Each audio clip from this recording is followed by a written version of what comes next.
Are you hyping up Shadowbringers more than the other expansions? I'm not hyping up How many Shadowbringers. years have come and gone since that day?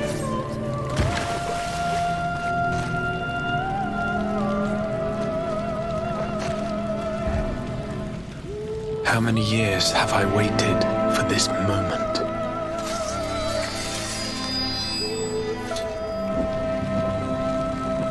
For the one that stood alone against the storm. I can't believe he's about to Moonveil Katana that guy.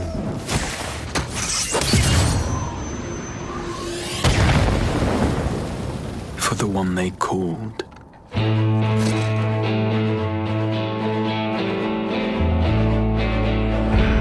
The warrior of light.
What sayest thou, Master Matoya?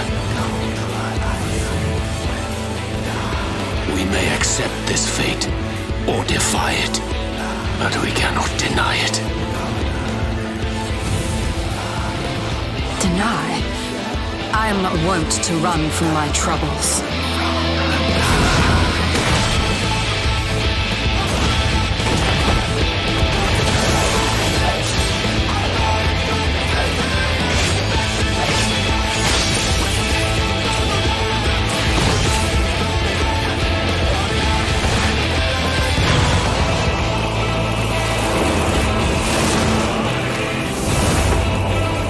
Until our friend returns, I will hold the line.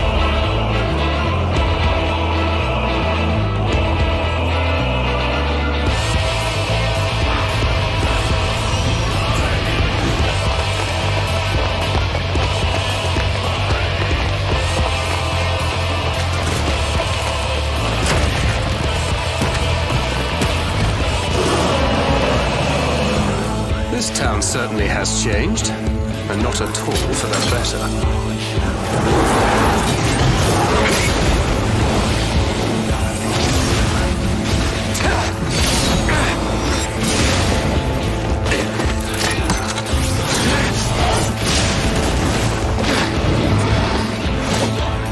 I'm not going anywhere. I promise you, Minfilia.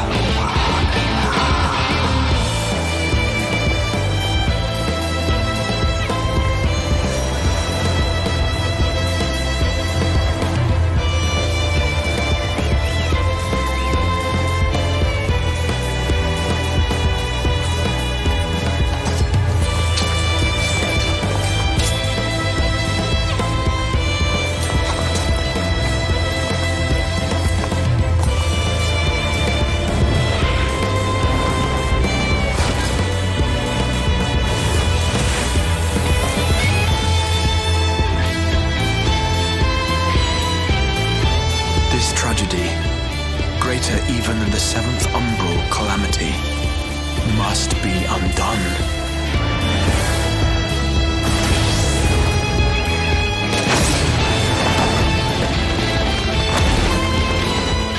If history must be unwritten,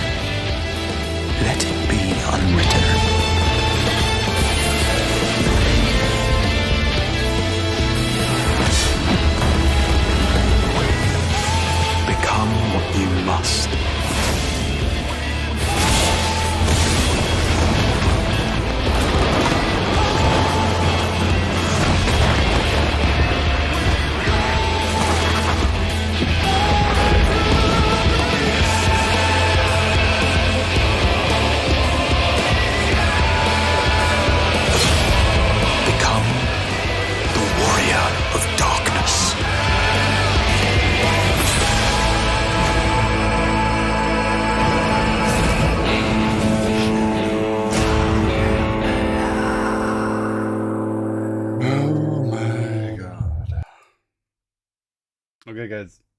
It's 5 a.m. It's time to start. I hope you guys are well settled, stretched a little bit, got some water, maybe some snacks.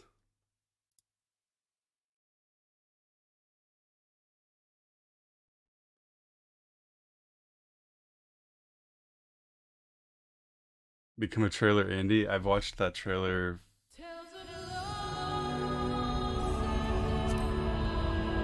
There's a chance There's a chance I watched it a few more times last night.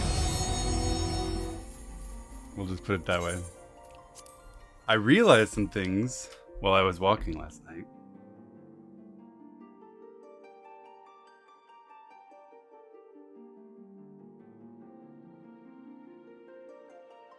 First, I'm pretty sure that the tower we just walked up to looks exactly like the Crystal Tower.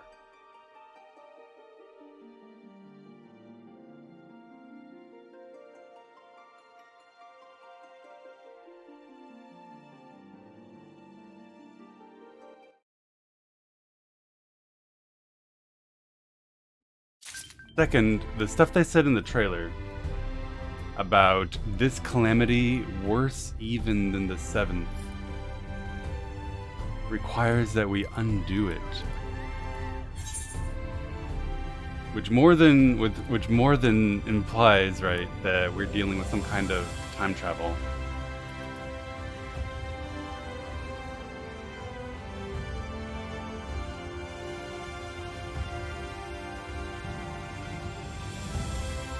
And third, last thing I realized was I ended Stormblood confounded and shambled by Xenos and Gaius.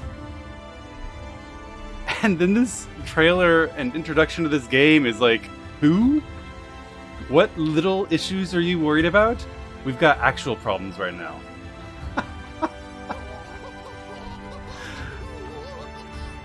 Oh my goodness. Thank you very much. Hairstyling techniques with a braid and a side ponytail. We'll have to check that out.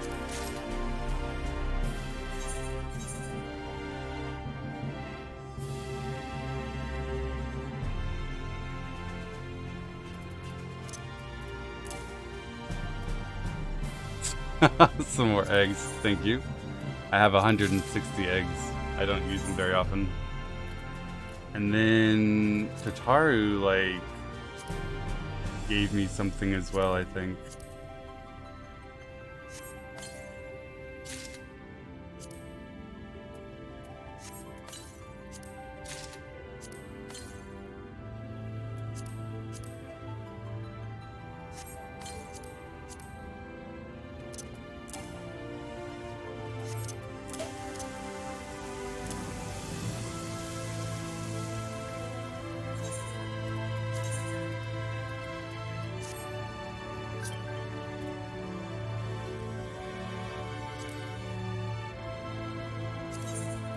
What was the new Tataru clothes? Cyan Travelers?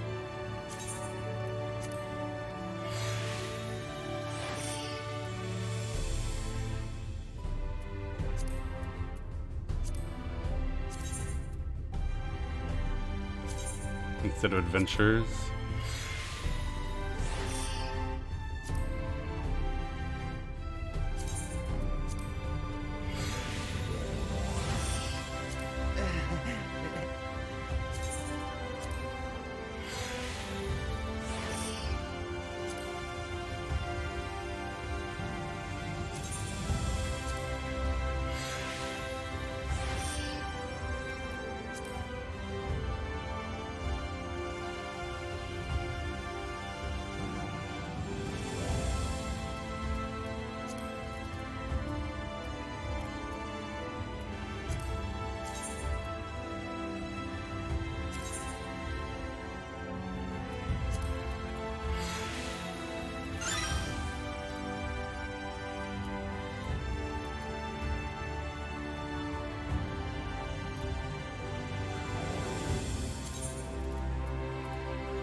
Diet honey yellow? No, Robin looks good in purple.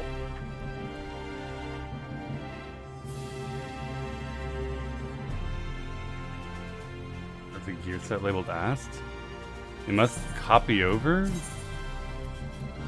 It must copy over from my... Remember, I copied my file over from my Astrologian. So, I assume that's why. I think Robin looks good in this outfit. Alright, guys. Some crystal exarch knows us and summoned us here.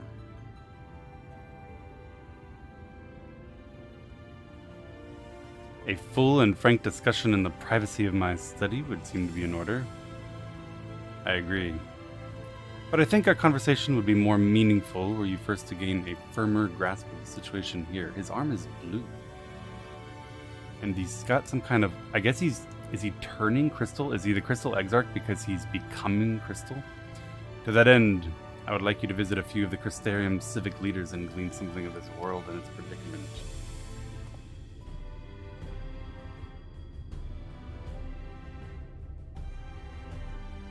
As you can see, this path will take you directly to the Aetheryte, a convenience with which you are only too familiar. Being the rightful object of my summoning spell, you should in theory be able to reach all the way back along your etheric trail and find a connection in the source. Okay.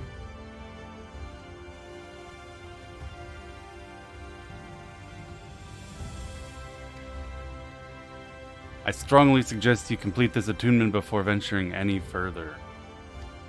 This guy is right there with you other Aetheryte Andes.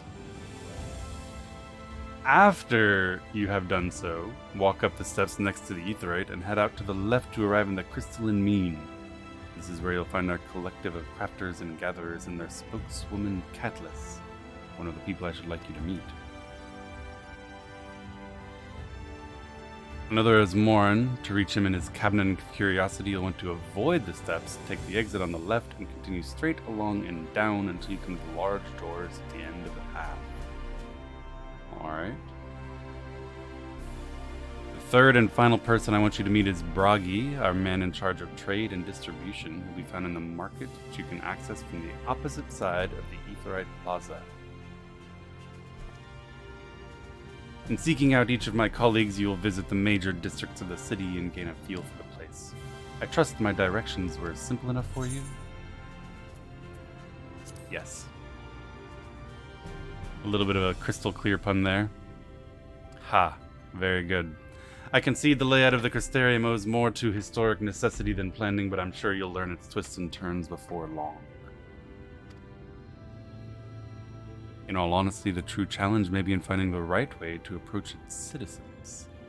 As you discovered during your encounter with the captain, the people of this world are unaware of the existence of other stars, and will struggle to accept the truth of your origin. He didn't know what Gridania was. That being the case, when they ask whence you hail, as they inevitably will, I suggest you claim to share a homeland with the Crystal Exarch. There's an unspoken rule here about peering too deeply into that particular mystery. When you finish making the rounds, pray meet me in the large courtyard in the center of town. Until then.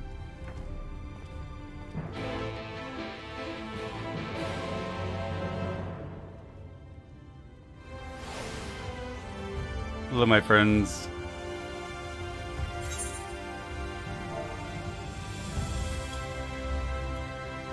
Oh, some metallic purple dye. Oh my, alright. Alright, let's try that out.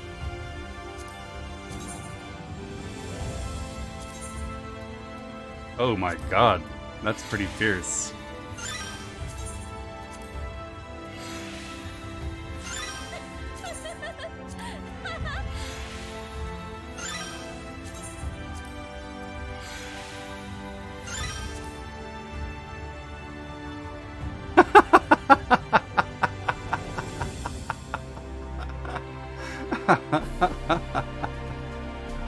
Well...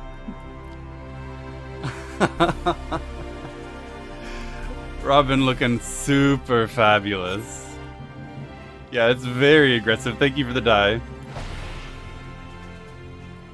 It's very aggressively purple.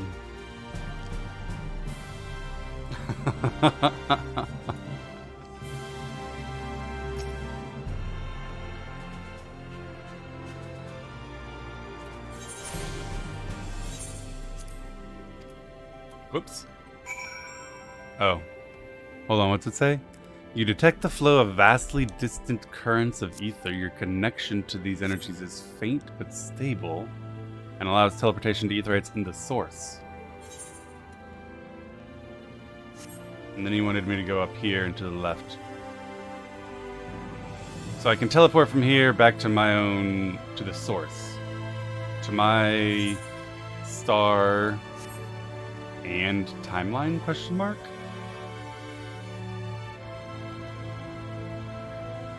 We weren't kidding. We weren't kidding. I waited as long as I could. We played the song a little bit. We played the trailer again, and then we went.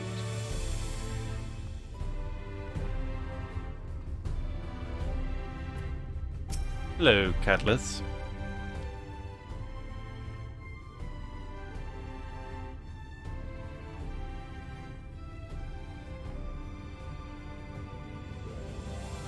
Rare to see a place so well stocked with goods, isn't it?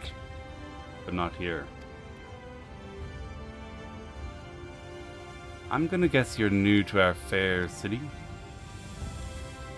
Well, for what it's worth, you've chosen a fine sanctuary. The Exarch can throw up a barrier if the Sin Eaters come knocking, so it's a damn sight safer in here than it is out there.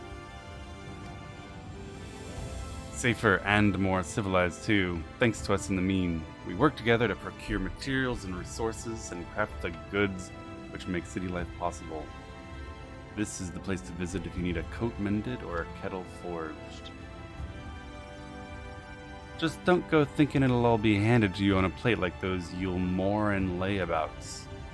Here in the Crystarium, we work for a living. I see you're no stranger to honest labor. You don't have that whiff of indolence about you like some folk I've met. But I can't quite pin down your profession. Where is it you're from? I'm from wherever the Exarch is from, he says.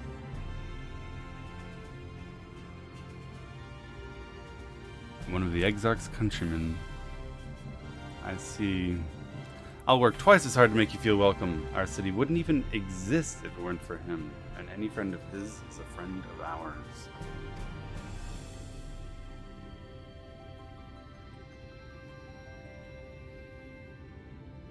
Really quite incredible when you think about it. They say his grand magic summoned the Crystal Tower into existence.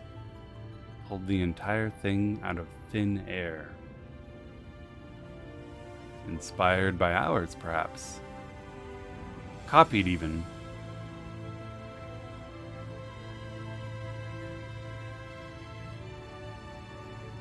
But why?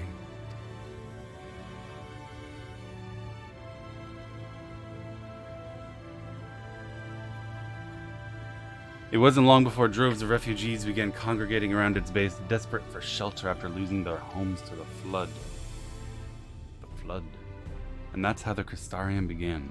At the Exarch's invitation, buildings started going up, and with the help of some curious relics brought forth from the tower, the place gradually expanded into the thriving metropolis you see today.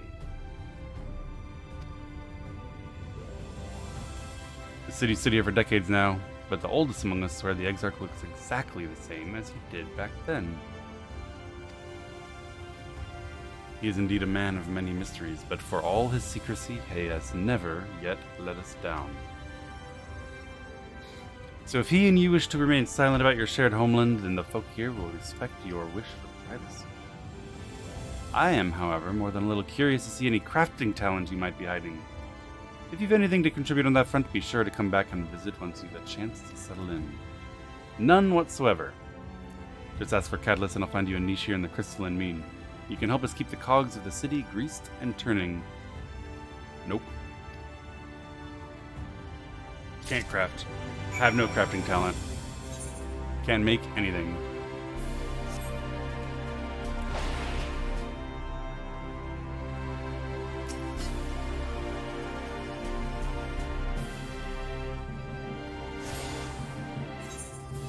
Ethernet.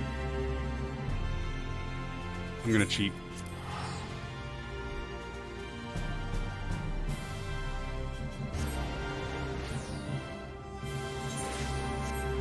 Okay. And then she wanted me to go left.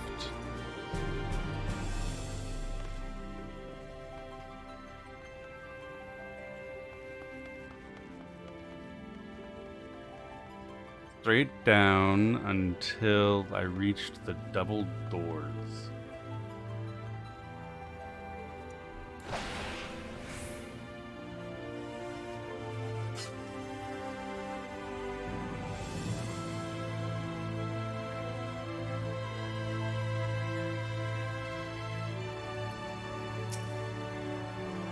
Ethernet.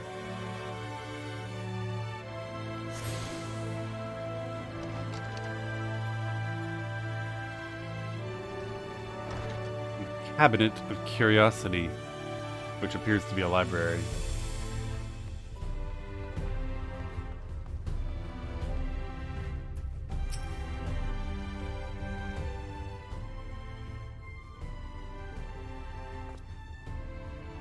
Excuse me, sir. Are you recently come to the city, perchance? I'm quite familiar with our civic roles, you see, and... What I mean to ask is, have you brought any books with you? A rumpled scroll, a scrap of scribbled-on parchment. No. My apologies. Literature is something of an obsession of mine, as well as a profession. Librarian Morin at your service. And this humble collection is known as the Cabinet of Curiosity. As your powers of perception have likely informed you, my colleagues and I are responsible for curating all manner of tomes, documents, and other vehicles for the written word. As horrific as the loss of life and land wrought by the flood unquestionably was, the damage to recorded knowledge was no less catastrophic. We few do all we can to preserve what wisdom survived. But tell me, what brings you to the cabinet today? Looking for any title in particular? A spot of academic research? No. So you've an interest in modern history? Splendid. A thorough review of recent events can often yield novel perspectives, I quite agree. If you would prefer something visual to accompany the account, I think I have an illustrated history book for children somewhere. Just a moment and I'll fetch it for you. How generous of you. An illustrated children's book about the recent history of this star. Here we are. Would you like to pull up a chair, make yourself more comfortable? On with the lesson. Nod.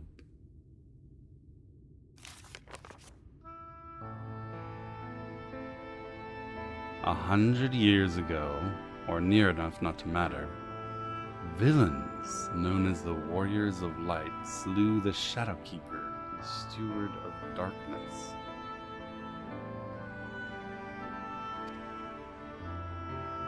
In the wake of this tainted deed, light began to pour into the world as if from unseen cracks.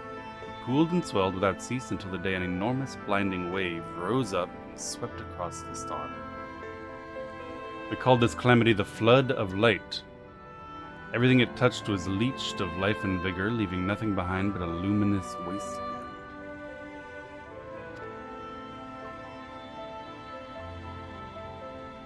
Are we the bad guy?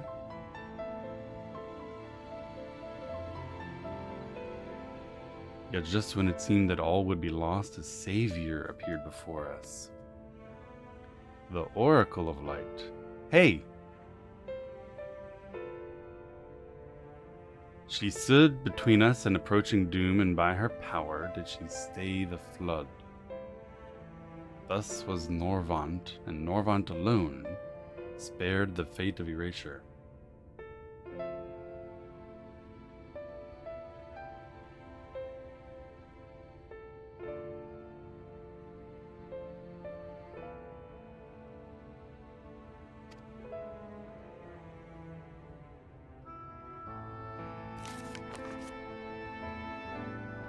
I know a woman who was sent to another world.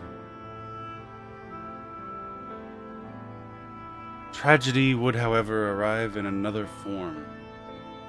From the blasted emptiness descended— stop it, chat! Descended horrors of strange and terrible aspect to bedevil the few folk who survived. These sin-eaters were light incarnate, and their fulgent presence stole the night from northern sky. Even now they circle the remaining bastions of civilization, ever on the hunt for us, ever hungering for our flesh. You know Tataru? Yeah, Tataru's not the Oracle of Light.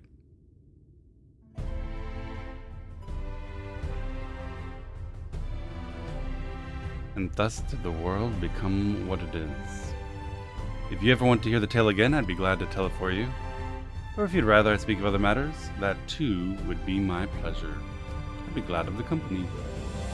Your exchange with Moran has taught you about the Flood of Light. 100 years ago, the Warrior of Light won some kind of climactic final battle against the forces of darkness, ushering in a flood of light, an imbalance like what happened to the Warrior of Darkness's world, that caused a calamity that destroyed most of the star.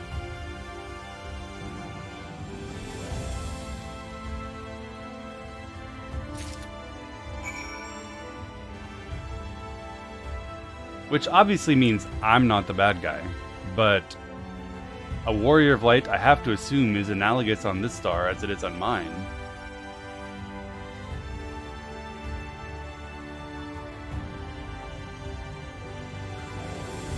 So maybe we are the bad guy in our world.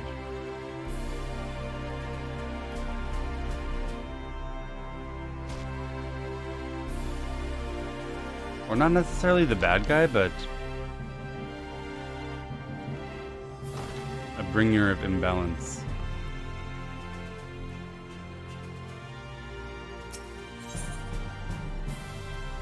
Speak with Bragi at the Musica Universalis. So I was supposed to head right.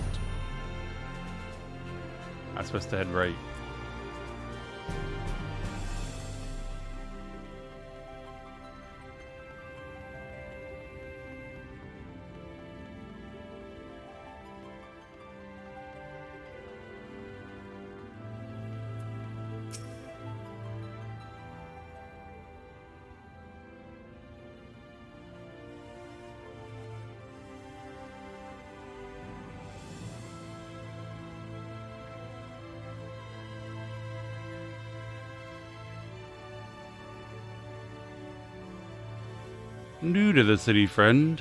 The spinning head and wide eyes give you away. Welcome. My name is Bragi, and I'm the master of these markets. They gave the district another official title, but I'm not in the habit of using it. Too florid by half. In any case, our merchants stock a range of equipment for humans such as yourself, so finding something in your size shouldn't be a problem. I'm a hume? For human, I suppose?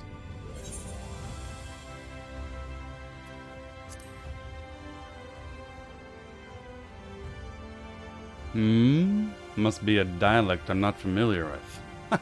What?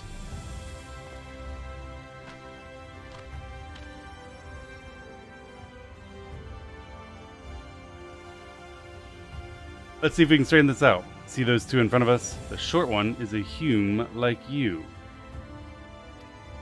The taller one is an elf. The big one is a galgant. The one with horns is a dron. We have all the same species, but with different names. You have the large, scaly chaps with long tails and a knack for raising livestock. Those are the zoom.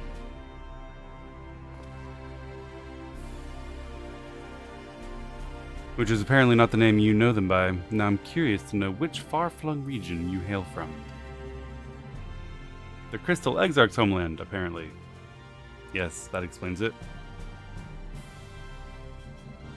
You don't get much further flung than that. We've had a few of your lot pass through in recent years, and despite their obvious learning, they've floundered over the simplest things. Yes, go on. Not to worry. If you find yourself confused by the local language or customs, I'll be here to answer your questions. Your exchange with Bragi has taught you about the peoples of the First.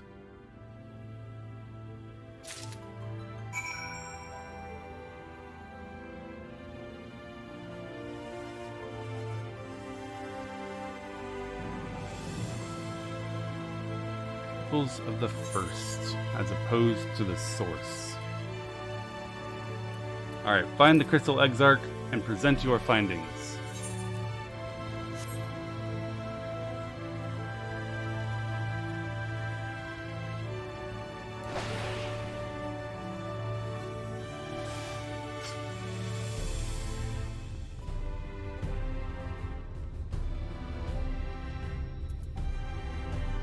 What did that make you? Hume.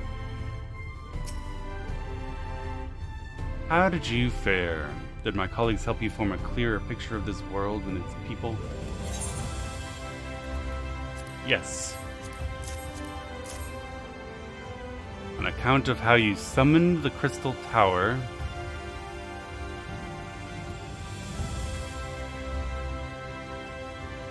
which is interesting because it's from my world.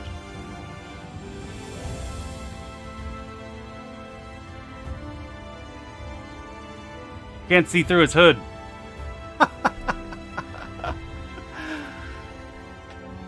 An account of how the Warriors of Light caused the flood. An account of the races of the Source are known by different names than the First. Privacy? I've never met anyone who is being overgrown by crystal like this. That I know for sure. Blue arm and blue on his face. He's shorter than me and he has a human face. Seems you were treated to a most thorough introduction. I understand it was something of a chore, but it was necessary you grasp these things before we proceed. As for the Crystal Tower's origin, you may have noted the details were sparse. The structure is, in fact, the same one you know from the Source, transported to the First in its entirety. You didn't even copy it, you just yoinked it? It was my first attempt at breaching the boundaries between worlds, something of a trial run for your eventual crossing. And although I do not know which era I tore it from, I do know its arrival served to set the wheels of fate in motion.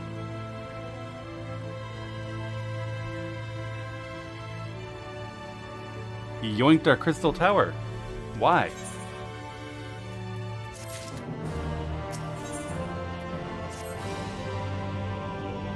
You've done as I requested and learned something of the world in which you find yourself. Now it's time I fulfilled my half of the bargain and explained what has befallen your comrades. This is a conversation I'd rather have in the privacy of my quarters, however. I must go on ahead to the tower and organize a few things, but I will see that the guard knows to admit you.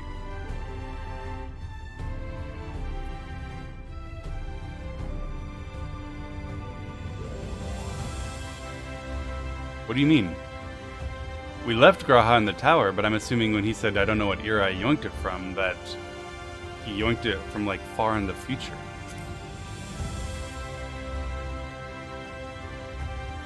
I am not familiar with that name. Is there something I should know?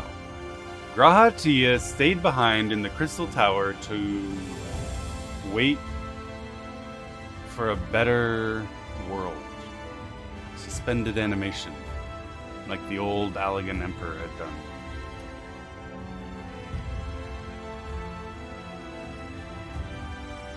Are they suggesting that he's here? An extraordinary tale, but I'm afraid I found no such individual residing in the tower when it passed into my care. Mayhap we can revisit that mystery another time. For now, I think it best we focus on the present.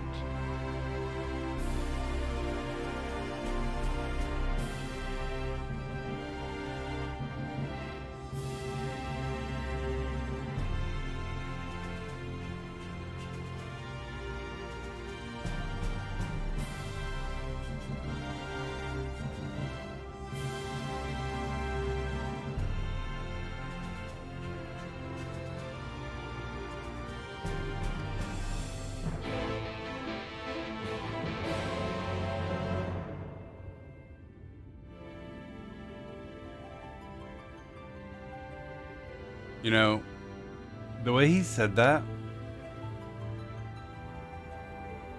was very like a lawyer lie, where you say something true in a way to make someone believe something that isn't true. I didn't find an individual with that name in the tower. Does that mean you found him outside the tower? Does that mean you found him before you transported the tower? You're leaving something unsaid. Very sus. Greetings, sir. The Exarch awaits you within. Why does it say no? Of course I want to go in.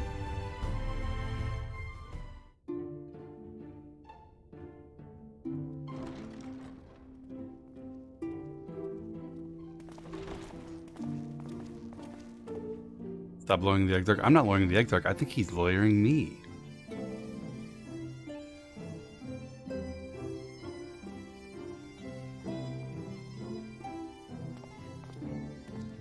Welcome to the Ocular, my private study. We can speak here without fear of being overheard. I have much to explain, but the truths which I must touch upon in doing so would cause only distress and confusion to the people of this world. Pray keep that in mind. Sure. Now, I am sure you are desperate to know the fate of your fellow Scions. Yes. To put it simply, they are here in the First. Their arrival, however, was not as recent as you may imagine. Here, time flows at a different pace from that of the Source. In the space of a single hour in your home world, an entire year might pass in the First, and the reverse could also be true. The pace fluctuates without rhyme or reason, and it cannot be predicted. That said, we seem to be entering a period of near equivalence, and thus, for the moment, you need not overly concern yourself with the passage of time. As for your companions, however, Yustola and Urianger have dwelled here for 3 winters, all told, while Thancred's count stands at 5. Wow. Except that their bodies are still back in my world. So does that mean I also fell crumbled at Tataru's feet and she's currently freaking out? Tataru's the only one Even left. our more recent arrivals, Alphino and Alize, have lived in the First for almost a year.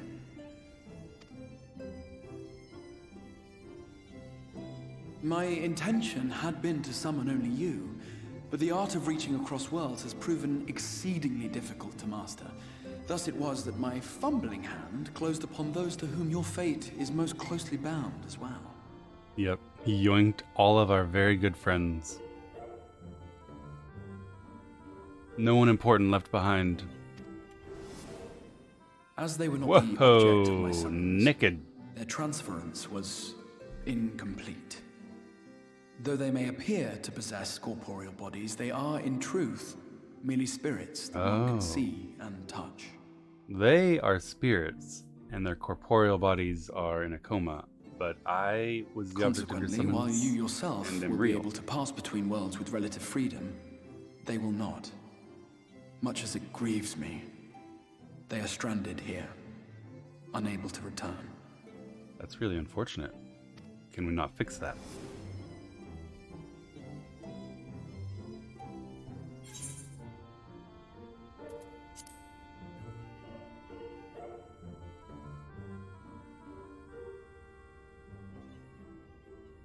We spent every waking hour searching for a way to reverse the summoning. In the beginning, at least. As you may have surmised, however, our efforts met with little success. And then we all but abandoned the endeavor once Urianger shared with us the vision he had witnessed during his journey through the rift. In that chaotic no-man's land between realms, time and space warp and blend in unexpected ways. What Urianger saw was the future. That which would one day come to pass. In his vision of tomorrow, the First was rejoined with the Source. This collision of worlds brought about the 8th umbral calamity and the deaths of countless multitudes. Amongst those who perished, Urianger clearly saw the fall of the Scion's mightiest champion. He watched you die.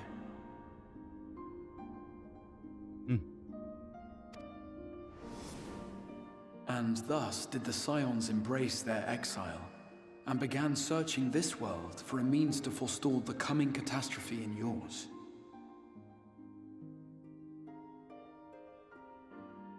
Their souls are stranded in the First, yes, but they have fought on, desperate to save their home and you from destruction. Nor have their efforts been in vain, for it was they who finally established that the elimination of the Sin Eaters will indeed serve to prevent the calamity. That seems weird. What do the Sin Eaters have to do with merging our worlds? Considering the circumstances of our meeting, you would be forgiven for doubting my version of events. And so, before all else, I would suggest you track down your comrades and hear the tale from their lips. I shall of course be happy to assist in these reunions, and you need not make any decisions regarding your involvement until you are certain of where you stand. Meanwhile, I promise I will not rest until I have found a way to help your friends return home. That's good. What say you? Have I earned your trust for the moment, at least?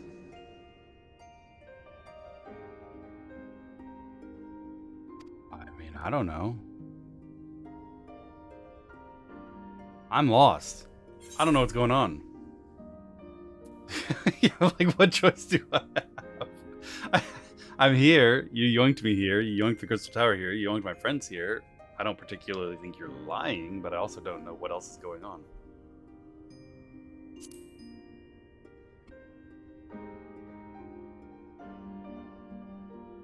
Excellent.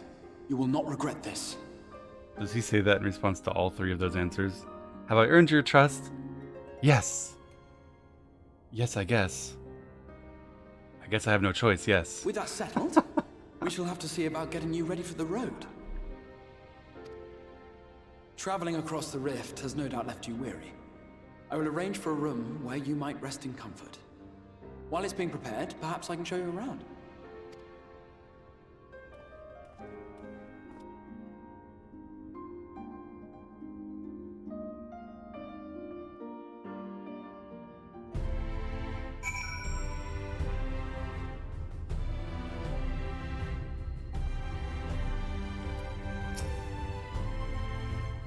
The Castarium boasts a number of residential districts, but I've been informed that a rune has just become available at the Pendants, which is perfect.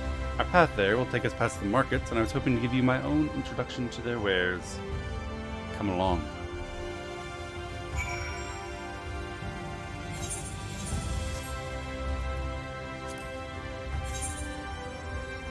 Hey, Elia. Oh, some fancy gear. Thank you very, very much. I appreciate it. None of it's good. Oh, I can't wear it yet. Okay, when I level up. Thank you, thank you.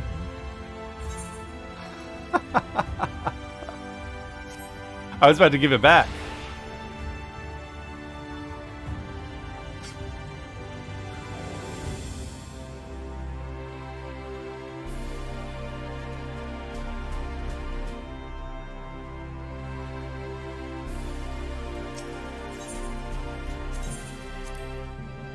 That's like the third time I've repaired in all of my levels.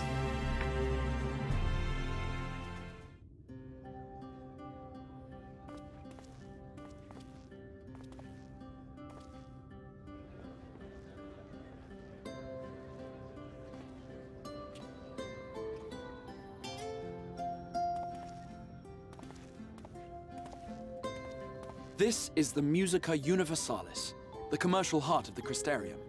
What you might need to prepare for your journeys can be purchased here.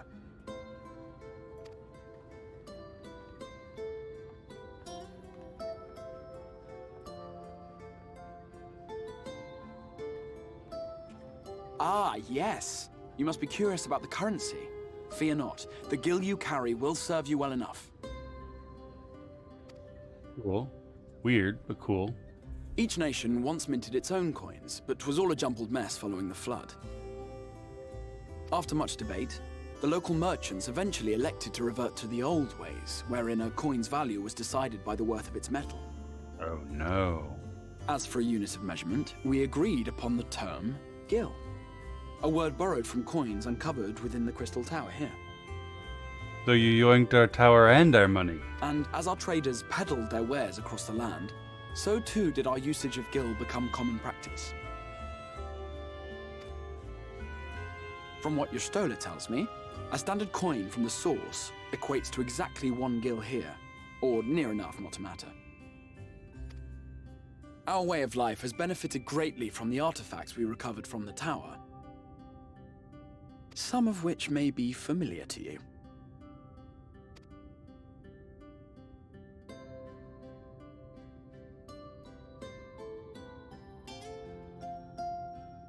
Are you looking at the lamp?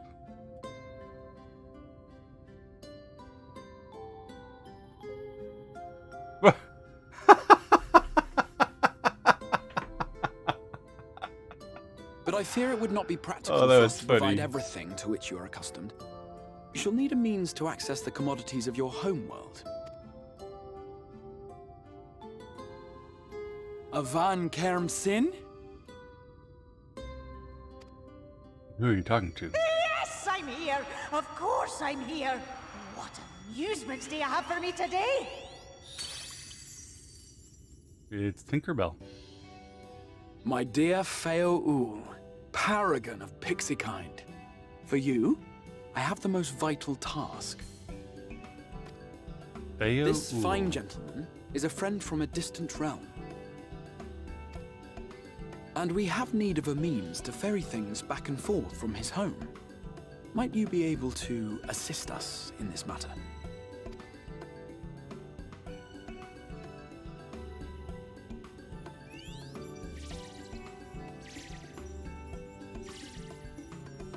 You came from beyond, didn't you? From beyond the rift. How wonderfully exciting. What a brave and reckless and marvelous thing you did. You've the heart of a pixie, you do. After careful consideration, I have decided to grant you my assistance. Make a pact with me and the fun can begin. But answer me this, traveler. Did your garments come with you when you crossed over? Your teeth? Your nails? Yeah.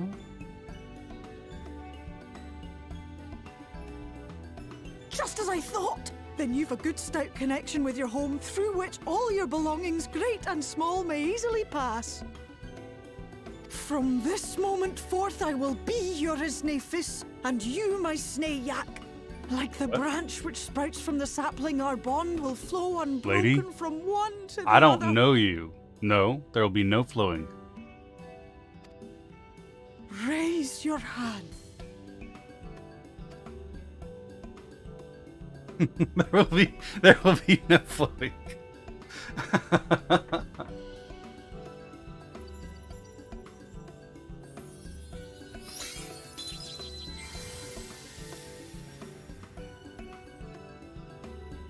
Tis done.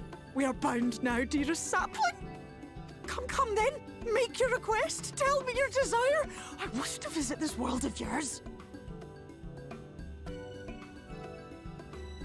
Mayhap her message to your friends in the source to inform them of your safe arrival.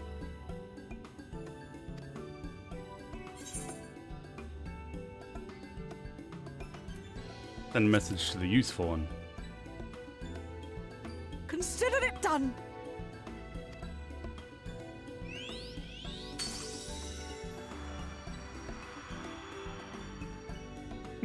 As you heard, that was Feo Ul of the Pixies. Their Feo kind possess an Ul of the affinity for magic Pixies. akin to that of arcane beings. They rarely show themselves in populated areas, but Feo is insatiably curious even by pixie standards, and seems to have taken a liking to the Crystarium. And she can just travel between the stars whenever she wants, and apparently not worry about the time dilations either. I guess he said we're in a Right. period of We were going to organize a room for you, weren't we? equivalence. Come along. Alright, alright. A room.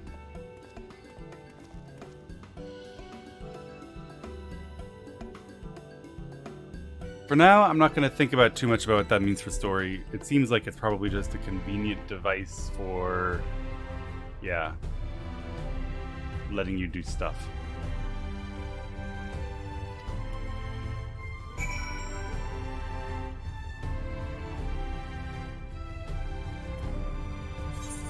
That's fine. Did I already get this one? Nope.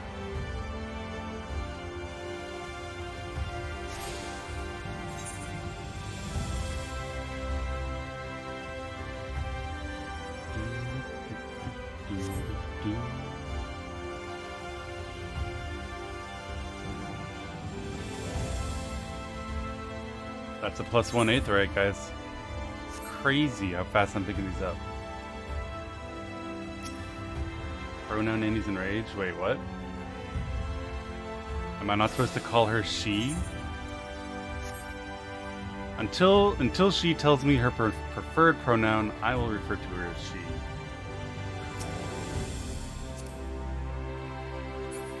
Yo, I can't click. There we go. There you are. I was just finalizing the matter of your accommodation. You'll have to make a private room here at the Pendants for the duration of your stay to make use of as you see fit. When you're ready to retire, the manager will show you to your lodgings. Pray, rest and recuperate, and we shall reconvene in the ocular anon.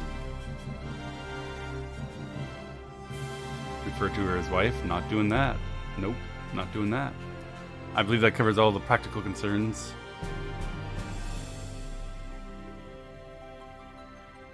Thank you for answering my call, Robin. We are denied the comforting blanket of night, but may peaceful dreams attend you nonetheless.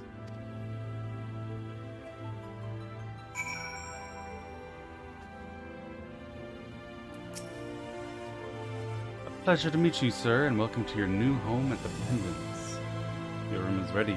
If you care to retire, we have a room.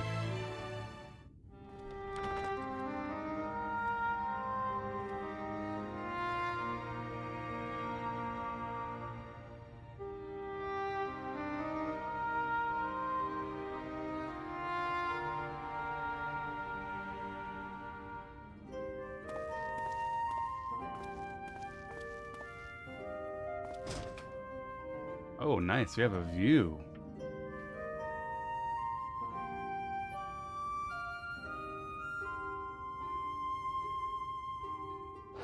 Not of our world, though. You?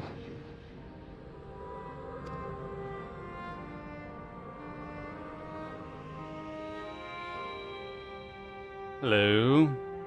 I know you. You're the warrior of light from the source. And you're the warrior of darkness.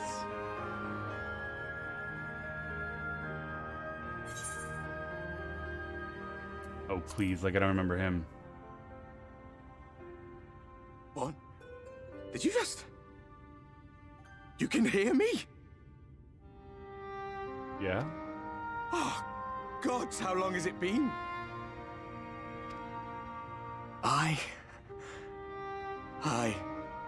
That was what I called myself in your world. The Warrior of Darkness. My real name is Ardbert. I used an alias in the source. A daft one, looking back. Ardbert. Nope. The Warrior of Darkness is a much cooler name. If you recall my tale, it was my comrades and I who caused the flood. Yes. I do remember. And you came to my world to try to save yours. We thought our home doomed.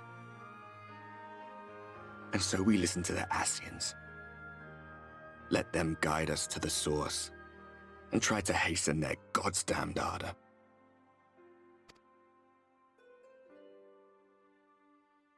I remember when we fell, defeated by you and yours. I remember our audience with Minfilia, how she listened to our pleas and returned our souls to the First. And went with you. Where's The flood was Minfilia? poised to swallow Norvrant. Minfilia and my friends, they surrendered what little they had left to hold it back. Just faded away, leaving me to bear witness.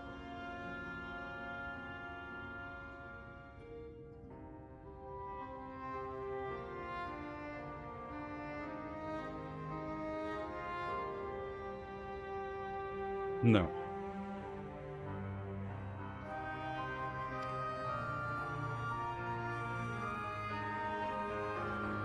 Tell me, do you know the year?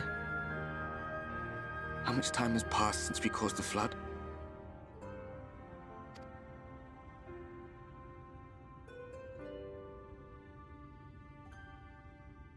A 100 years. 100 long years.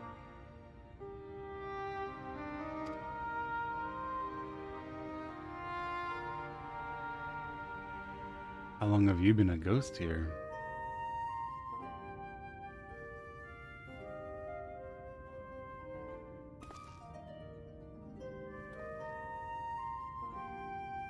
My hands find no purchase.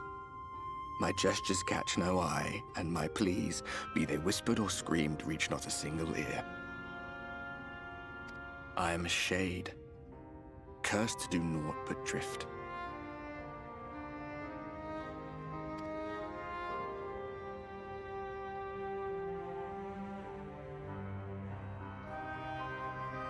I feel as if I've been walking forever. I hardly noticed when my mind and body began to fray at the edges. Body's a strong word. Then bang! My senses were sharp again. I felt like a fish being reeled in, and before I knew it, I found myself in this room. Why is it that you can see me? What are you even doing here, come to that? Really good questions, bro.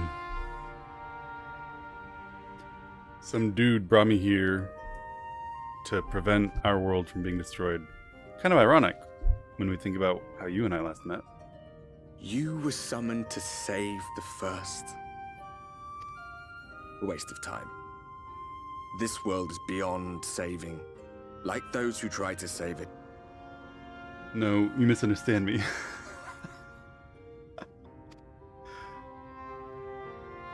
Muddled as my mind may be, I've not forgotten that. We're trying to save the source now. But if fate has brought me to you, the one person in this God's forsaken world who can see and hear me, then perhaps there is a reason I endured. If I can find out why I was left behind, then maybe I can bring this journey of mine to an end. Poor guy. He just wants it to be over. Well, I'll be watching, Warrior of Light. But do me a favor. Be careful out there. This world has had its fill of heroes.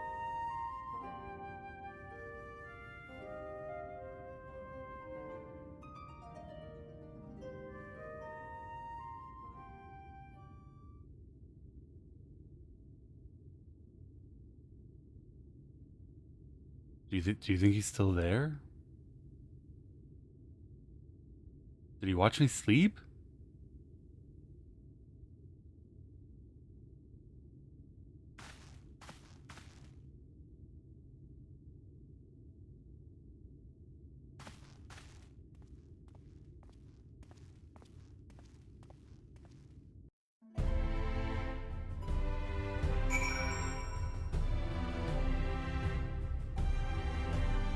Oh, I thought I'd be in my room, but I'm not. Speak with the Crystal Exarch in the Ocular. which is by the Docile Gate.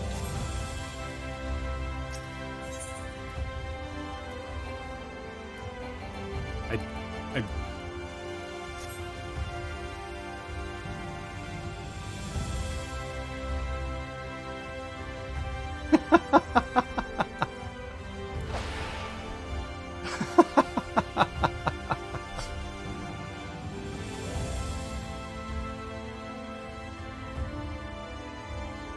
How did I not attune to that one?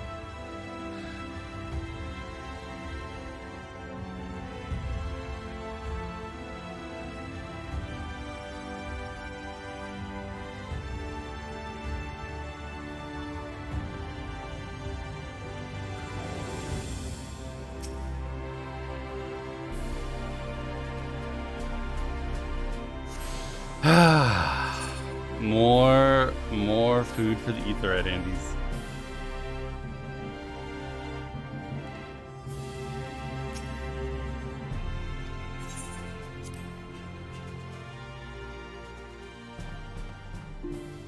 Hello, Exarch. Wait, this is a portal to the source?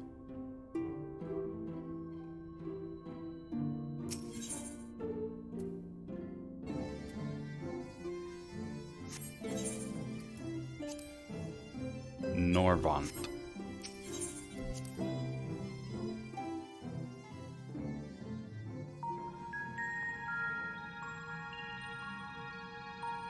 I'm in the basement.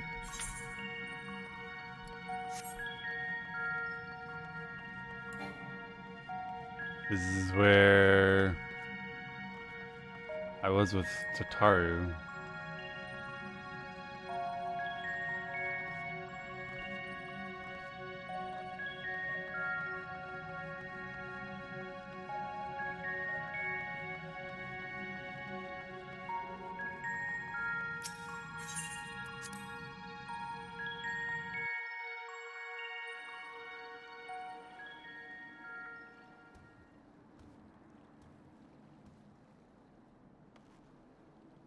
Wait, what?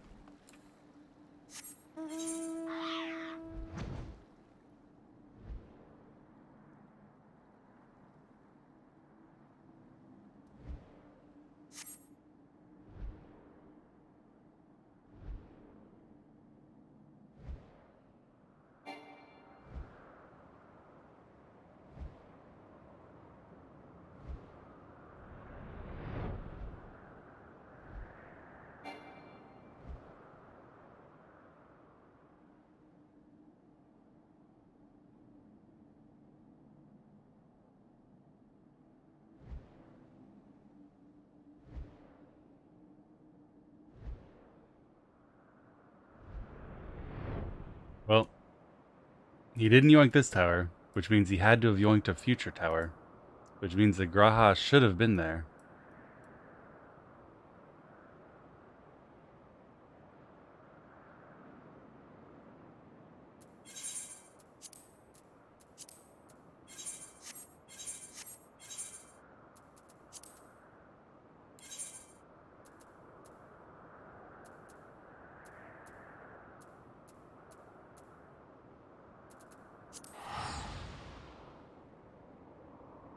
Could have been a past tower. Couldn't be the past tower, because if you yoinked the past tower, the tower wouldn't be here. It has to be a future tower. That's the only thing that makes sense. You can't yoink a past tower. Unless he, like, puts it back, which maybe I guess he could have.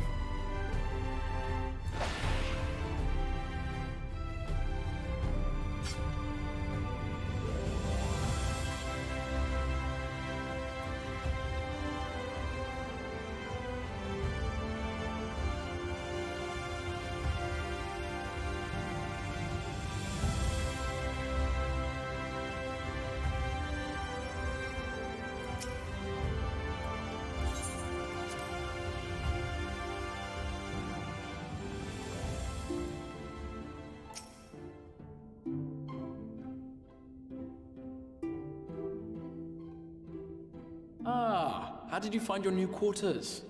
You I showed trust them you're to able me. to rest? What do you mean, how did I find them? You walked me there. well enough, thank you. Dad jokes? I know. Guys. Guys. Do I tell him? I think I tell him. I was not aware the room was haunted, and you were rather tired. Well, should you receive another visitation, be sure to let me know. He doesn't believe me. Now, let us return to the subject of the Scion's whereabouts. But he's not too worried about his hero having hallucinations. He's just like, alright, whatever.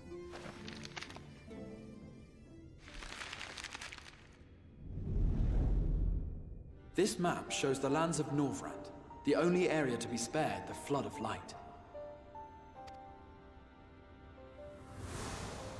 The Crystarium is here, in the region known as Lakeland. To the north is the fairy kingdom of Il-Meg. That is where you'll find Urianger. Okay. To the east lies the once prosperous civilization of Rak-Tika. Your Stola is stationed there, in the heart of the forest. Alright. Alas, neither location can be reached without considerable difficulty. Uh-huh. As such, I would suggest you first seek out one of the twins, each of whom is stationed but a short flight from the Crystarium. Alphino is on Calusia, an island off the western shore. It is home to a city called Yulmore, where the rich and privileged while away their days in idleness. It's too easy. We're not going to comment. For his part in furthering our cause, Alphino journeyed there to meet with the citizenry and forge alliances. From what I hear, he has since kept himself busy gathering information around the main settlement. Alphino with the wealthy making Alizé, alliances. meanwhile, traveled south to the arid wastes of Armarang. They lie upon the very edge of the inhabitable world, where the flood of light was halted. Those who dwell there live in constant fear of attack by the Sin Eaters. In contrast to her brother, Alizé felt that her energies would better be spent learning about the enemy, and thus she sells her services as a guard, both to hone her skills and gather information on our foe. Sounds exactly like them. So, Alphino hobnobbing with the Calicia rich and or famous. Armarang? It matters not which you choose to visit first. Alizé being useful. Simply inform me once you've made your decision, and I will see to it that you are provided with a suitable mount. A mount? Ah, but you must be wondering about Thancred. He has taken up with a new companion, and is presently engaged as a wandering hunter of Sin Eaters. Being ever on the move, his whereabouts are often difficult to ascertain, but I am certain your paths will cross ere long.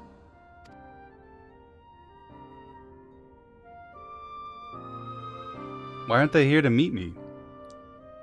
Don't they love me?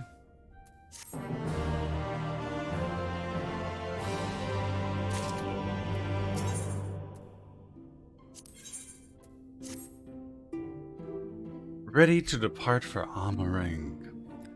Alizé will be overjoyed to see you safe. I know she was particularly concerned for your well-being. She impressed upon me how regrettable the timing of her summoning was, repeatedly. Yeah, it was quite regrettable. I only hope that my part in sending you to her will garner me some measure of forgiveness. This is a letter of introduction addressed to a man named Cassard, the master of a merchant caravan. There are few who know the ways of the desert as well as he does. Find him at the Amaro launch and he will see that you reach your destination. Wait, you guys were gambling?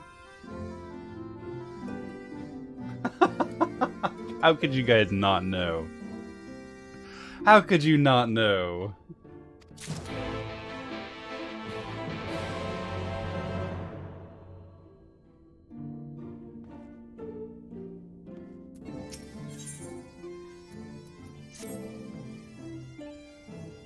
You will visit Alphino and Calusia then? Excellent! As I mentioned, your destination is an island off the west coast, so you'll need a mount capable of making the journey. Here is a letter of introduction. Present it to Shamjinmai, the master of beasts at Temenos Rookery, and he will take care of you. When you see Alphino, be sure to pass on my warmest regards. Why won't this go away? This is bugging me.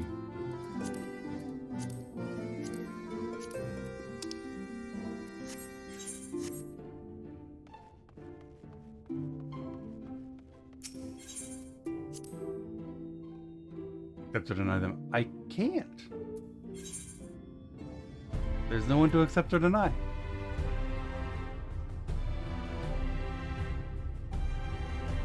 It's just there. Takes a moment. I've waited several moments.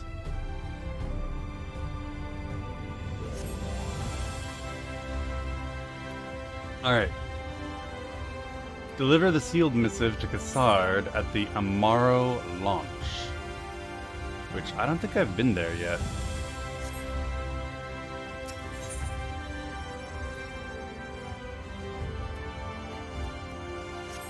But I was there.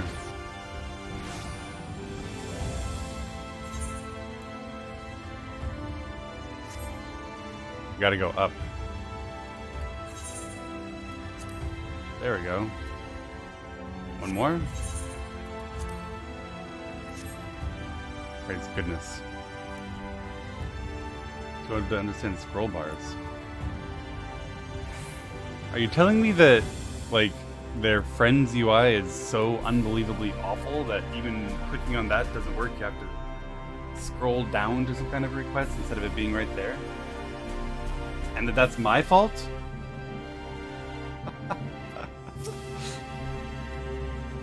If you've come looking for work, I might have a spot for another guard. I am looking for my friend, Alice. A friend of the Exarch? Hoping to meet someone in Amarang, are you? I shall be your guide. I was about to set off for our outpost there, as a matter of fact, so we can leave right away. Assuming you have everything you need? I do. Let's go find Alice. Maybe I should click this first.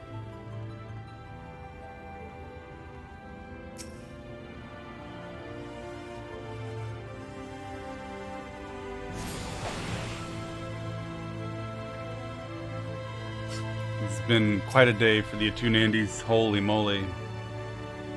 Off to the unforgiving sands we go. You can now travel to Amarang. Speak with the adroit Amaro Tamer to fly to the desert.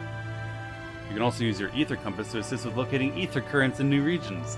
The ether compass can be found under collections in the duty section of the main menu. Yeah, I'll definitely pull out my ether compass for the first time ever.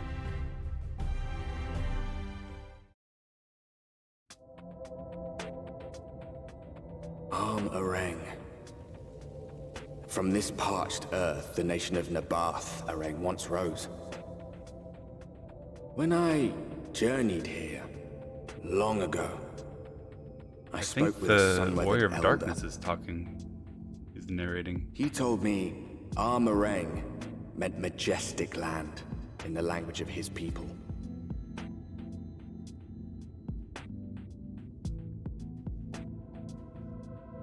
And so it might still be, were it not for the light's unrelenting onslaught. Yeah, it looks pretty barren.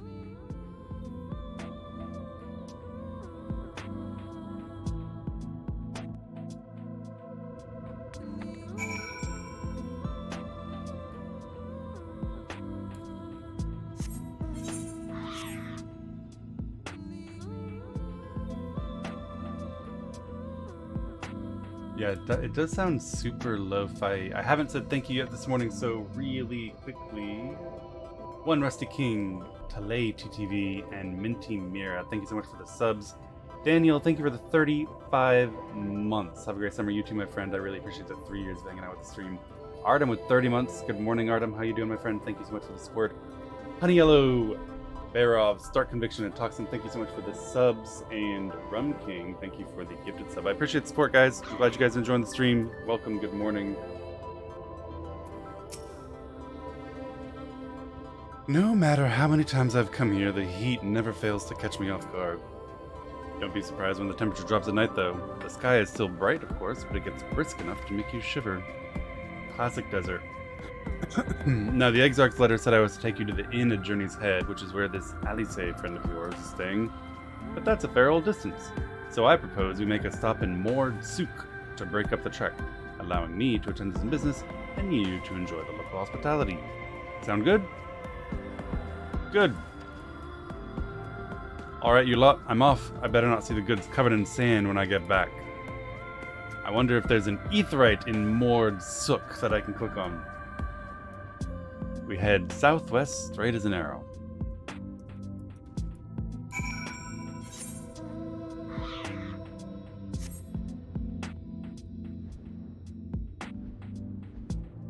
We got windmills.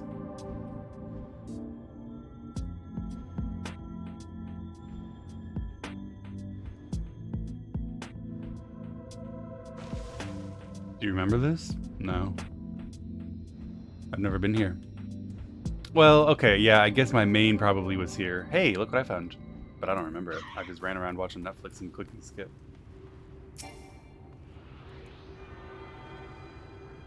Our first ether current. What a momentous occasion.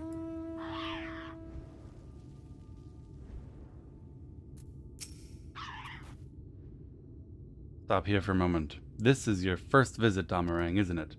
Before you cross the River of Sand, you need to turn around and feast your eyes on that. That?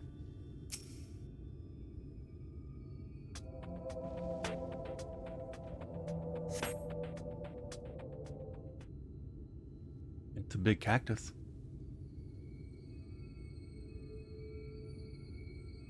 Your building's kind of tilted. They built big, didn't they? That's Kasr Sharl, a fortress meant to protect the northern reaches of Nabatharang. Seeing what was left behind, I believe it when they say it was once one of Norvrant's mightiest nations. At least until the flood came along. Great chunks of Nabatharang's lands were lost to the light, its great city included. The few who survived didn't see much point in staying. Most of them, anyway. Not many chose to come here those days, not with everything in ruins. Even that hulking great fortress is little more than an Amara roost for me and my caravan. Not everywhere as deserted as this place, just wait until you see Mord Souk. Let's go.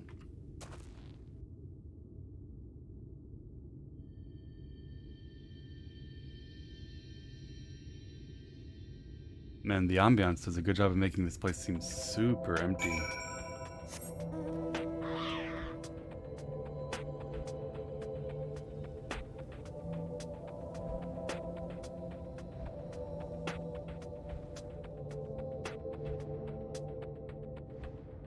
Hey, Jealous. Glad you're done with work.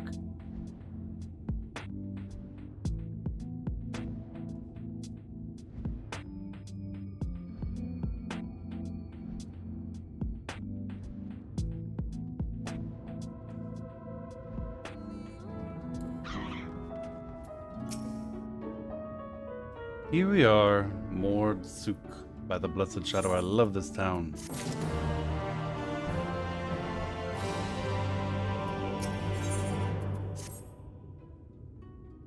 Mord Souk, not just full of Mord, but Humes and all manner of others too. It's long been a refuge for folk displaced by the flood, so the population is nothing if not diverse. Have you met a Mord before? They might look like shifty little blighters, but a more welcoming lot you could never wish to meet. Speaking of which, we should pay our respects to Master Gengen. I'll go ahead and let him know we've arrived. Master Gengen of the Mord. This place looks pretty bad. Looks like a refugee town with all the cloth hanging off of walls to try to make roofs.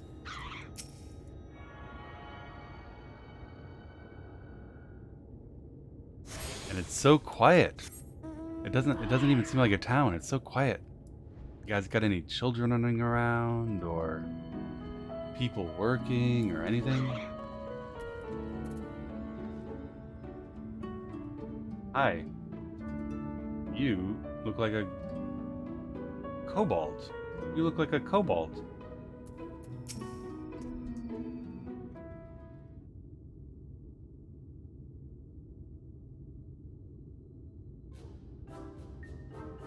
You are a kobold.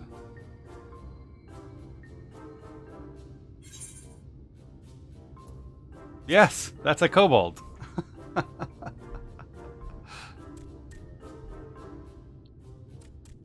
Master Gengen, this is the friend of the Exarch I was telling you about. Very good, very good. Though friend or no, all are welcome in Mordsook. Souk is Mordish for city. As things stand, this souk boasts the largest and busiest marketplace in all Armorang. Oh, that's so sad. You'll find ore from the mines here, of course, but all manner of other things too, many of them rare. As I told you before, not many visit Armorang by choice, but Mordsook's a different story. Merchants come from miles around to purchase the relics the Mord dig up. Aye, that they do. For Mord do not dismiss the spoils of the earth. We clean them and polish them and reveal to the world their true value. That is why they come here, come from far away, come with much money. And so our souk is always busy, busy, busy. No such thing as a thing no one needs. You say that every time, Master Gengen. Some sort of family motto, wasn't it? Or perhaps a Mord philosophy, for which we should all be very grateful. Would that everyone was so willing to take in refugees regardless of race or creed. That is a very fair point. Now then, if you intend to spend any time here, you'll want to gain the trust of the locals. And there's a little custom all newcomers are expected to observe. I see. The cracking of the coin purse. You buy one thing from the market. Price can be low or high, just as long as you buy. I earned their trust by giving them money? In fact, the Exarch sent a little something to cover this very expense. A Verbert gold piece, no less. The first I've held in years. Verbert gold? Real Verbert gold? Holy shit. Here, newcomer, crack your coin purse with me. Oh no, you want my goods, newcomer. I have jars and pots all smooth and shiny. Over here! Come and look. You buy, you buy.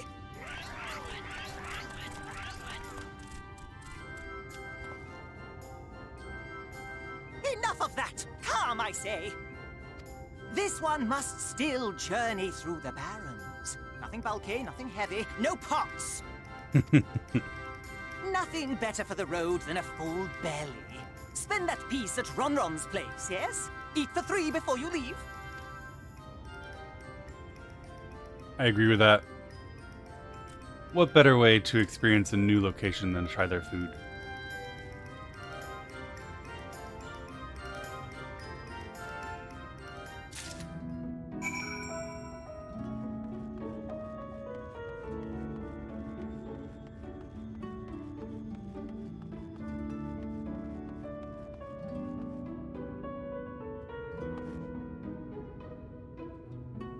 Or maybe not.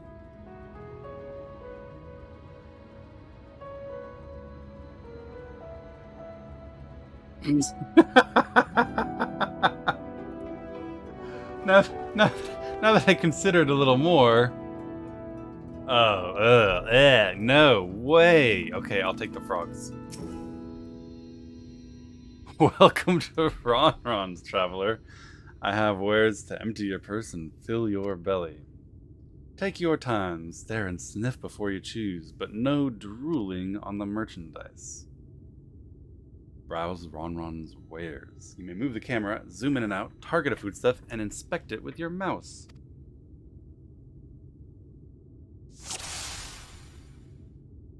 Browse the wares.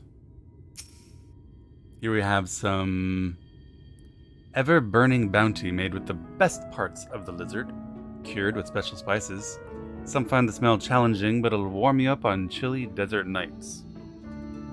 So a spicy lizard meat. Might be worth trying. I'm not opposed to the idea.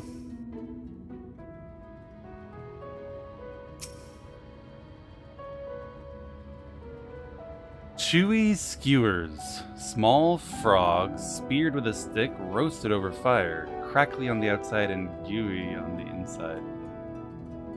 I don't think I'm okay with that one.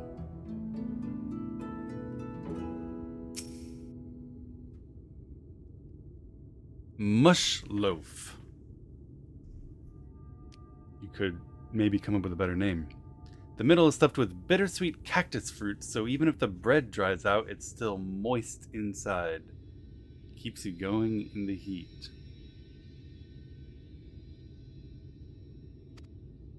Mush loaf is the... I don't wanna. They're worms. Everyone's favorite, plump white worms slathered in honey. Once you eat a glazed wriggler, you'll never want any other treat.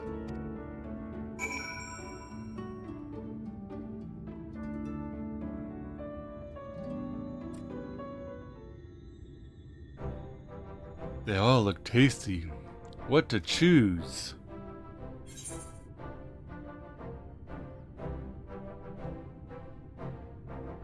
I can have bread with bittersweet cactus fruit. I can have apparently raw spicy lizard. I can have frog on a stick, gooey on the inside, or I can eat worms.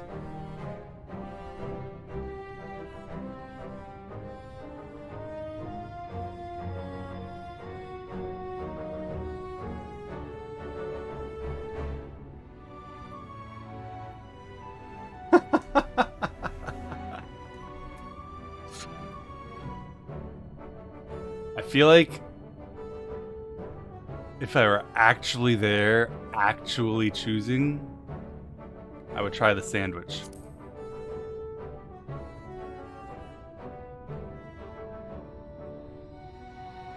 Very wise. You won't wither on the sands with a gut full of cactus fruit filling.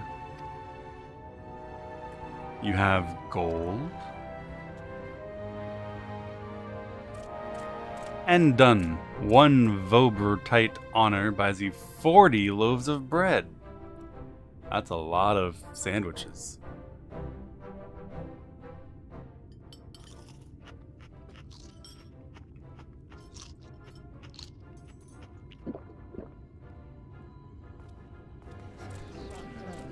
He's sick.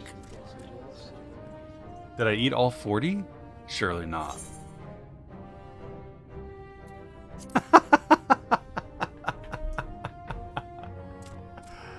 Our visitor invites us to feast. Let's give thanks for his great generosity and small appetite. Enjoy some mushy sandwiches. Consider your coin purse cracked. I'm pleased to accept your custom, and Gengen will be pleased that you honored ours. Oh my god. Keeping the merchandise down, yes? No returns. Nod.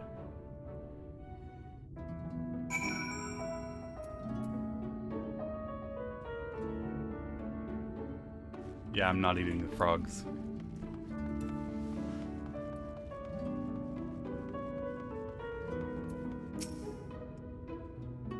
I was watching from here, Robin. You honored our custom with great relish.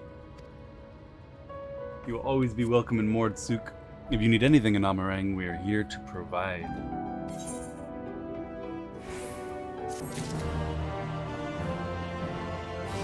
You would try the worms if I was there? I don't think I would try the worms. Hope you never come to France. What the hell? Why are you hoping I never visit France? I'd love to visit France. But I don't want the gooey inside of a frog. That's it. And I don't want the worms either. They frogs? I've had frog before. I've had frog legs, but I've never eaten a whole goddamn frog on a stick with the gooey inside still in it.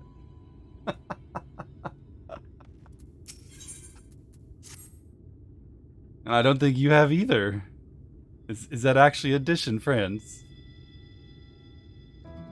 Ha ha ha, you have courage, my friend. Ronron's wares are more exotic than harmful, but I don't envy you the bellyache you'll have on the morrow. I have actually eaten escargot once. And the experience formed the basis of my theory of French flavor, which is anything can taste okay if you soak it in enough butter and or sugar. Because what escargot tasted like to me was snot fried in butter.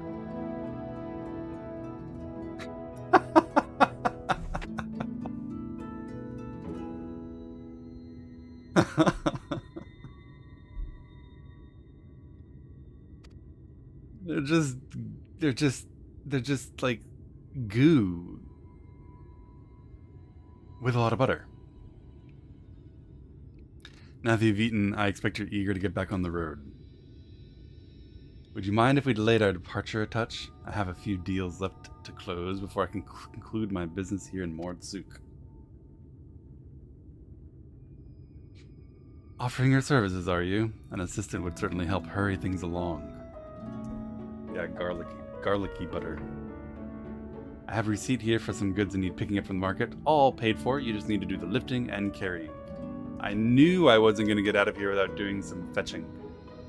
I'll go take care of some last-minute haggling. See you in a bit. You may view the market receipt at any time during this quest by using the relevant item in the key items menu. Okay. Collect Cassard's purchases, for which I need the market receipt. Table cactus from Thornton. Let's do this one at a time. Wait, what's that? Oh, that's a chest of perishals by Boom Boom. Table cactus, iron ore, and antiques. Table cactus, iron ore, and antiques.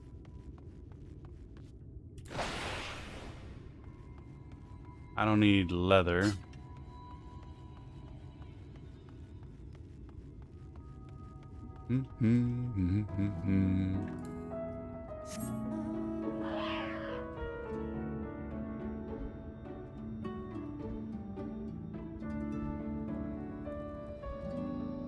I do need the crate of ore.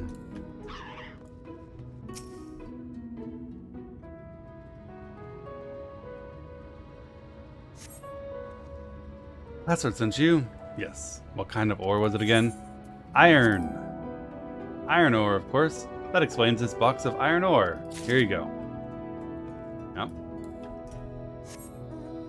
Thank you.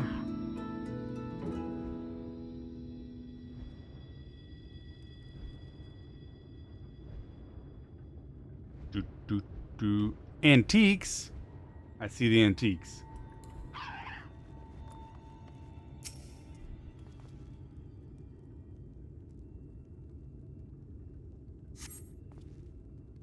No touching. That merchandise is spoken for. You couldn't possibly change my mind with a better offer. I don't want to give you a better offer. It's already paid for. Cassard sent you. Why didn't you say so? I wouldn't dream of selling his goods to a higher bidder. Indeed. Nabath Arang relics packed in that box. Antiques. And now I need some kind of table. Cactus? What the fuck is a table cactus?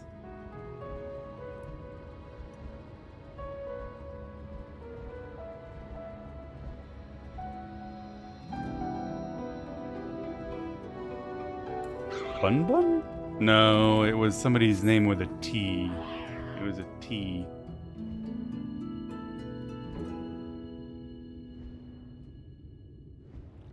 Cured leather.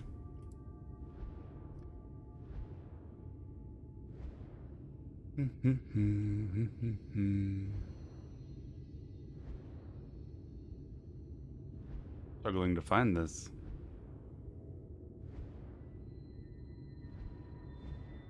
Armaments. Water. You were the ore.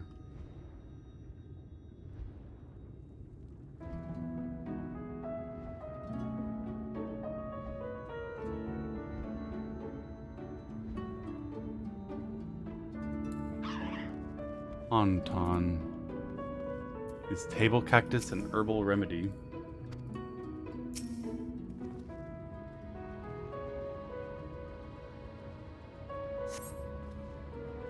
You came in with Cassard? Yes, I did.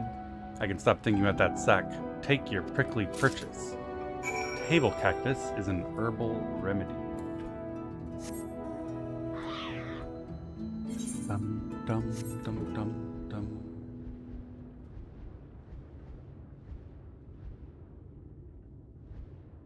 Thought friend skip one for an hour. Listen, I already got it. It only took me 2 circuits of the marketplace.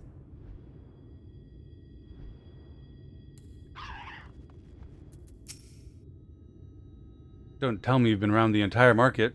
Twice, actually. And here we have your stuff.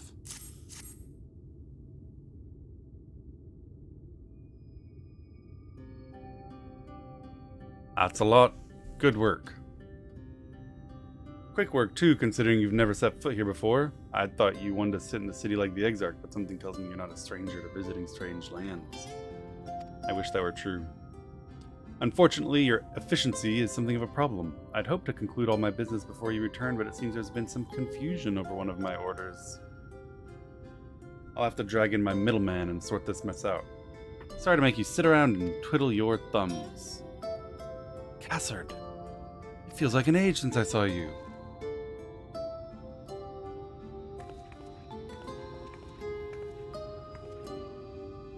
If it isn't the lovely Tesleen. It's been a while, but your timing couldn't be better. Hello, Tesleen. This gentleman was on his way to meet with Alice. I'm supposed to be taking him to your corner of the desert, but a misplaced order commandeered my attention. I know who you are. Do you really? Alice has told me so much about you. You're Robin. She recognizes me because Alice has described how beautiful I am. Nod. I knew it! How wonderful to meet you in the flesh after hearing all those stories. I'm Tesleen. I work as a carer at the inn, and I've gotten to know Alice quite well since she took up her guard duties there. You want me to take over as Robin's guide, Cassard? My shopping's all done and packed for the road, so it'd be no trouble. Yes, that'd be great. Looks like you'll be able to head straight out after all. My caravan and I will be in the area for a while yet. Seek me out when you've had your fill, so I can send you back to the Crystarium. Alright.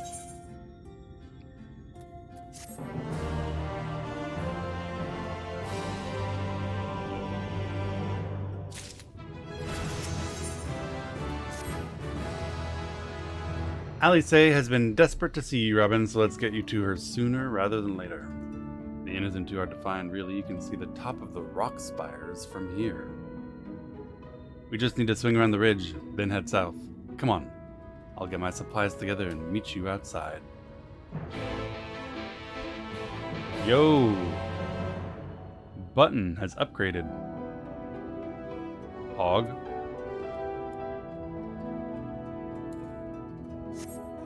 Gear check. Nice.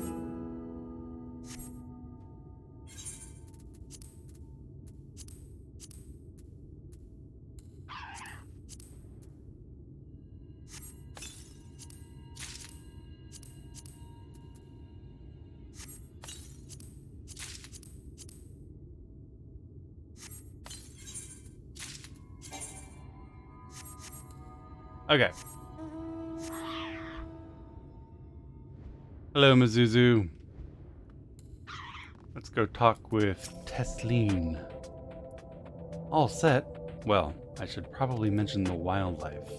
While most of them will leave you be if you keep your distance, the local coyotes have learned to prey on folk heading home from the markets. I can usually swing a sword well enough to fend them off, but I may have loaded myself down with too many bargains today. Could you please kill the coyotes? I'd be glad to. Alice was always saying how much... I mean, let's get going, shall we? How much does Alice talk about me anyway? Hey, coyote. Yeah, we're killing the coyotes.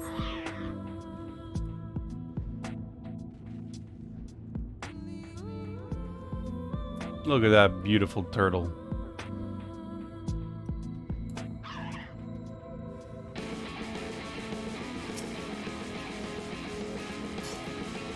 Hello, Coyote.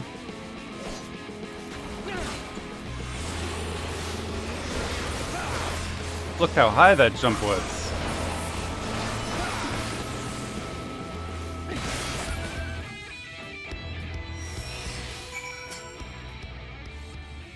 Sorry, there wasn't much time to shout a warning. Were you bitten? Those things can be nasty. But hardly a match for you, it seems. I'd always thought Alice was strong, but in her mind, she was never... Now it makes sense. Well, we should push on. Might be best if you scout ahead and clear out any coyotes that have our scent. I'll wait here so you can fight without distractions.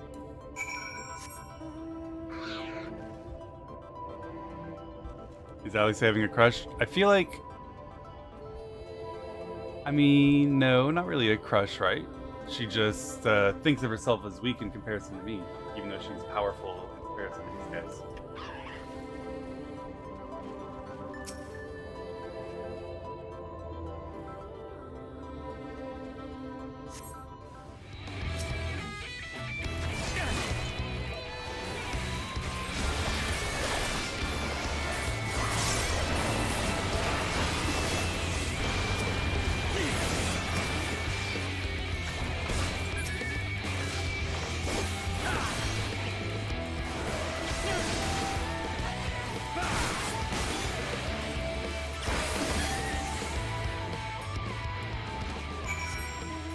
Alright. It's safe now. Tesleen, I have eliminated...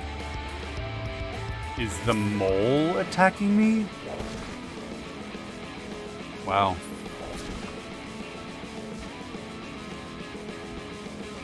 The unremitting hostility of this desert.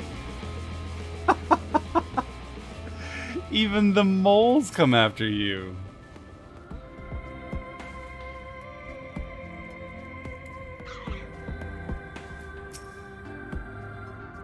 Thank goodness you're back. I could hear the howling and snarling from here. Frightful creatures. Let's hope the rest have seen your handiwork and know to avoid us now. I need to get these supplies back to the inn.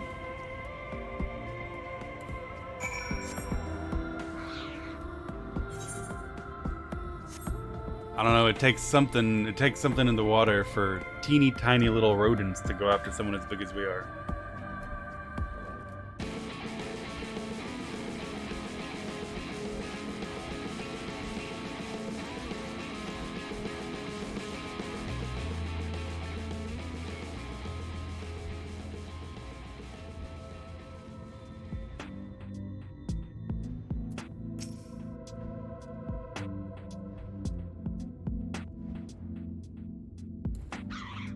Did you skip Shadowbringers Endwalker? I did, yeah. Thanks to you, I didn't have to drop my shopping even once. Come to think of it, I'm glad I didn't make the trip alone. It seems you ended up escorting me. I'll repay the favor somehow, but first, let's hit inside, shall we? Skipper, you can't be mad at me for skipping before when it means I get to play through it with you now. That's a good thing.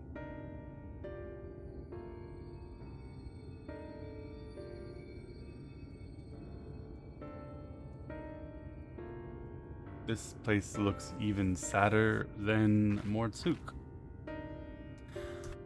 Welcome to the inn at Journey's Head. You might be our first visitor from the Crystarium since Alice arrived. It's not much, but it's home for the afflicted and a handful of carers. What illness is going around here? You don't know? I don't think I've met anyone besides Alice who is so unfamiliar with our situation here. Most folk have grown up knowing someone who knew someone. I might leave out something obvious, so maybe it's best to have Alice give you the full explanation. There's a sickness here.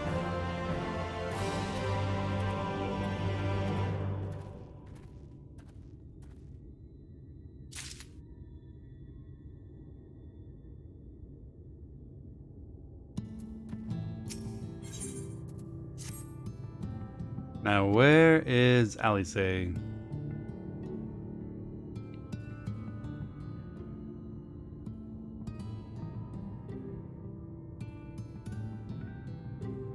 I think she might be out on patrol.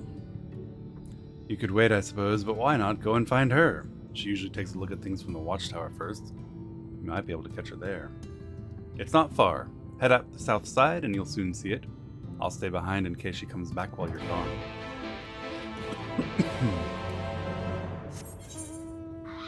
The watchtower. Oh, what? I almost didn't click this. It's lupus? It's COVID?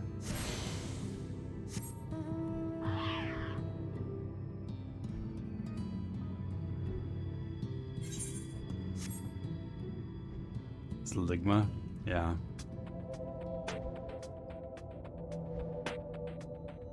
If I were to guess, I'd guess it's some kind of sickness caused by the light-afflicted lands.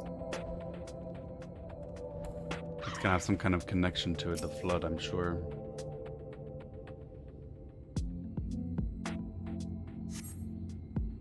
Alice is nowhere to be seen, but you spot fresh footprints on the ground, and they look to be the right size.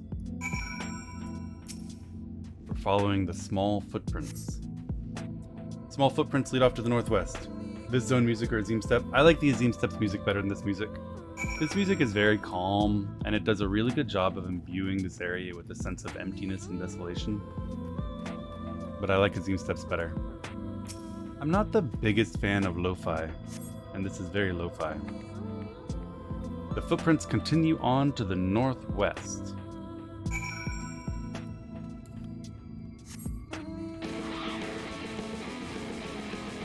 I tried to mount up, it didn't work.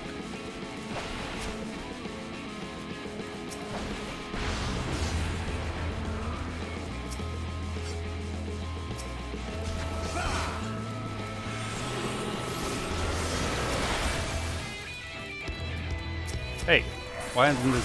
There we go.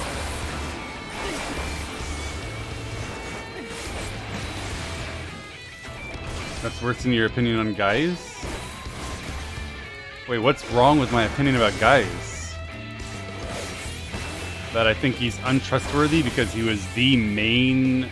one of the two main antagonists and villains of the entirety of the first expansion? And that the conclusion of the first expansion was my defeat of him? The footprints curve around to the west. Most of that's not even opinion.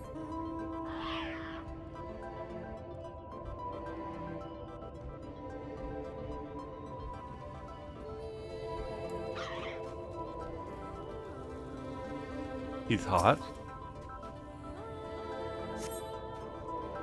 Yeah. That's true.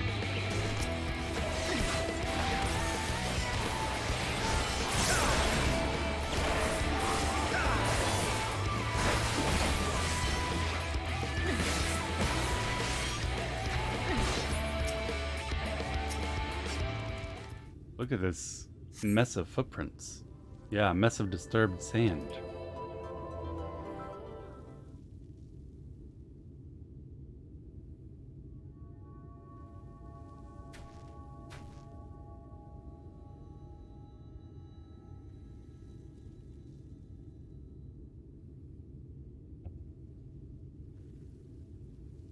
It's a really good depiction of like light being relentless and hostile. Get back here!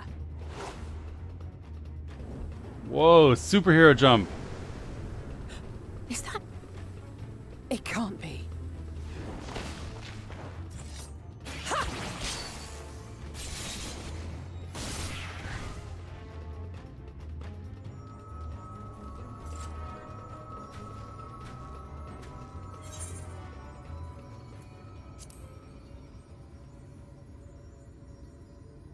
Just a lesser sin eater. Nothing to write home about. She's so cool. I knew you'd turn up sooner or later, but I had been hoping for sooner.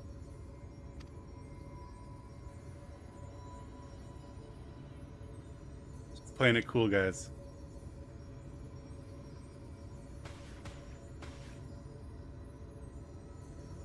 New outfit. How are you?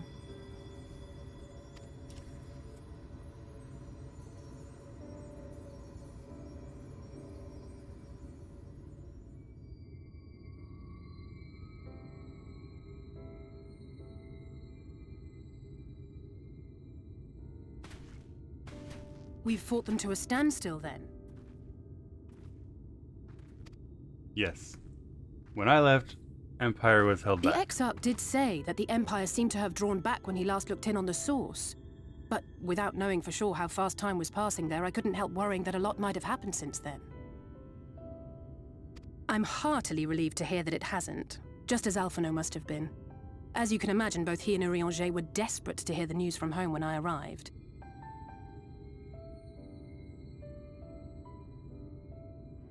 I haven't actually seen Thancred and Y'shtola yet, but they will have heard all the latest developments from the Exarch by now, or should have at least.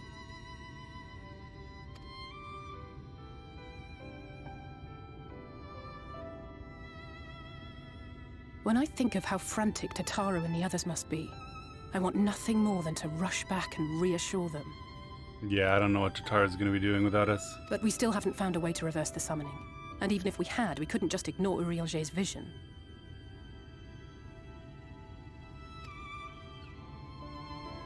He may use 10 words where 1 would suffice, and they may often obscure as much as they reveal. But on this matter, he was as clear as day. I do not doubt for one moment that he saw what he claims. Nor how difficult it must have been to speak about them. The 8th Umbral Calamity and your death aren't exactly topics for idle conversation. As much as I might want to go home, I don't want to go home to that. We can't allow the rejoining to happen, which means we have to save the first from the Sin Eaters. Alright, I'm on board. I don't understand the connection between the Sin Eaters and the rejoining. That great wall of white is a remnant of the Flood. 100 years ago, the balance in the First tipped decisively in favor of light. From that moment, it rose and swelled with each passing day, and then, without warning, it burst forth like water from a broken dam. A colossal wave of pure light, drowning everything in its wake. Only Norvrant was spared. For the most part, living things are composed of ether of various different aspects. But when exposed to such a flood, their etheric harmony is shattered, and their natural form breaks down. Then they either perish, or are warped into mindless abominations.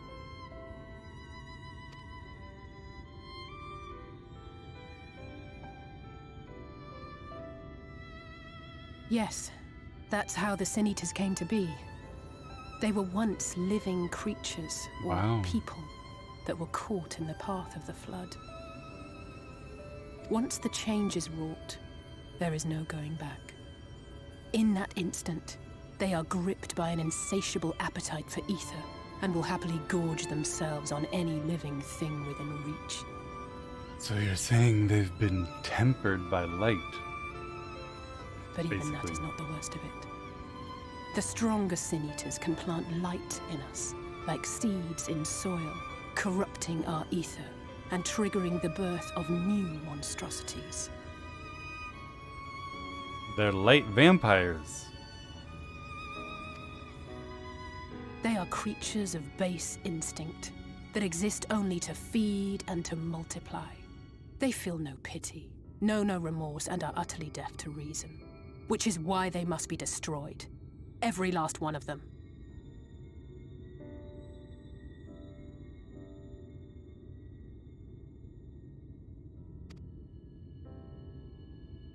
Yeah, but how does that cause the rejoining? The infirmary is full of the Sin Eaters' victims, left here to spend their final hours waiting for the change to overtake them. Oh shit.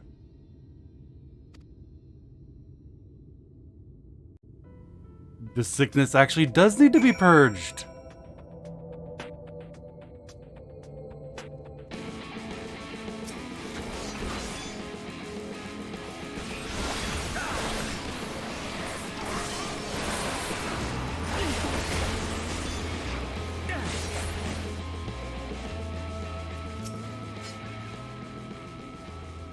Just a matter of time. More for some, less for others.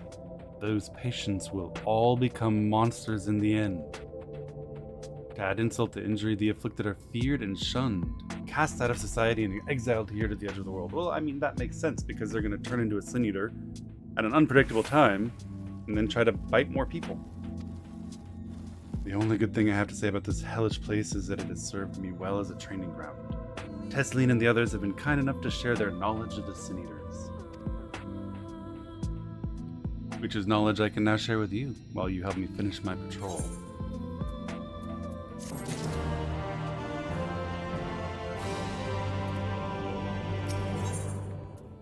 Man.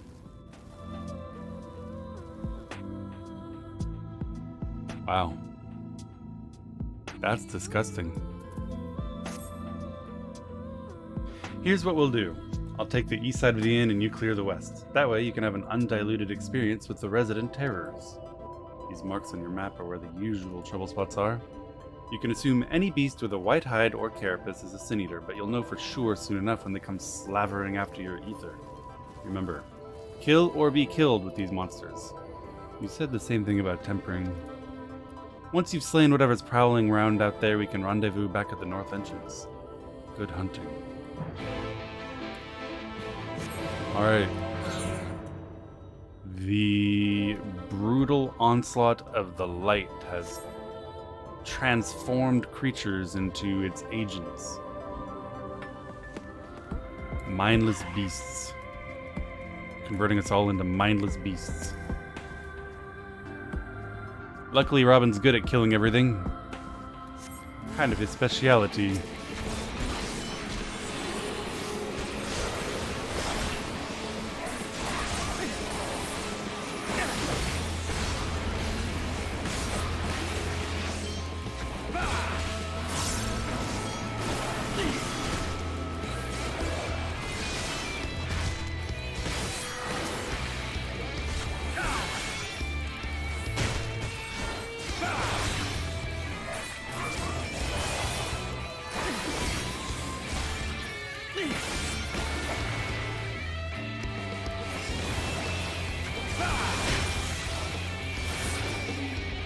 Man, Dragoon animations are blindingly awesome.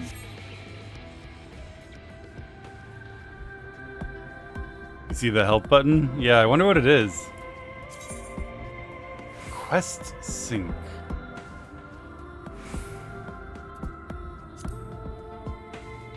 Yeah. Quest sync.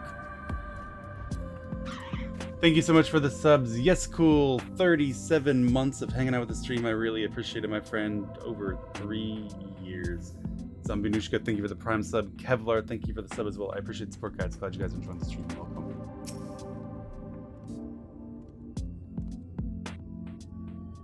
Animation sick until it locks mid mechanic and you die. Just don't, you know, be animation locked when you have to move, of course. It's a skill issue. That's what it sounds like to me.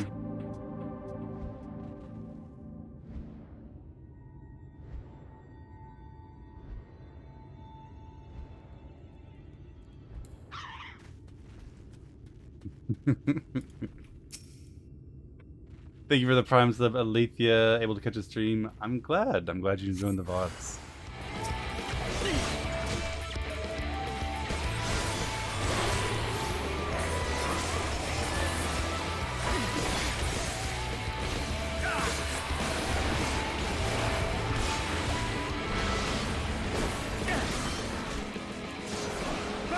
You got to Shadowbringer so fast you'll overtake me in 1 or 2 streams. The benefit of, you know, being a professional gamer and having you guys pay my rent and grocery bills while I play for 12 hours a day instead of working, I get to go fast. Thank you, friends.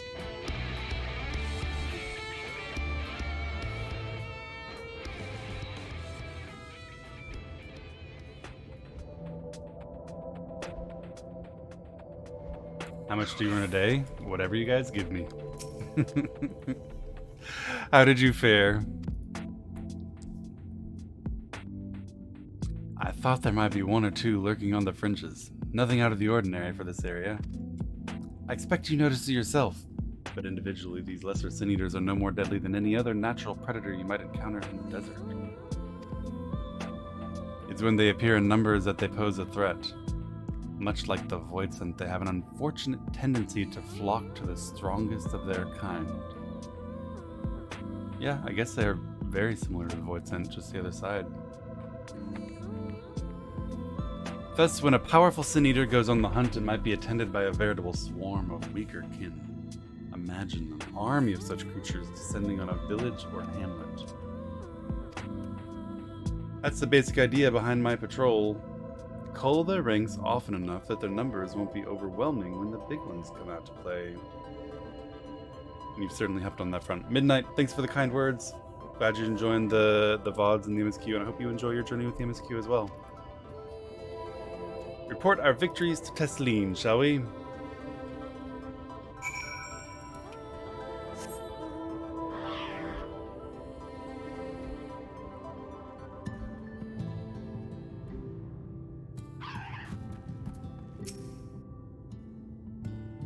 Alice tells me you helped her out on patrol. You have our thanks and my apologies for leading you from one battle to another ever since the moment we met.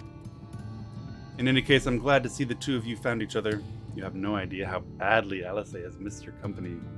Everything is always, if Robin were here, he would. That is an exaggeration, and I don't sound like that either. I was simply trying to view matters from another perspective, and I respect Robin's methods. Yeah, be nice to Alice. She's trying to do the best she can, so she's emulating a warrior role model. It's perfectly normal. After seeing him in action, I understand why. The way he leaps into the fray without hesitation is something to behold. I might be a little smitten myself. I'm not sure either of you is old enough to be smitten with Robin. Gasp. I'm only teasing, though I've no doubt he deserves all the admiration he gets. Just as you do. Alice had a cool entrance. She has no reason to feel inferior. Robin is a guy? Sure. If you want Robin to be a guy, then Robin's a guy.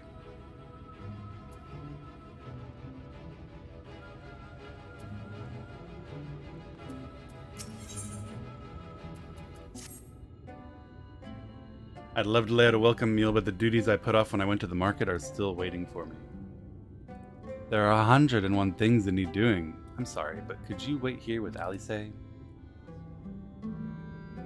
What, and twiddle our thumbs while you work yourself to death? Surely there's some task we can help you with? I could do with a hand, it's true. Thank you. You can start by helping me sort out the larder, Alice. While we do that, could you tend to a few patients, perhaps? There are 3 in particular I mean to visit. It's just a matter of saying a few words to them and seeing that their skin isn't caked in sand.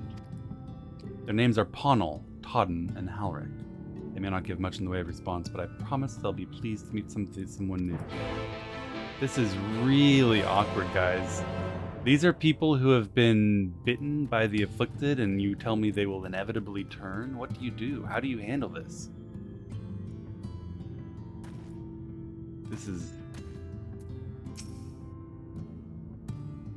This is concerning. Thank you.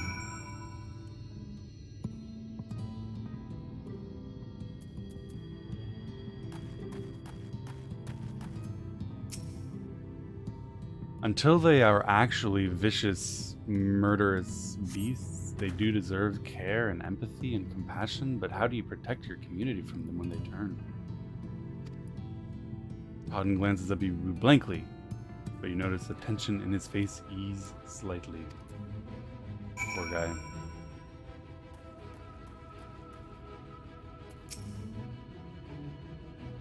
I hope they don't make me kill these guys. I hope we don't end up purging the sickness.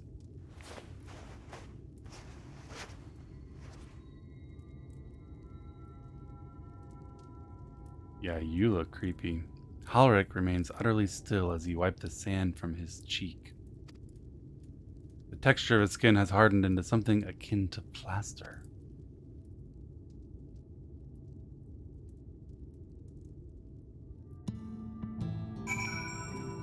He's just a little boy.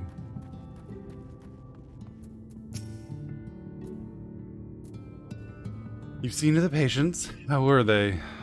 Well, I'm no expert on the progression of this illness. I knew they would enjoy meeting you. I'm concerned about Halric, though. I have to speak with the other carers, but I think his time may be near. We'll leave you to that discussion then. I was going to take Robin to Mordsuk if you have any errands that need doing. I suppose there's one thing. Would you pick up a nectarine from the markets, please? Cassard's caravan passed through, so Ron should have some fresh fruit. We were just there. Come then, Robin. There's something I want you to see. Right after we stop at Ron's stall, of course. You were just there. You brought a box of groceries all the way from there to here. Did you just not have nectarine on your list?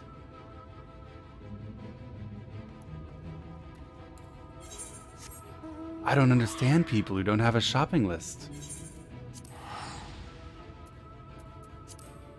You never forgot something at the store? Are they sending us away while they deal with our poor little boy who's near his time? Man, I don't even want to know.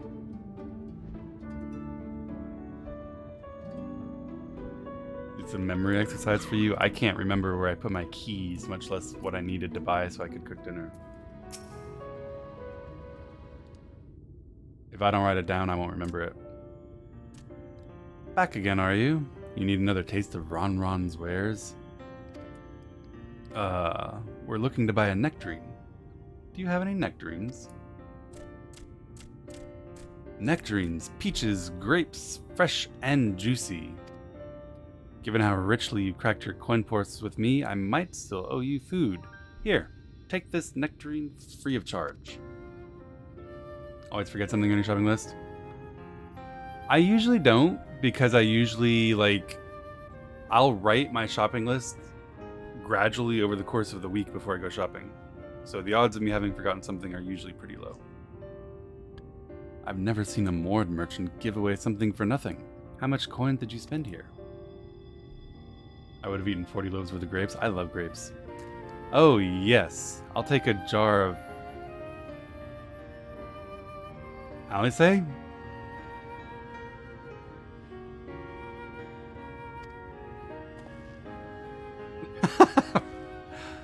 Oh no, they're not for me. It's an offering of sorts. Don't need to be embarrassed by eating worms.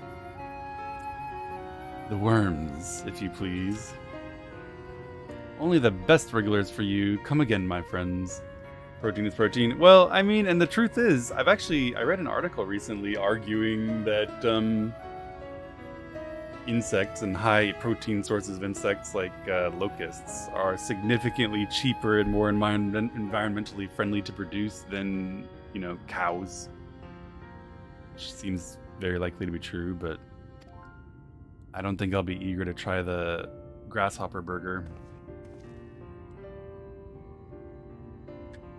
That's our shopping chores taken care of. Let's head up past the aetheryte to the main tower. The view I want to show you can only be seen from its very top. I'm pretty convinced by the whole you produce more calories at lower water and environmental costs with a field of, plants than you do with a field of cows. I'm convinced by that one, I'm okay with plant-based diet. But I'm just not on board with the you produce even more calories with even fewer resources with locusts. I'm not okay with that one. You're never gonna sell me on the locust diet.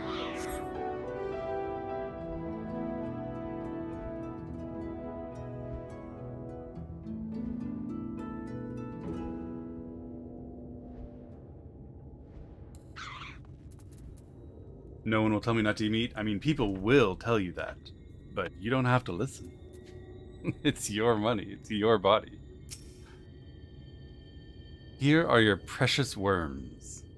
That buys us a trip to the top of the tower, doesn't it? Oh, good. She's not eating the worms. Glazed wrigglers, you brought them. I really shouldn't let you, but just this once, alright? Only once. We're bribing him with worms. Let's go to the top of the tower.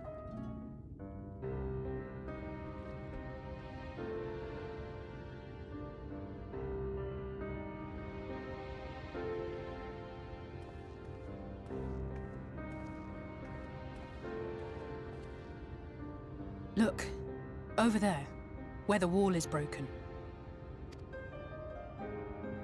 Do you see what lies beyond? Looks like desert. That's what the land became after the light flooded in. An empty white nothingness. Life cannot exist in such conditions. The primordial light would wreak havoc on the body's etheric balance.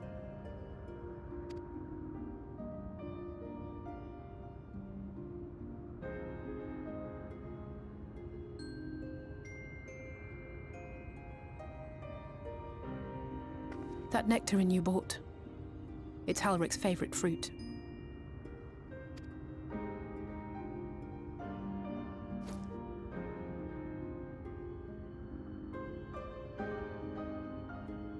Most of the patients, Halric included, survived the attacks of powerful eaters.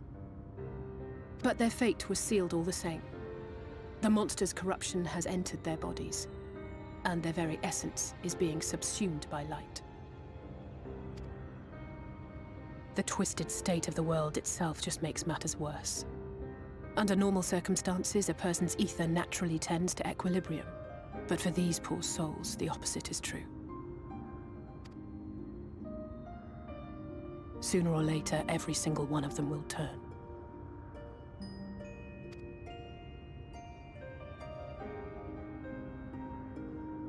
Are you suggesting a culling? Tesleen and the patients, they all know this. They know what has to be done before the change goes too far, before the eater within takes over. The preferred method is mixing poison into their favorite food. Aww. In my time here, I've borne witness to a lot of last meals. Man. I hope it's a tasteless poison, otherwise you're like ruining their last meal, like their favorite food. Poor Robin's holding his poison container. No matter how hard I fight, it's never enough. Complain about forgetting the grocery list. Listen, if... But it's a war I mean to wage, nonetheless.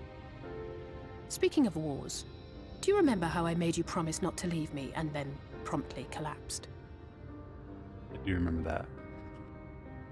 I'm glad to get the nectarine for the poor boy. But I had just been here and she had just gone shopping. Well, let's just say I had a few choice words for the Exarch concerning the timing of his summons.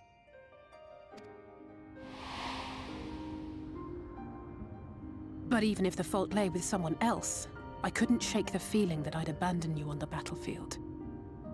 So I swore that I'd make up for my absence there by making a difference here. And that's what keeps me moving forward, even when things seem hopeless.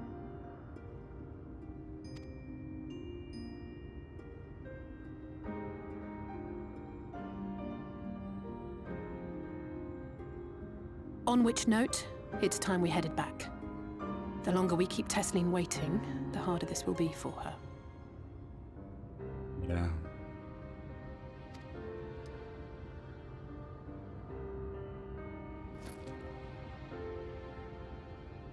Seems like a losing battle if your people keep being taken and converted. Why are you here?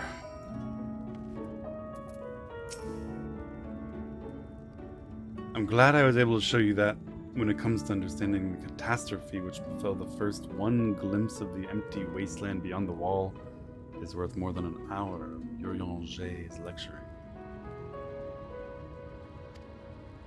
And I needed you to know beyond a doubt that Tesleen has no other choice. The nectarine will be a kindless. I mean, I believe you, but what you showed me isn't proof. But I'm not going to come in here and be like, oh, you can't kill the child, when you guys have been dealing with this and I haven't. I believe you. It isn't just the threat posed to others. When a person becomes an eater, the pain appears to be excruciating. The carers are truly fond of their wards and would spare them that suffering.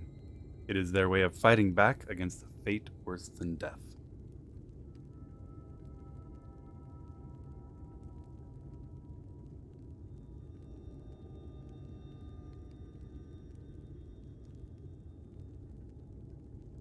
Do the victims know?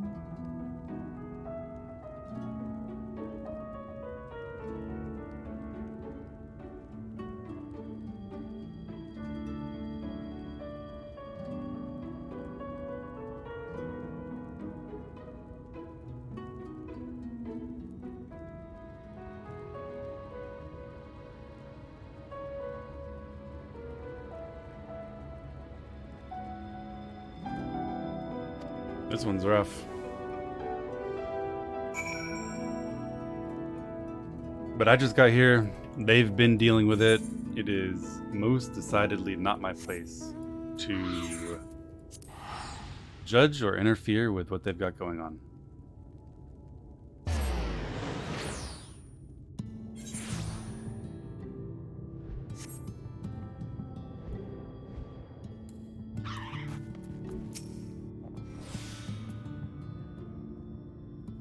You're back. I hope you had a nice time. Did you manage to find a nectarine? Yes, I have brought you your sweet nectarine. Thank you. Alice has explained why I wanted this, has she? I can see it in your eyes. But we may not need it just yet. I spoke with the others and we've decided to keep an eye on Halrig for now. Thanks to you, though. If his time does come suddenly, we'll be ready to send him on his way with a taste of happier days. I mean, the thing is, though, we can give him the nectarine anyway, right? It's not like he has an overabundance of good things happening in his life and that this will spoil him, or that we have to wait for it to be his last food. He can have it now, maybe? Could that not, maybe, maybe he could enjoy it now. Maybe he could have 2 nectarines. I'll go get him another one.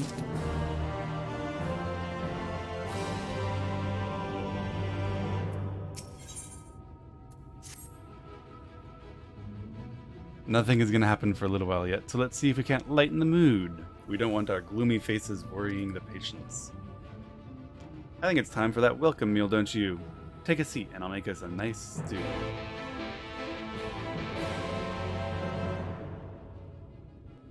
I feel like we don't have to save the last meal for the last meal. Don't look like they're rolling in money. They don't look like they're rolling in money. That is absolutely true.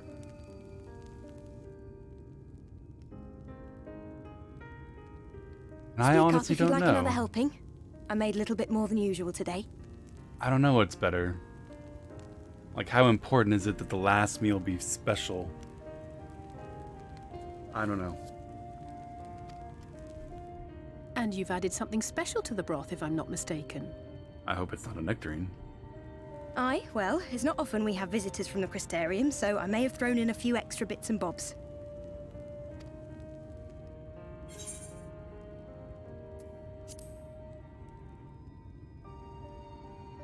I don't eat any more of their food. Oh, it's nothing, really. And we do so rarely have guests.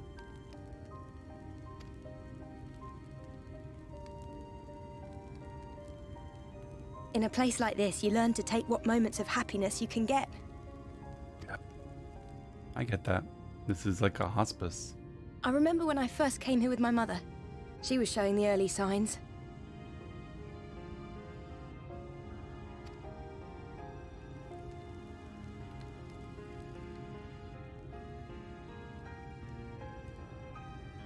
I knew there was no way to save her, but I just couldn't face what needed to be done. That's the way of it for most people. Why they travel from arms to stay here. Holy fuck.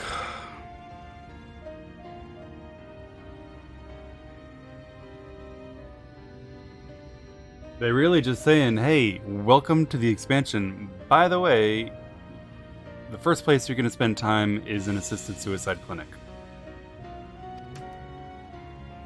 Beaten, broken souls come to wait out the inevitable. to receive the mercy of a painless death.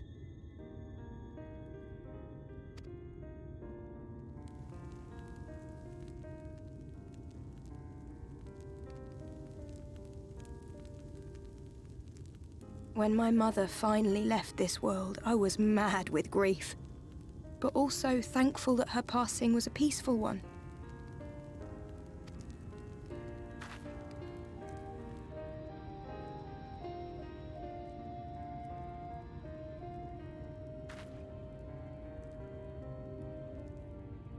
It's never easy, ending a life you've cared for, even when you believe they go on to a better place.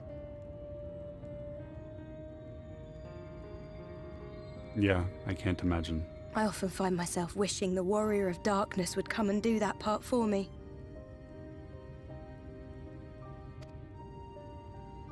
The Warrior of Darkness? You've never heard the tale? I'm not sure where it began, but every child in Norvrent could tell you a version of it. Thank you, Concerned. How you doing, my friend? 31 months. Really appreciate it, buddy. Warrior of Darkness, servant of death, take care of our souls at our dying breath.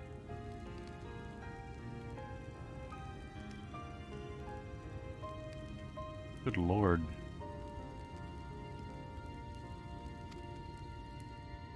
Let sinners and eaters of sin go with thee, that all may return to the sunless sea.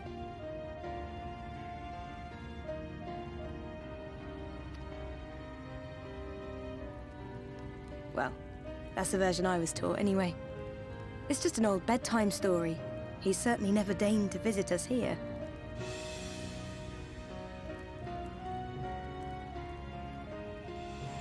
I mean, the thing is that, yeah, this is super grim and faintly horrifying in the terms they put it, for them to basically, you know, be praying to an angel of death, and yet a fairly common rhyme prayer taught to children all over America. You teach 5-year-olds to pray before bed, and if I die before I wake. Humans are obsessed with death. Which is a good thing, surely. He sounds rather ominous.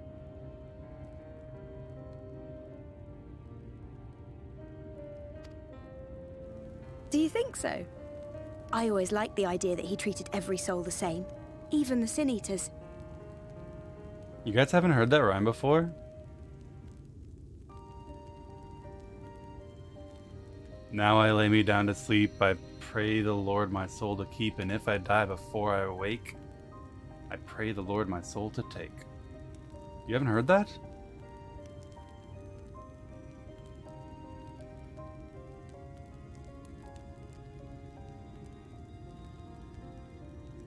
In America, not only does everyone know that rhyme, they also, like, sell it on little angels holding a plaque that you can put above your door or your kid's crib or something. You gotta remember, we're descendants of Puritans.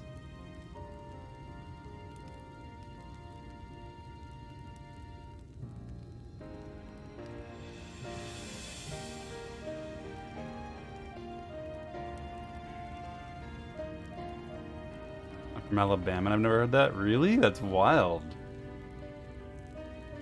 I remember, man. Alright, now you're making me question my whole life.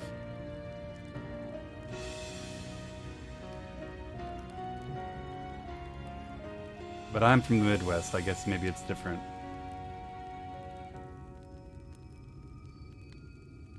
Are you from Jesustown? Yeah, cows, corn, and Christ. It's super common. Yeah, it's super common. Everyone knows that rhyme.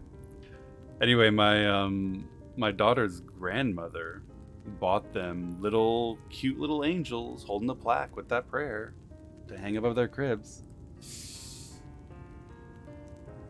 So maybe you guys are different, but when I saw that prayer that she said about a warrior of darkness, angel of death, come to us for our deaths or whatever, I was like, well, you know, that's normal. That's normal.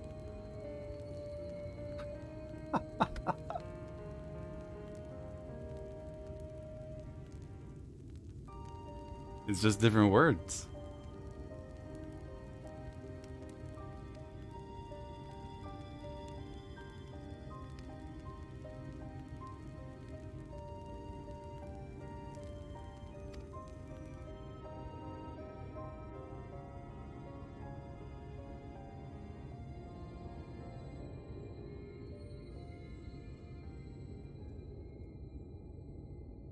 In an older version of our society, when children did randomly die overnight, and anyone else could too, They're coming. Was a specter lurking over your shoulder. In the 15th, 16th, 17th centuries earlier, you know? I think something's happening. Desleen!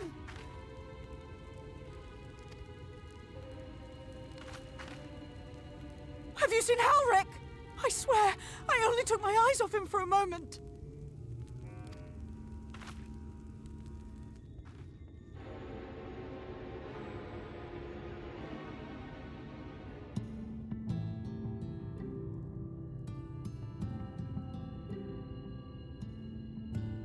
So, one of them says they're coming and Halric is missing. Robin, Alice, we have to find Halric. I don't know what's gotten into him, but if he's wandering out there alone... Sure. But on the other hand, what's the worst that could happen? We'll assign search areas and split up. Oh no, any idea where he might be headed? He's never done anything like this before, but it can't be a coincidence that the other patients are suddenly so agitated. They can sense something. In any case, let's keep the search close to the inn. Halric isn't very sure on his feet, so he won't have gone far. I'll search the east side. Of course we need to find him. It's much better for him to be sweetly ushered off with a nectarine than ripped apart by wild animals or something. I agree we need to find him. But it feels weird, right? This is like, I don't know, preventing the mob from hanging someone so that you can legally hang him the next day. I'll cover the north and west then. You take everything from here to the south.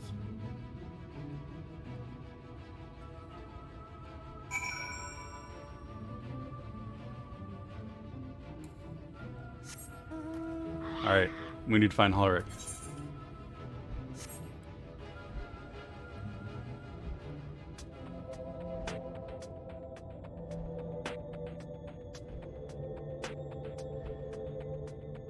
Euthanasia is a thing that's merciful.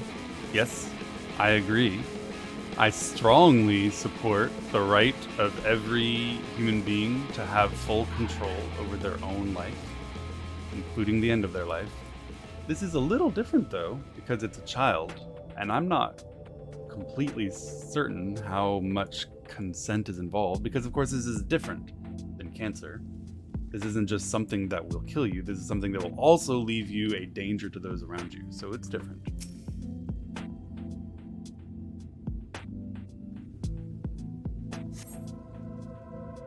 No sign of Halric. Maybe he went further west. I wish they would change these messages a little bit. This is the second time this has happened. We went looking for Yatsuyu and the same thing happened. There's no sign of him, but maybe west. Why not say there's some signs pointing west? I'm not, like, it's, there's no sign of him, but I guess west is a good way to go.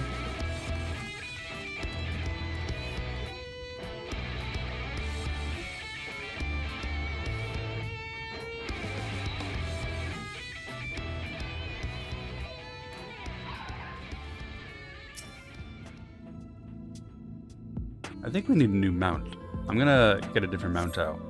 You scan your surroundings in search of Halric and suddenly find yourself under attack by a scorpion.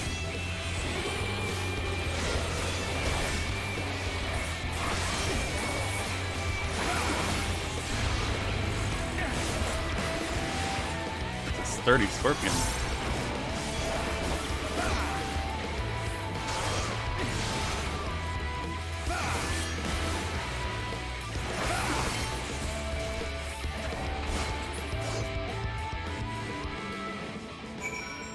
Alright, we go look for Halric some more.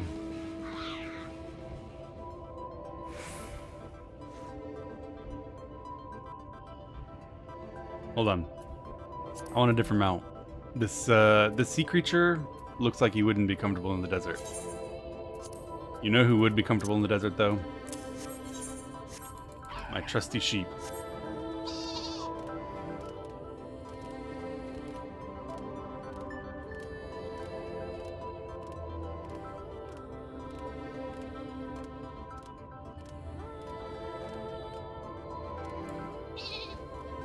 Bah, always cheers you up. Always happy. Sure, children are being killed because they're turning into monsters. Sure, we're having to euthanize people, but at least we have a nice happy sheep. Any sign of him?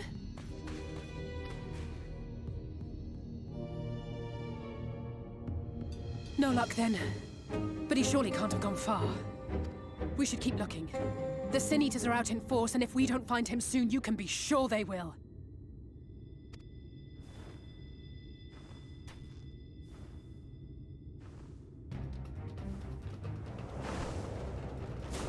Whoa, she's from the trailer. Are you sure they have no reason? Did you see the size of that thing? It must be one of the nasty ones. Looks like a person. Have we tried Wherever talking it's to going, them? it can only mean trouble. After it!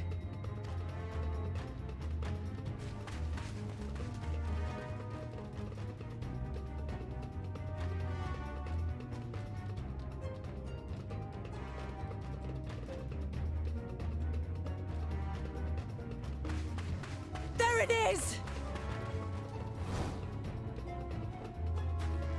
Is that... Oh no!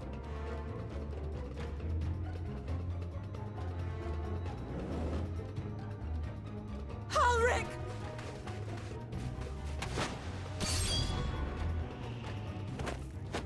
Whoa. We Hog. have to run! No? Tesseline! No!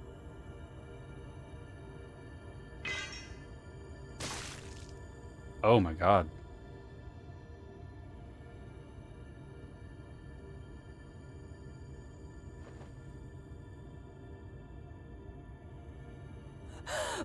We all deserve happiness, wherever we can find it.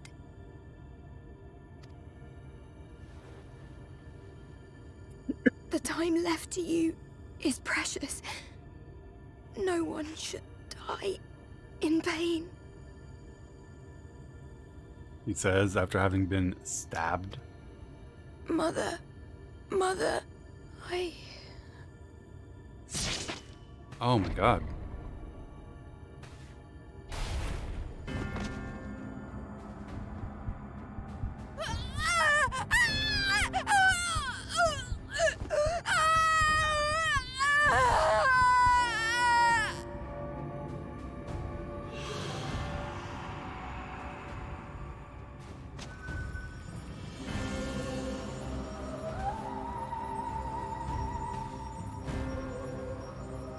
This is all so creepy, especially with the kid just watching. Ah.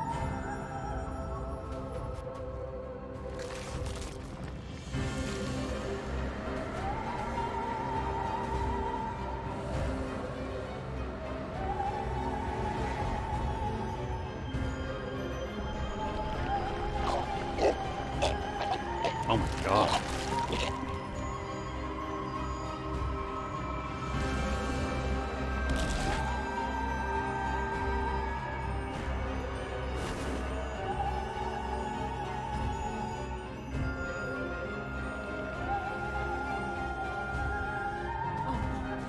No, no, no, no, no!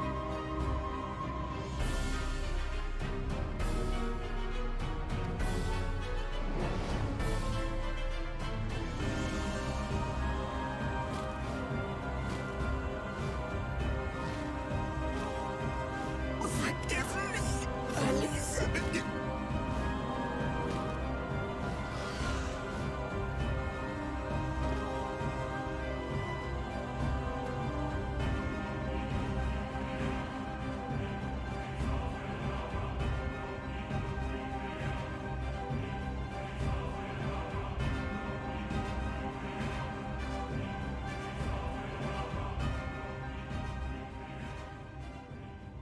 Jesus Christ.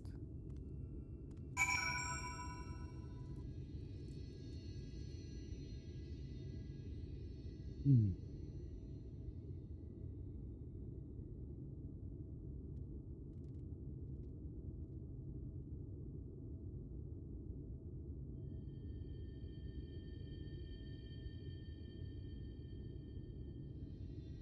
I'm not gonna lie, guys. I feel a little bit lied to. I feel a little bit tricked. A couple hours ago, I was watching the trailer, and it was like uplifting, and they're my friends, and we're fighting, and we're gonna save the world. And now it's, oh, you want to actually play the game? Well, here is a euthanasia clinic, and these people are doomed not only to die, but to turn into monsters. Oh, and this nice character you just met, haha, let's just give her the speed run to becoming a monster.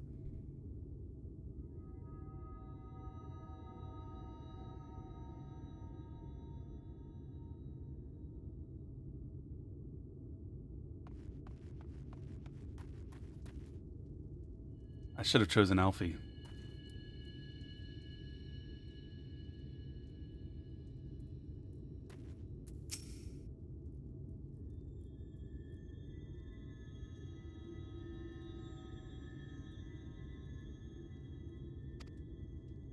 I'm sorry, Robin.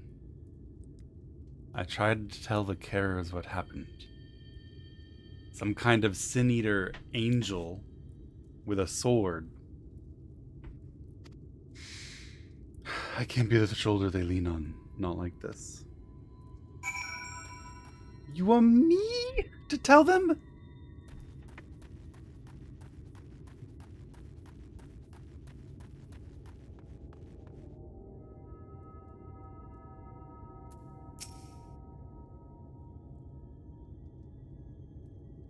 Sorry, Kasana. It is unfair. Tesleen was so cheery with the patients, telling them not to be scared that there wouldn't be any pain. And instead, she got to suffer what appeared to be agonizing pain as she metamorphed. Of all the people to suffer such a fate.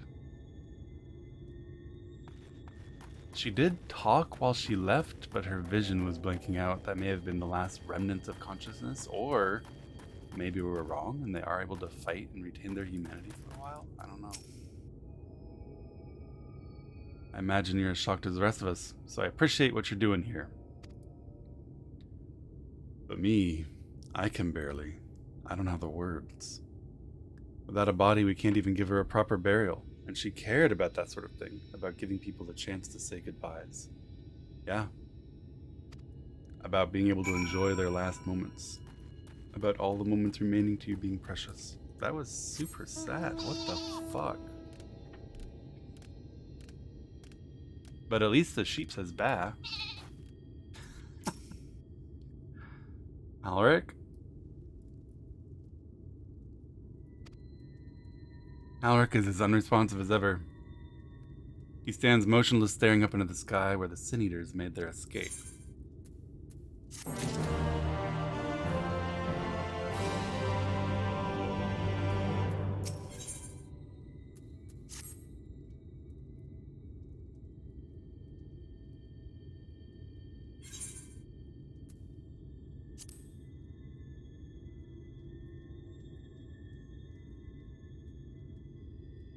Thank you.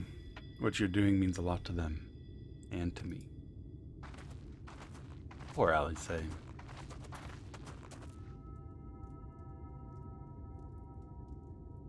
Sorry to interrupt. We realized we hadn't thanked you for rescuing Halric. You weren't hurt, were you? There wasn't even a fight. I was too late.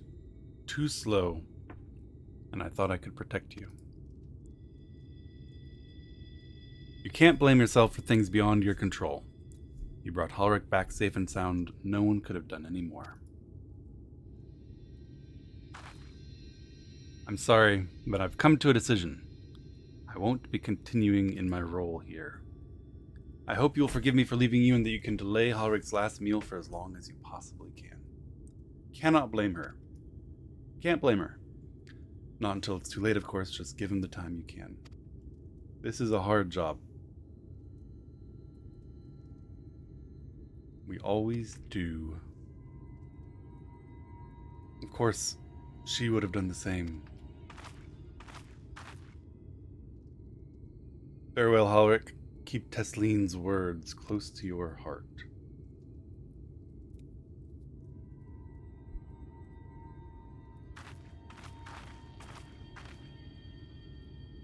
You're leaving this very moment. I understand how you must feel, but surely this is hasty. Do you even have anywhere to go? I have a destination in mind and a purpose. This damned light, building without cease. It's the reason we can't save those corrupted by the Eaters.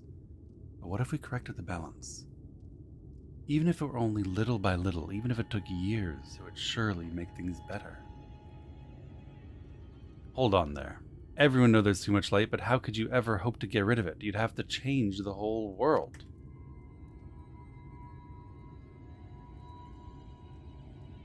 That's right.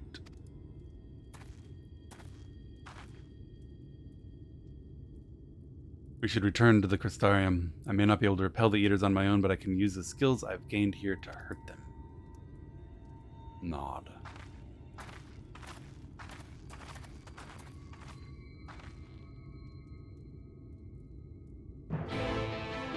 I mean, to be fair, it wasn't like staying out here being a patrol guard was ever really in character with her goals back home either. She always wants to be an agent of change and make the world a better place.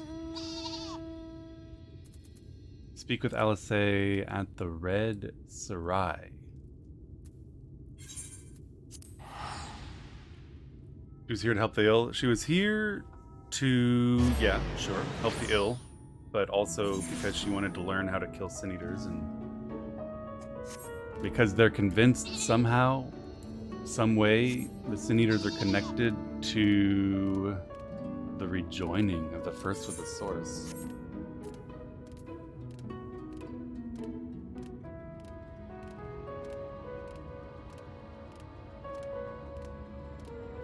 Why y'all pinging Sphere?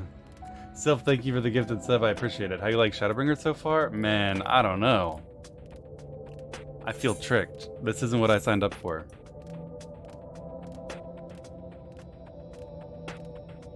Check his Twitter? Sophia Twitter.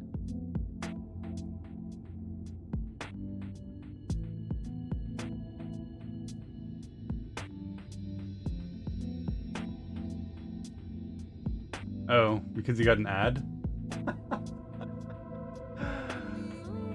I mean, I'm sorry. Nothing I can do.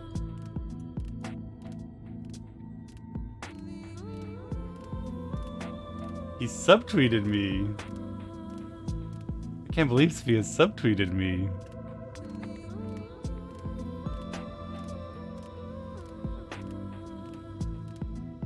Twitch is a business. Twitch is trying to make money. They sell ads. There are lots of ways past the ads. Not only those that require you to pay. You can of course do the sub. You can of course do Twitch Turbo. But I've heard rumors of something third party, something like what plugins do for Final Fantasy, only for Twitch. I don't know much about it because I'm an ethical boy and I would never break the rules handed down to us by God, by those in charge of our commercial world. But I've heard that there might be a way that you can avoid advertisements without paying a penny.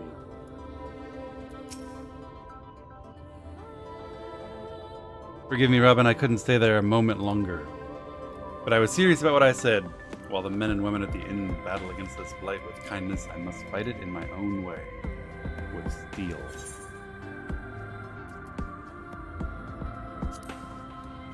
Gods above.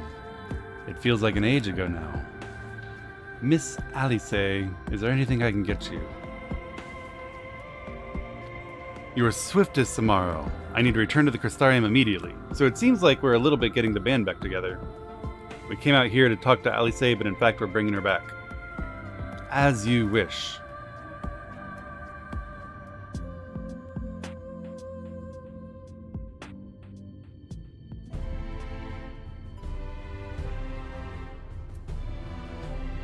And we're back.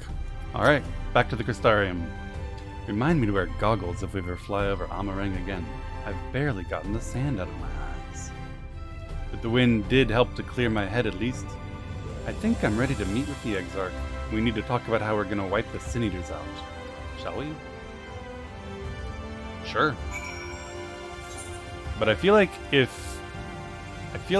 the Exarch knew how to wipe the Sin Eaters out, he would have told you before you went out to kill them one by one, right?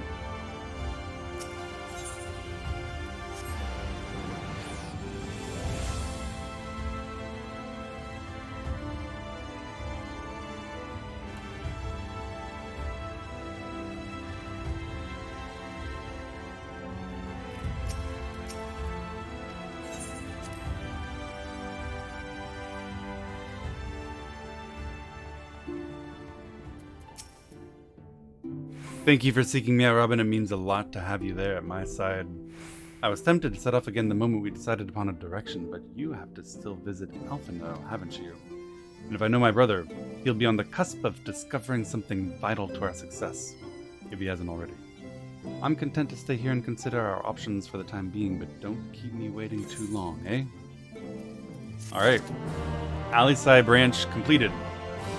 And wasn't it just a soul-enriching, spiritually fulfilling, emotionally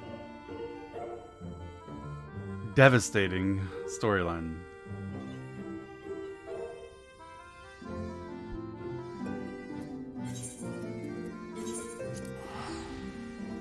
Wait, hold on. Actually, never mind. I'm gonna do that.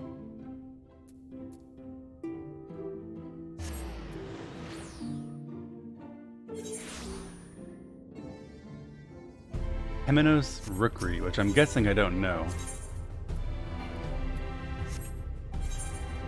It's this way. It might be up.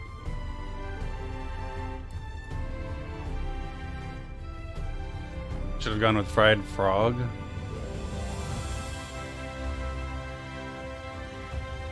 If only all of this was a hallucination caused by the mush burger.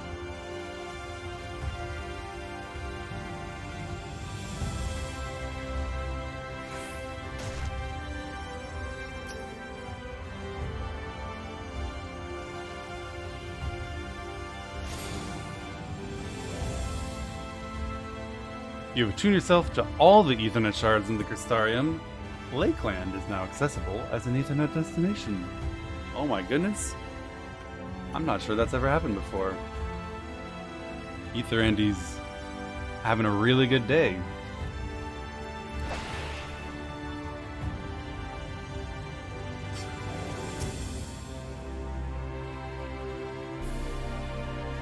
Your face is unknown to me. What business have you at my rookery? I need to go see Alphino. Join his party with the nobles and rich people. Signed by the Exarch. I can provide you with an Amaro for passage to Calusia. I will pick you out a friendly whelp.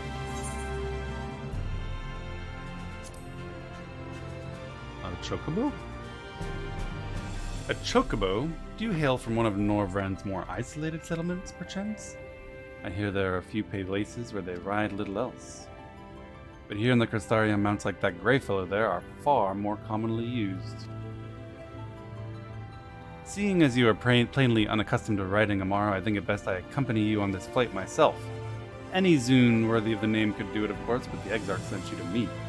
Ensuring you arrive safely is my responsibility. Gather your things and meet me at the Amaro launch. One of the junior tamers will attend to you while I ready the mounts. Okay.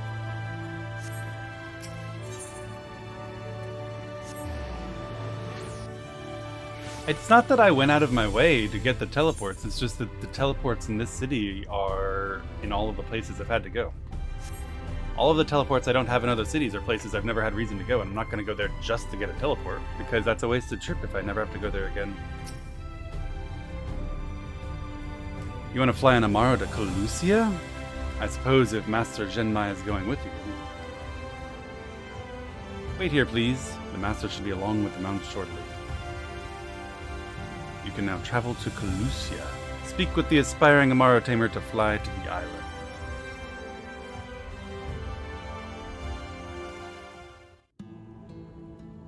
The whistling breeze, mute.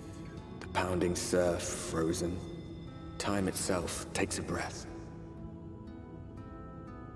At light's edge, all is perfectly still. The world captured in a painting, locked in a moment. Music, faint and fleeting, drifts coastward on the lifeless air. And in the distance, beyond the broken earth, a city beckons.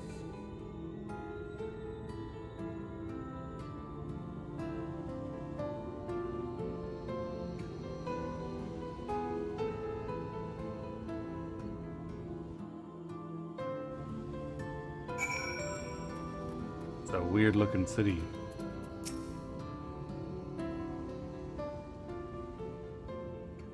We are arrived. This is Cracked Shell Beach on the eastern coast of Calusia. Should be safe here for the present. Compared to the mainland, Sin Eater attacks are far less prevalent, and the native beasts are no more dangerous than elsewhere. It's the people you need to be wary of.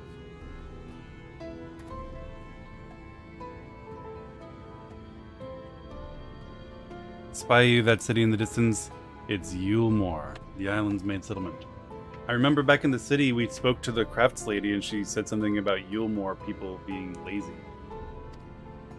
It rivals the Crystarium in scale and was once an ally in our battle against the Abominations. For years the Yulemoran elite have fancied themselves the masters of what remains of our broken world. They've gone so far as to offer the leaders of other settlements their protection if we bend the knee. But to say their ideals are questionable would be putting it mildly. The Crystarium is one of many who resist their heavy-handed authority, and while we are not at war, our relationship with Yulemoor is strained at best. It may be wise to conceal your ties with the Exarch during your stay here, especially in the vicinity of the city. Nod. I'm glad we understand each other. Oh, sorry. Now, the Exarch has instructed me to divulge a secret that should make finding your friend a good deal easier. Listen closely.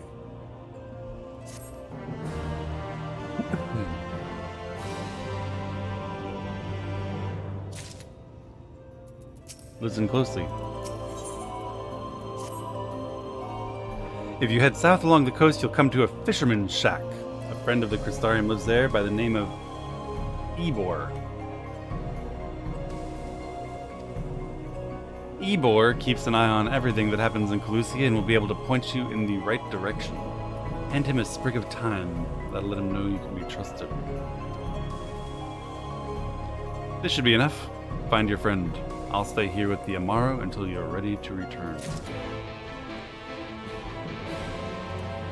Alright, let's go see Ebor.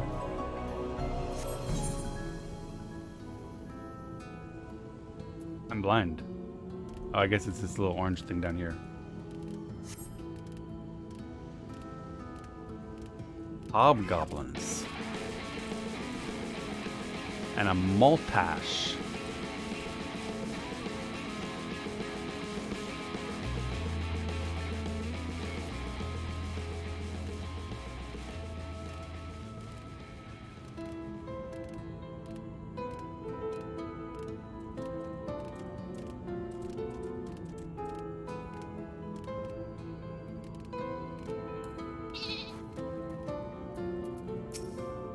Ebor, what are you after? Fish? Crab? Eels? Here is some thyme. I do love a bit of thyme. Chuck some in the pan and it's like a bloody festival of flavor. What can I do for you? Can't say there's been any major upsets to report these last few weeks. Alphino, eh? I know the one. Our young champion of the downtrodden. Yulmore is richer than all of Norvrend put together, but it's a different story for them as live outside the city. Most spend every waking moment just trying to stay alive, which makes your friend's dedication to helping others stand out all the more. I can hazard a guess as to where he is now. Get a message to him, but you'll need somewhere quiet to meet, away from prying eyes. Make for Stilltide, that's the fishing village just up the path there. You're looking for a rundown excuse for a tavern the locals call the Leaky Keel. Wait there, and I'll see that Alphino joins you. Alright, let's go to the bar and wait for Alphino at the Leaky Keel.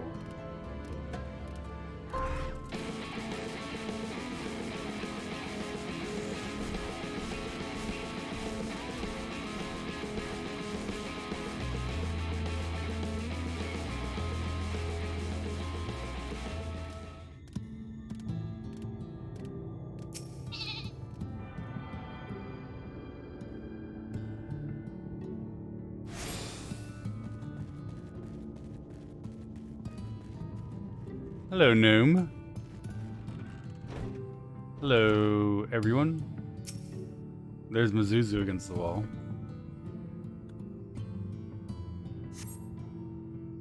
This your first time in a tavern?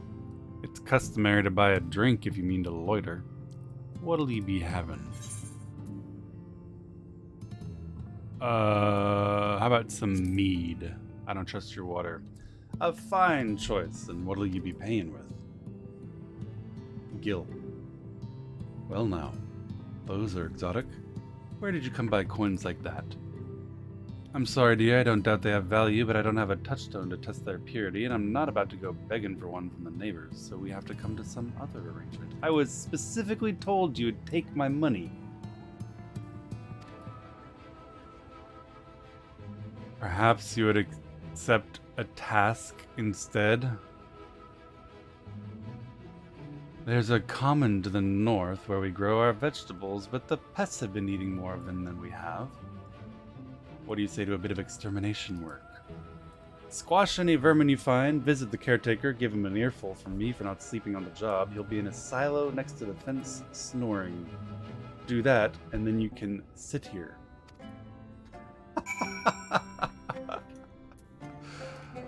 Okay. Alright.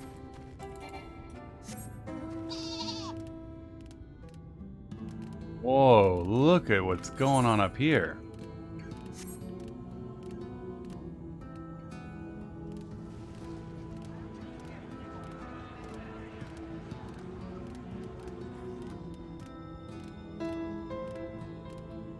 That's a lot of friends.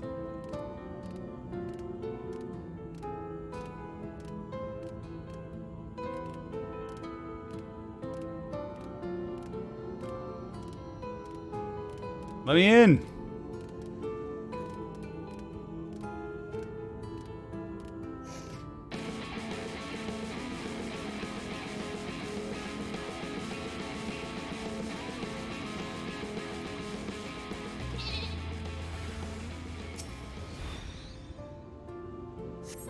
Search the field for vermin.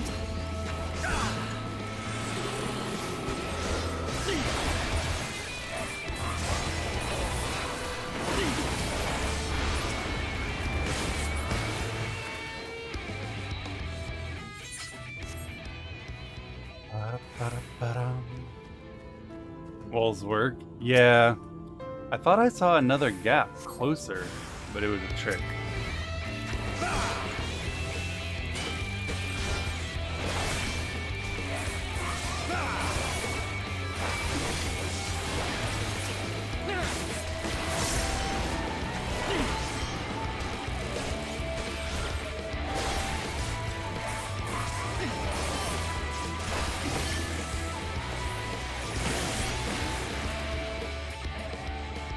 Alright, now we need to go report to the lazy guy in the silo.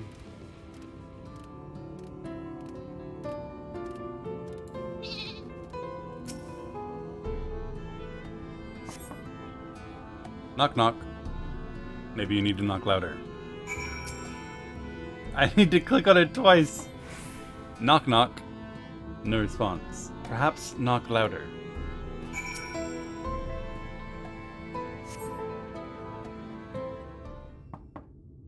Knock knock. You hear a faint squeaking from the room beyond. Time to burst in and save the day. Wait, really? You don't think that maybe we shouldn't break into his house? No one is home. Judging by the lack of furniture, they haven't been for some time. The gnawed scraps of vegetables on the floor suggest rats have taken up residence in their absence. Filthy rats. Well, no wonder the pests have been bothering you and eating all of your vegetables. Your gardener isn't there anymore.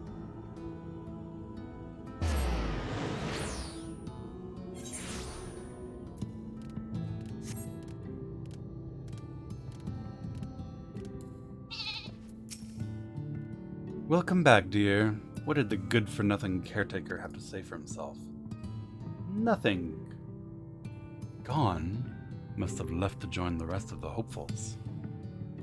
Hopefuls, you say? In Gate Town, outside Yulemore? You don't have a clue what I'm talking about, do you? There I was thinking you were another dreamer. Never mind all that. Take a seat wherever you like, you've more than earned it, and I'll throw in another drink on the house. Oh, okay. Nice. More alcohol.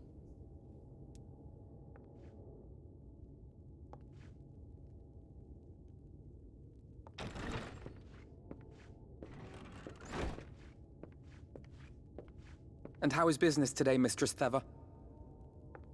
We know that voice. Oh, frenetic. Look, I have a new customer.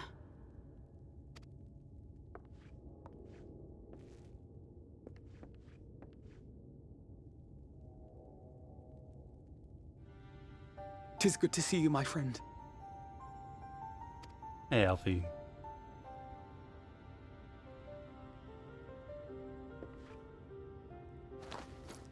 The barley seeds you wanted. They should produce a better harvest than the last. What, just like that? Oh, Alfie, no, you really are a dear. Well, I'd best be tidying up some of those empty shacks before the pests move in. Keep an eye on the place while I'm out, eh? Gladly.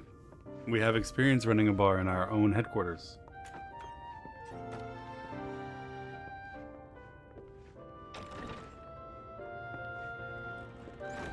It seems an age since last we spoke. Not since the prisoner exchange in Doma. And Yotsu. Yep. It has been even longer for me, of course, if you count the days I've spent here. But the time has only added to the relief I feel seeing you safe and well.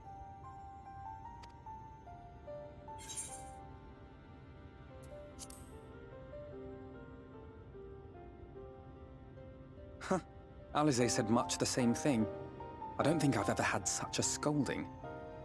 Alize was mad at you for a long time because you wandered off into the Empire for no good reason alone. But I believe an exchange of news is in order. Come, tell me of your arrival and all that came before. And then got brought to us by Gaius van Belsar. That didn't look suspicious at all.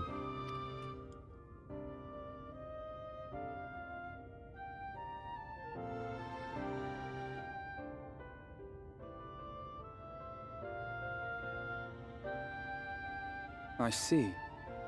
Both the Exarch and Alize told me what they knew of events, but I had stubbornly clung on to the hope that all-out war might yet be avoidable. He's never letting Gaius go. Why would I? The game didn't.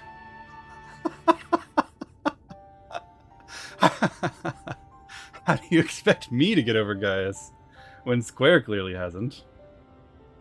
And poor Tataru. She must be sick with worry. We must endeavor to return as soon as we may.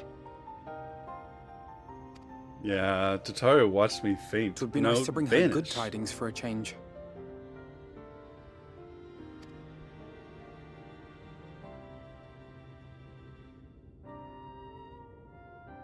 But before we bid this world farewell, we must first ensure that it is not rejoined to the source. We must prevent the 8th Umbral calamity. I agree. Urianger's vision of the future has, I fear, every chance of coming true. By his description, the catalyst for the calamity was a formless and deadly weapon employed by the Garlean Empire. So, why don't we go home and prevent them from making their weapon?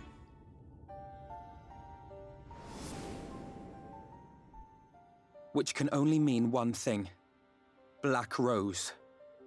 Gaius was telling you the truth. When we were on the trail of the Ascians, we saw evidence that the gas was being manufactured once more. Gaius was adamant that the project had been scrapped. But so long as there are wars to be waged, there will always be those determined to win by any means.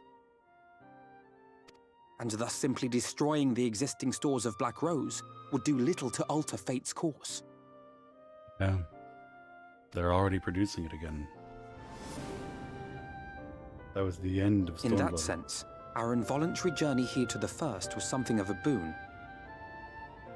Together with the Exarch, we've developed a theory as to how we believe the rejoining will be set in motion. I'm sure Urianger himself will cover the subject in more detail.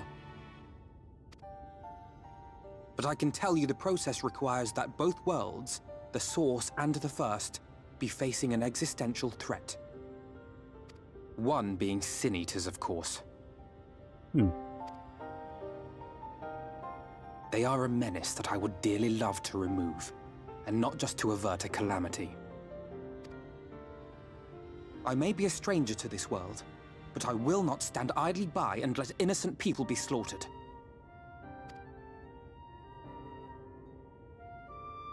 Well, that is what brought me to the gates of Yulmore. Ignoring its pretensions as a kind of capital city to what remains of the world, it is nonetheless a center of power and authority. I won't let people be slaughtered as they're being slaughtered down where Alice was working. If any solutions are to be found, I believe our search should begin there. What say you, old friend? Hungry for another adventure?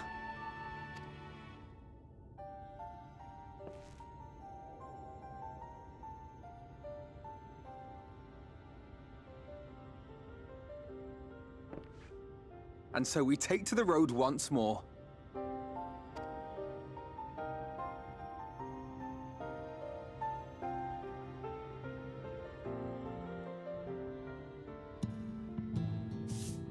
I'm curious to see what you think you can learn from the rich and powerful Yulmore about how to stop the depredations of the Sin Eaters.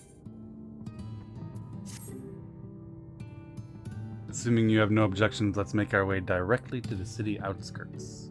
If we time our arrival just right, you may be lucky enough to see why I have yet to set foot in Yulmore, despite my best efforts to do so. Wait, this whole time Alice has been protecting people and killing Sin Eaters, and you've been failing to hobnob with the rich and famous? We must head west and cross a small bridge.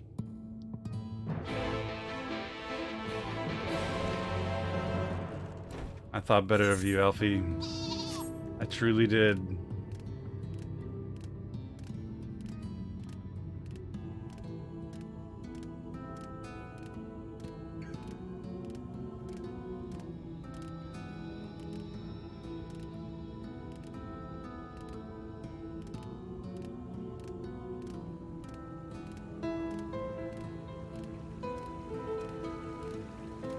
It's not like she achieved anything. You don't think she's achieved more than he has? I think she clearly has. Helping take care of people near death, providing succor to those most in need, and straight up killing Sin Eaters is obviously more productive than not getting into the rich city. Calusia seems peaceful, doesn't it? Almost familiar. I had a similar impression of the Crystarium. Even in this distant world, people are much the same. To think that whenever a calamity struck the source, a reflection such as this one with all its culture and history was being erased from existence.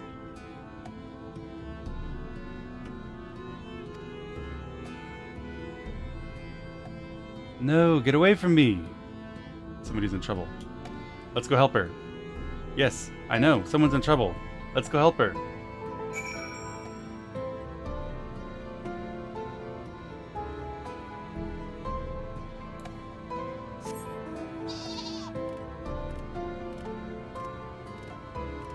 Those are dead people? Alfie's helping non-dead people? They're not dead until they're dead. We're all of us dying just as much as they are.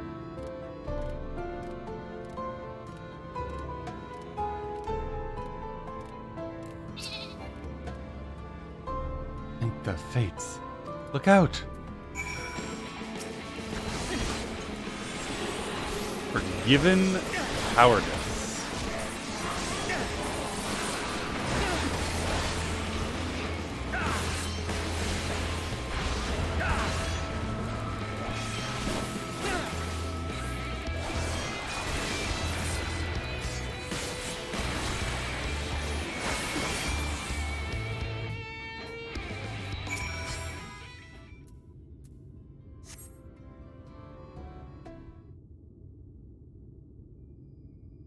My poor heart.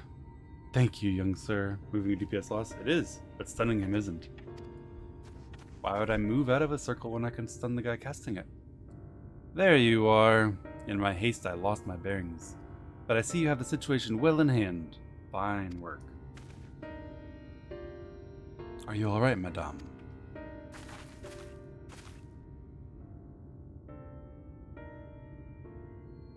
Wait, what is this?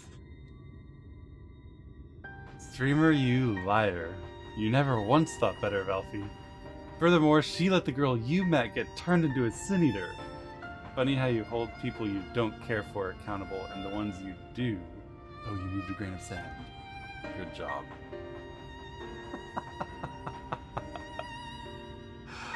I can't argue with it. You're right.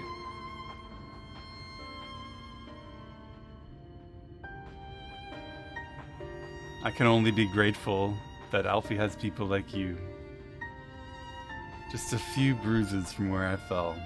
Nothing compared to what was in store for me before this brave soul came to my rescue. I honestly thought I was done for. My feet are not as swift as they once were, and I knew there was no one left to hear me scream. Not that I let that stop me. I should probably leave my old house behind and queue up outside Yulmore with the rest of them. Doubt those fancy lords and ladies would welcome an old crone like me. Still, even a shack near the gate has to be safer than staying here. One would hope. Either way, I suggest you avoid wandering alone, lest you make the Sin Eater's task any easier. Thank you again. You saved my life. Now, I'm sure a strapping lad like you has little to fear, but I wouldn't linger long in this place. There's naught to be had here but cobwebs and memories.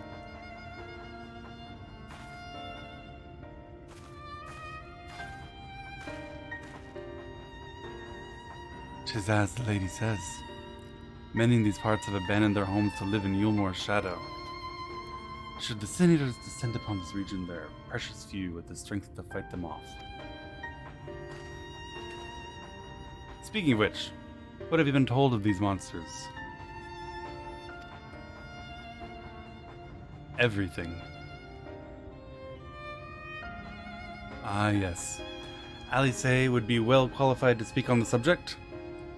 Compared with Amarang, Calusia is almost a haven. But as you saw, we cannot let our guard down. Had you arrived but a few moments later, the Sin Eaters would have claimed another victim.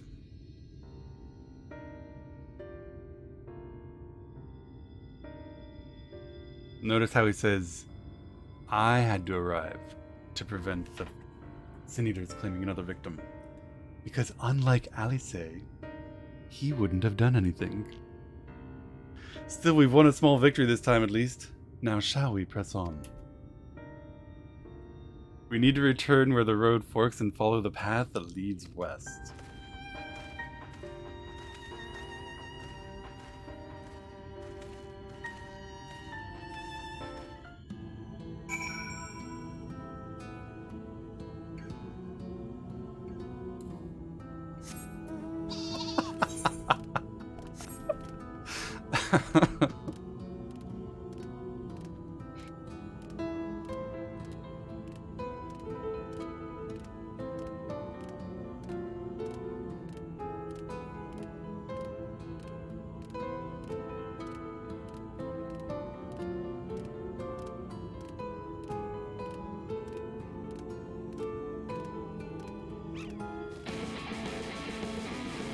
Elite healers? Healers are useless. Healers are just a pretense to try to trick people who think that they enjoy support into pressing smite for the entire encounter long. Keith would never bait us? Of course not.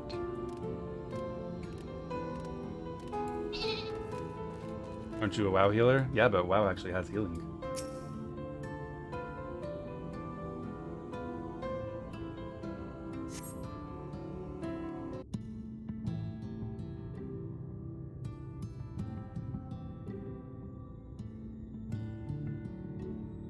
That gate up ahead is known as the Open Arms, and Yulmore itself lies beyond. I'm guessing that's an ironical name. This, meanwhile, is the aptly named Gate Town, the dwelling place of the many desperate souls who hope to be chosen to live in the city proper.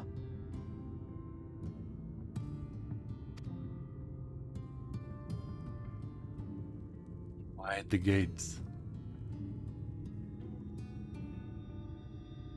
Ah, I thought I recognized you. Brought a new friend, eh? Gate Town, looking exactly how I expect the fringes of a wealthy city to look. I'll bet you got a trick or two up your sleeve. Maybe even 3. Care to show me?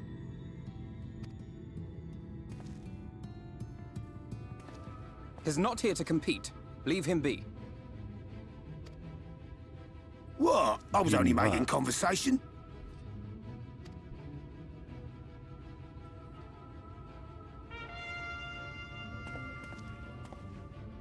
Ladies and gentlemen, your attention, please!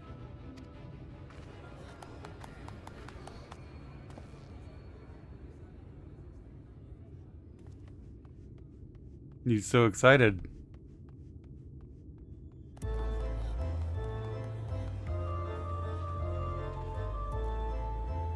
Greetings to our hopeful petitioners, one and all.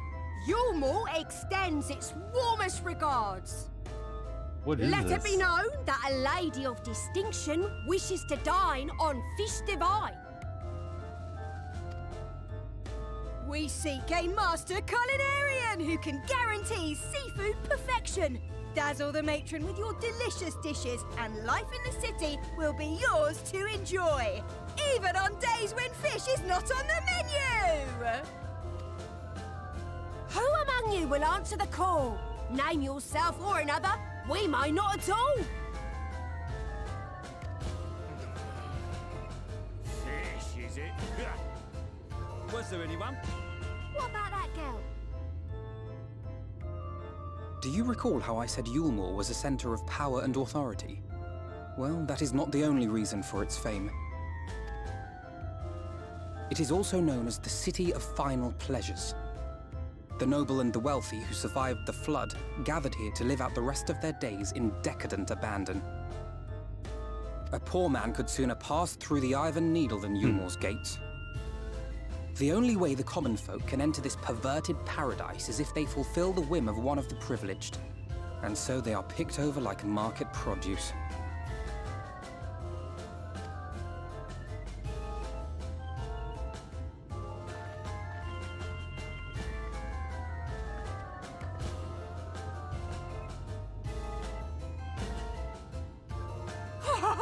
What a catch!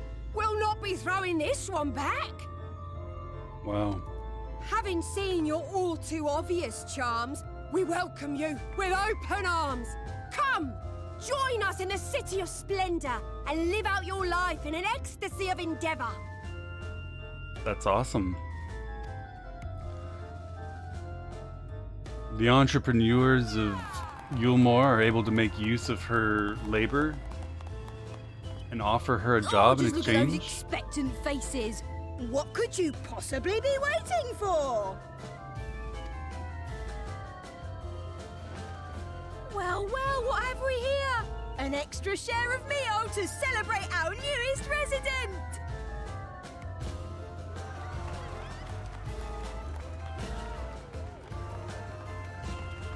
For you! Ah, at last! Enjoy! Thank goodness. Over here!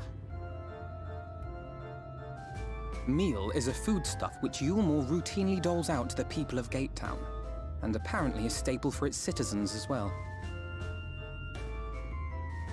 Many here rely on it to survive in these times of scarcity, yet the whole arrangement just seems... well, let's just say it leaves a bad taste in my mouth.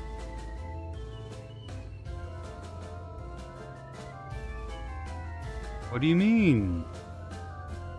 Some enterprising young laborer just got a job and then everyone had celebrated with a feast. What's not to like?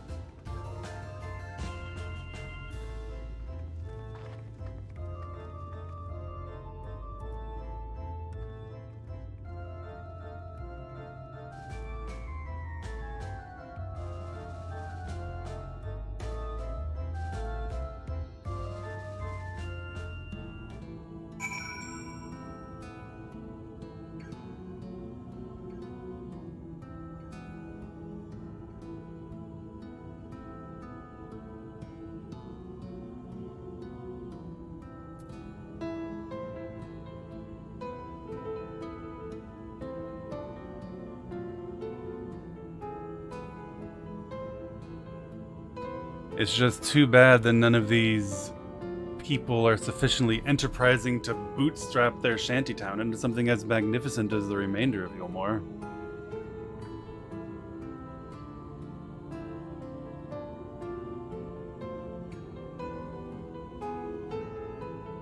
If they were entrepreneurs, then no one in Yulmore would need to offer them jobs.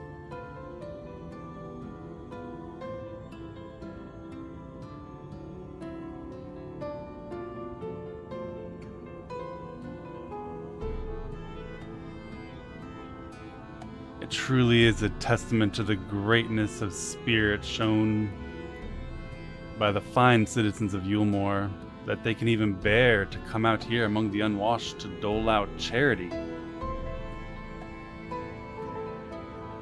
and seek out among these unwashed masses those few with labor worth profiting off of.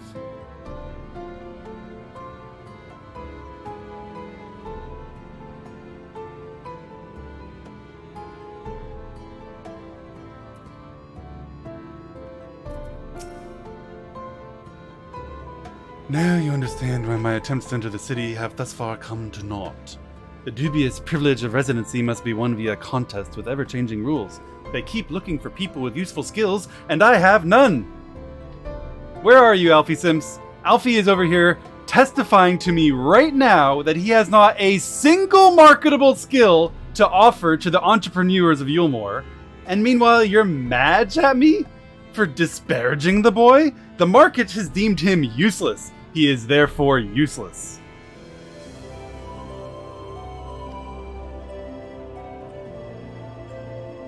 They say this policy has been in place for the past 2 decades, ever since Yulmore's current ruler came into power.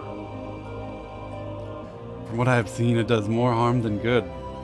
Not only does it distract people from our shared struggle against the Sin Eaters, it robs them of their self-sufficiency. I know. Did you see the graceless and shameful way they simply handed food out to them for free, depriving them of their rightful legacy of working for their food? It robbed them of their self-sufficiency. I've tried to propose ways they can improve their lot, but my words invariably fall on deaf ears. The attitude is so entrenched, I worry. Well, mayhap you should take a turn around Gatetown and judge the situation for yourself.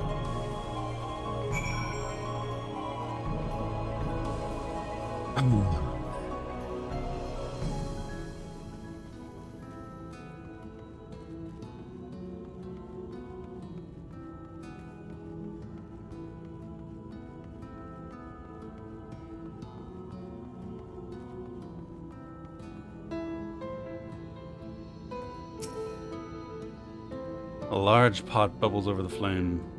Pale chunks of meal float in the otherwise plain broth. Delicious.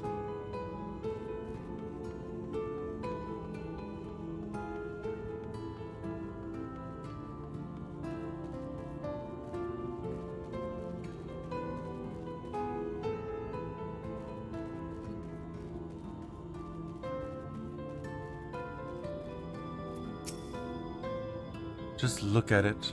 Can you imagine a more beautiful city? Every day I dream of the life that waits for me inside those walls. Will they ever pick me?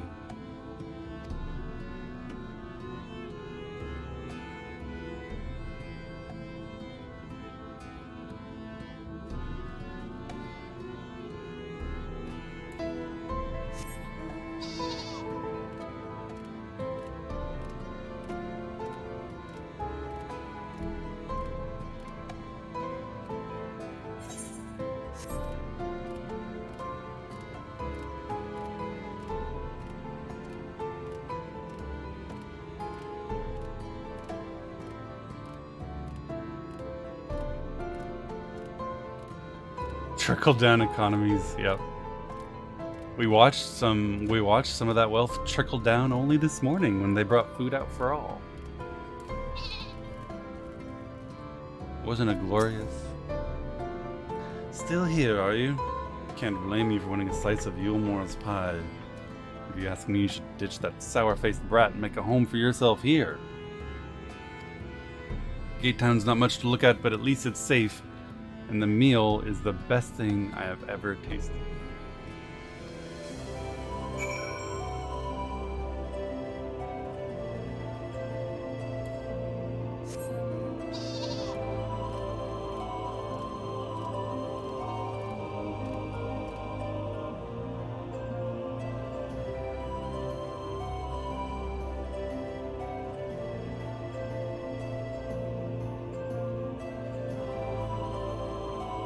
Just tell me that the meal's not made out of the poor people.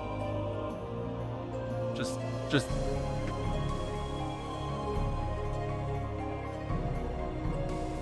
Jesus.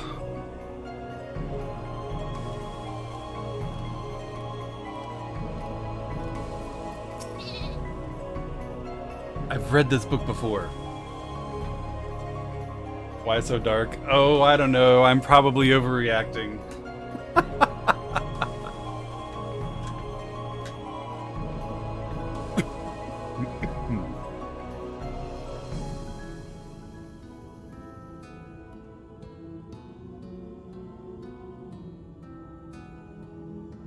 You've seen what Gate Town has to offer. Yes. Carefully managed despair and hope in exactly the right measurements to prevent riots or rebellions. These people can no longer fend for themselves. They've become dependent on the handouts of meal and believe Yulemore is the answer to all their woes. No matter how I frame my encouragement, they seem unwilling or unable to conceive of any other way of life. Yeah.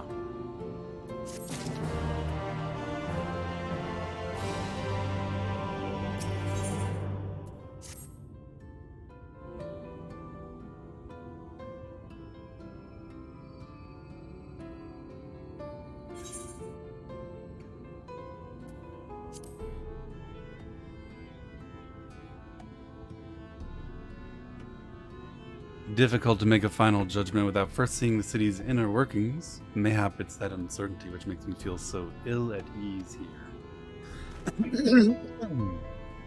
Not that it matters. However unjust the system seems to me, if these people claim to be content with their lot, it is hardly my place to criticize their choices. Take that elderly lady you rescued. Doesn't it seem that those who've chosen to forgo Yulemore's largesse are doomed to suffer for their independence? In the end, they're all but forced to seek refuge in Gate Town, and so hamlets and fields across the island are left empty and untended, hastening the region's descent into ruin. I'm not convinced Yulemore's generosity truly serves the best interests of Calusia's people. I'm not so naive as to think there's some miraculous solution to all of this, but I cannot help but frown at the sight of hard-working villagers struggling to survive as the chosen few rejoice at being plucked from poverty by the hand of a capricious noble. There has to be a better way. I won't know for sure until I've taken those long-delayed steps through Yulemore's gates. It's fortunate you arrived when you did, Robin. I'd been working on a scheme to insinuate myself into the city, and if all goes to plan, it should soon come to fruition. There's a beast tribe who makes its home in the seas surrounding the island. The Yonder they're called, though you and I know them as Sahagi. For the most part, they keep to themselves in their ocean grottos and rarely have dealings with land dwellers. But as Totaro took such great pains to impress upon me during our stay in Kugane, business favors the bold, and so I reached out to them. I duly discovered that the Ondo are inordinately fond of land-grown produce, fresh fruits in particular. When I offered to procure such goods for them, they promised to pay me in pearls. An attractive business venture for any prospective investor, wouldn't you agree? Surely even the most jaded Yulmore on board would have time for a merchant who can make pearls from plums and pumpkins. I can't believe it. I can't believe it. You see day after day sturdy businessmen coming down from the gates of Yulmore to offer honest labor to productive citizens, and the way you want to get into the city is through fraud and trickery? I've never been so disappointed in my life.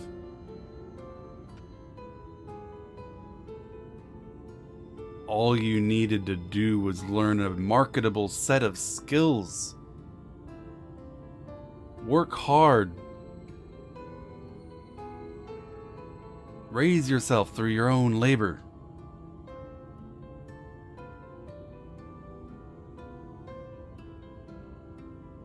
And instead you turn to despicable tricks trying to cheat honest businessmen out of their hard-earned cash.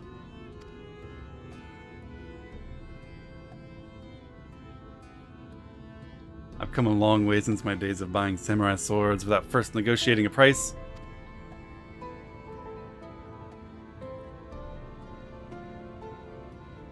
My appointment with the Ondo is due to take place in a few hours. I just need to collect the produce and meet with them on the shore. Might you help me make the exchange?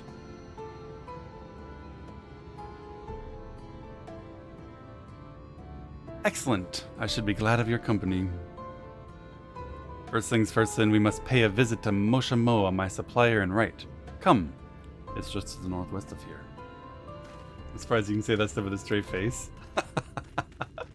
There's a reason I have to do this without a camera.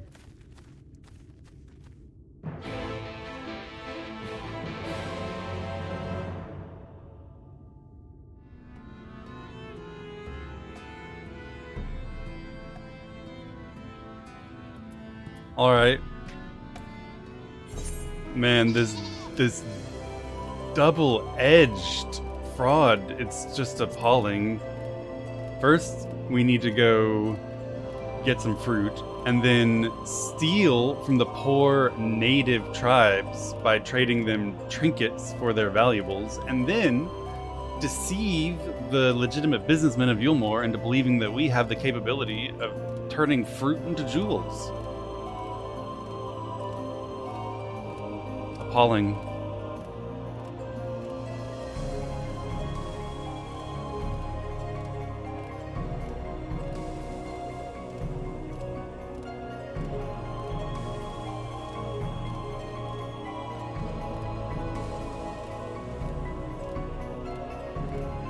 Imagine a culture that would treat native tribes in this kind of a way. It's a good thing this is fantasy, because if this were real life, I don't think I could stand it. It's a good thing this is made up, I'm just saying. Is there something I can do for you? Good day to you, Moshamoa. This is my associate Robin. We're here to collect the produce I purchased. Eh? I loaded your lackey up with the goods not long ago. My lackey? I know of no such person. Mr. Lad, short blue hair. He said he'd come on your behalf and he seemed to know all the details, so I just assumed. Confoundin' heckin' tarnation it! Someone must have been eavesdropping on our conversation. If this charlatan was here not long ago, he cannot have gone far. We should split up and search the area. You find a vantage point on the south side of town, and I shall take the west.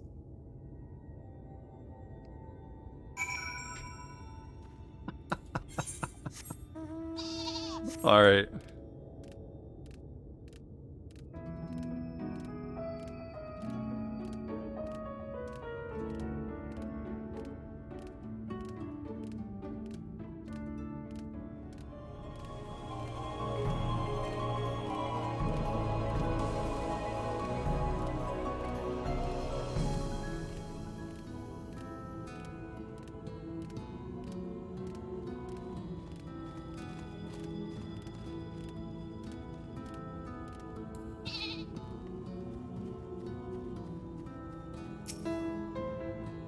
Search the surroundings for a male mistel with short blue hair. We need to find the thief. He's not only trying to steal our fruit, he's trying to steal our business plan. Do you have blue hair? You have located your quarry.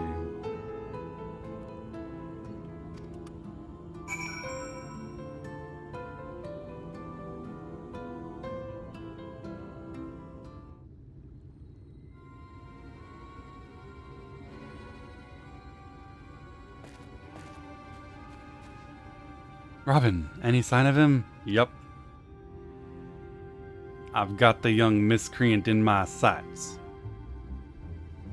You've a keen eye. Let's move in before he makes good his escape.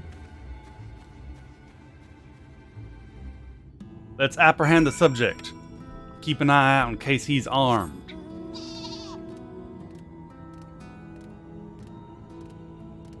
He's guilty of theft, so be sure you approach with all due care. He may be dangerous. Do not hesitate if you see him reaching.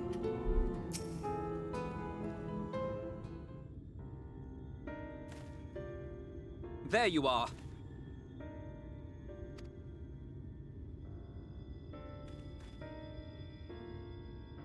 The thief who claims the harvest on my behalf. Hand it over. Well, He's resistant. Forgive me. I have to get into the city.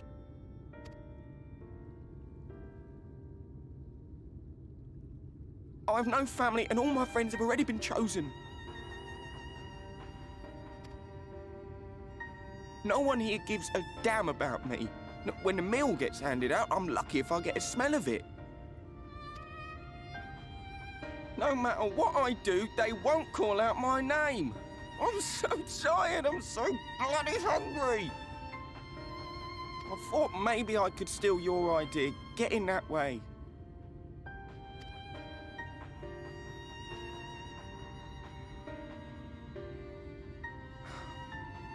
What is your name?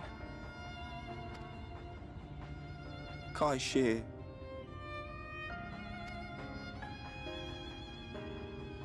Tell me then, Kai Shear, must it be Yulmore or nothing? What of the Crystarium? They may not offer charity, but you would be fairly compensated for any work you did. No, it has to be Yulmore. That's where all my friends are. We made a promise that we'd live together in paradise.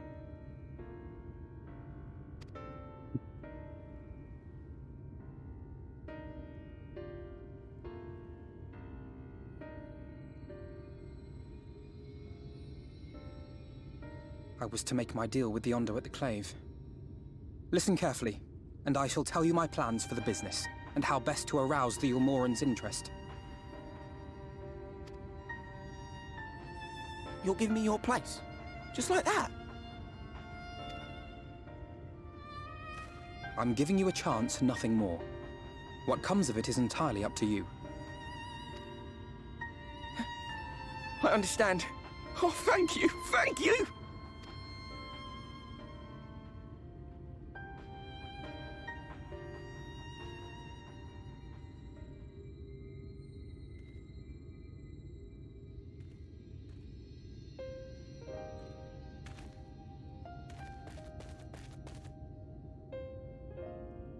This was but one path. There will be others. But for young Kai Xie, it was the difference between life and death.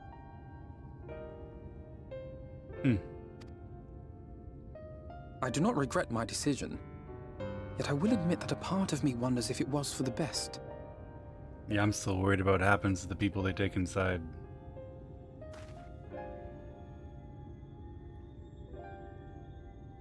We strive to bring swift salvation to this world, that countless lives might be saved, not least your own. Even if it came at the cost of one man, should I have forged on regardless?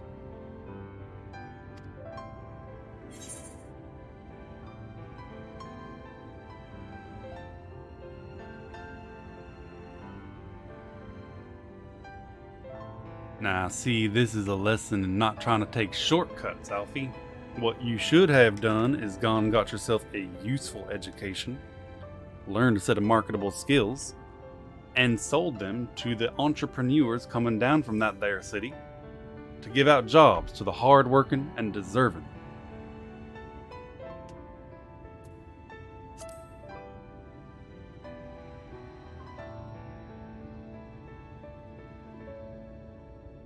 Indeed. We will find another way. I promise you. Shall we return to Have you considered right, then? learning how to cook fish?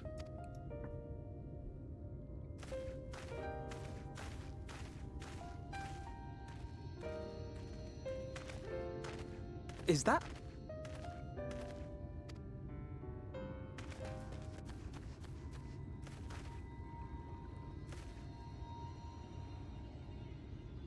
His eyes are better than mine. I can't be sure, but I think someone's in trouble. Looks that way. Come on. They may need our help.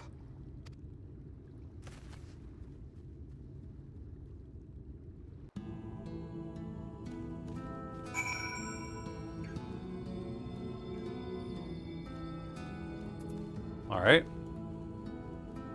Jesus. How did he see that from here? I feel like he's got better graphics than I do because on my screen it's not even rendered. Oh, what are your system specs, Alfie?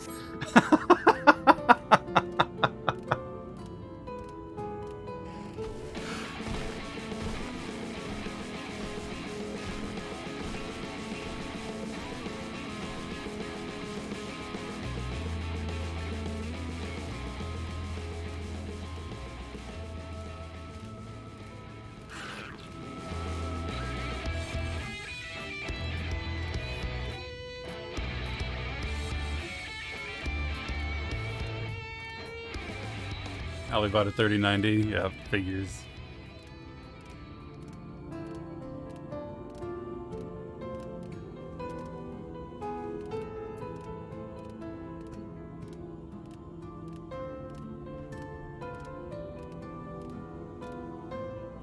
Whoa, look what I see. Hold on, weakened wretch. I'm sure he'll be fine for a moment. We gotta click on the candy.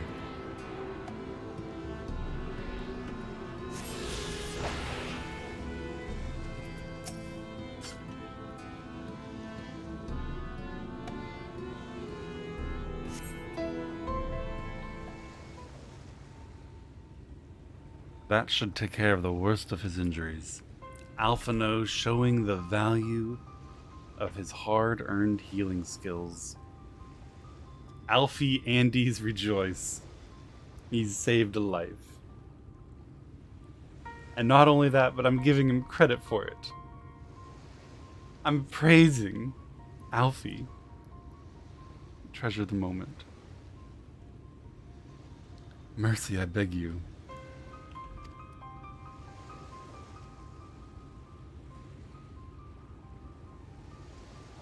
Breathe easy, sir. No harm will come to you here. The poor man is shivering. Pray keep an eye on him while I get a fire going.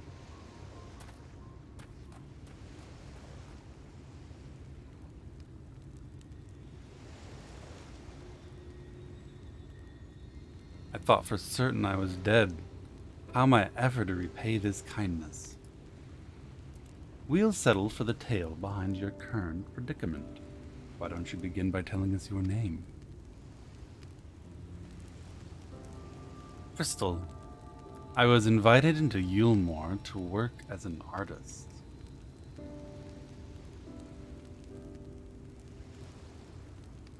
A wealthy couple took me in to paint pictures for them, but when my style proved contrary to their taste, they just as quickly turfed me out on the street. I was left penniless and patronless, a grave sin in Lord Vathry's city. Within days, they had brought me before the man himself, and he asked me what I meant to do. Dejected as I was, I told him I wished to leave. Little did I know how soon he would grant my wish. They flung me over the balustrade into the goddamned ocean.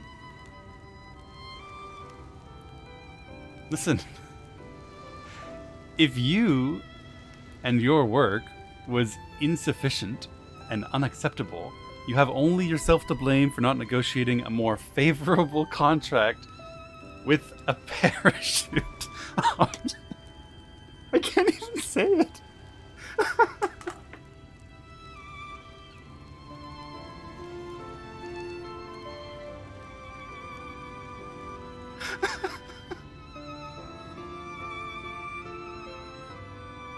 From up there, how are you not dashed to pieces?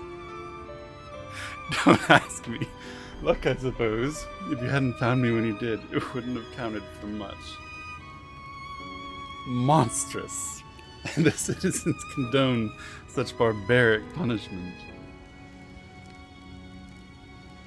Without a second thought, when Lord Vathry passes judgment, no one so much as blinks, let alone argues. In Yulmore, his word is law.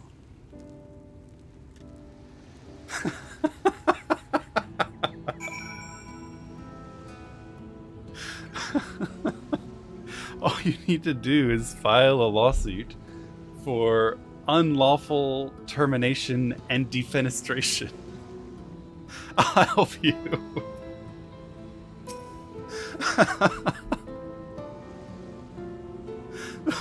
The more I hear about Yulmore, the more determined I am to see what waits within its walls.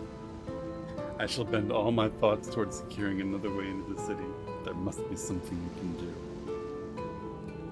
But first we should convey Tristal to the shelter of the village. Fire or no fire, he needs to be out of this chilly coastal air. Luckily there's a nearby town we can send him to. Away into the city. He has something for us.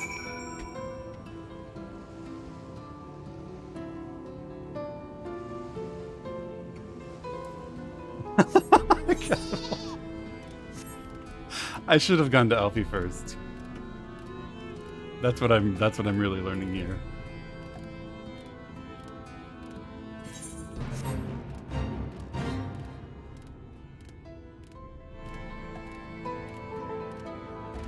Steamer in shambles. Yeah. Oh my lord.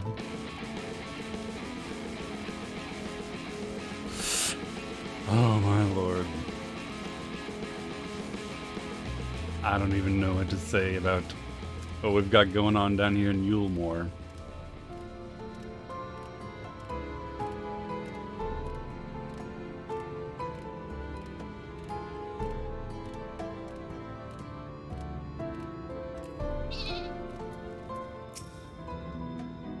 Pray accept my deepest gratitude. I owe you both my life. And if you'll permit me, I will assist you in your attempt to enter Yulmore, insofar as I'm able, at any rate. To be frank, the thought of sending my saviors into that awful place makes me sick to the stomach. But since it's plain you've set your minds on it, you should take this.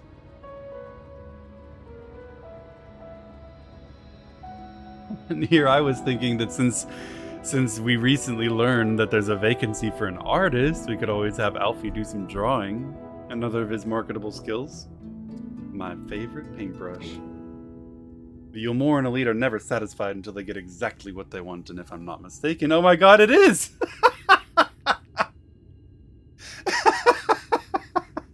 The couple I mentioned will be looking for someone to replace me.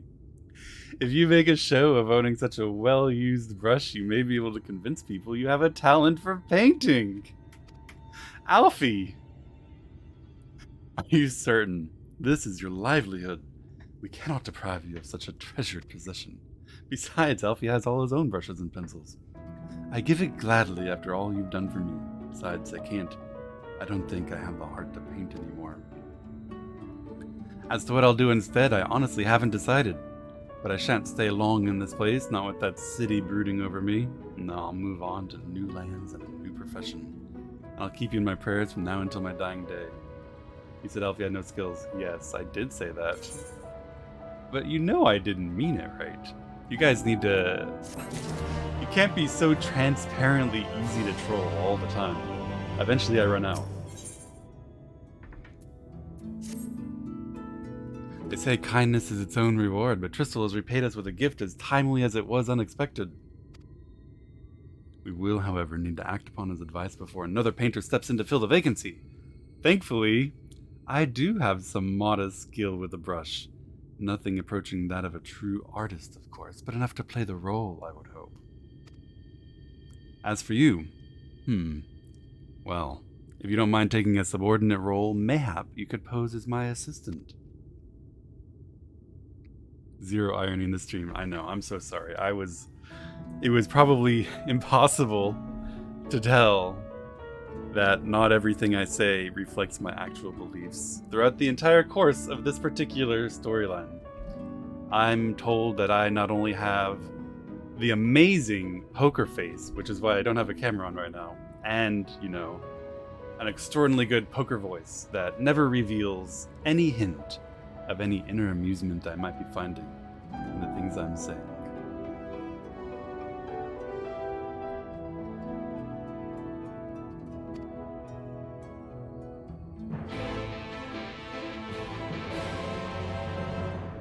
So, I'm going to be Alfie's painting assistant now.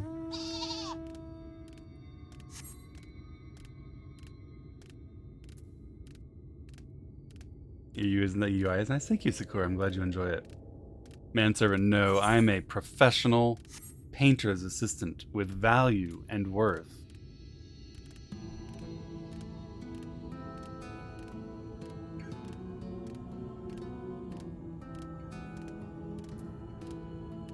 An apprentice artist.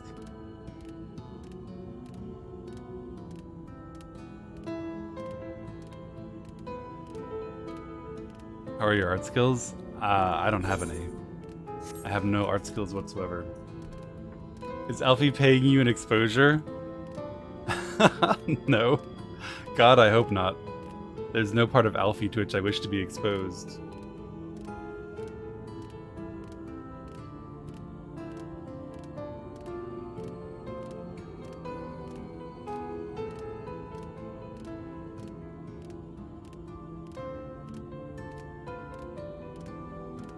Your Alpha knows Muse? No, we know that his muse is always people like Y'shtola or the various students he drew under Kryl when he was a student of Kryl's.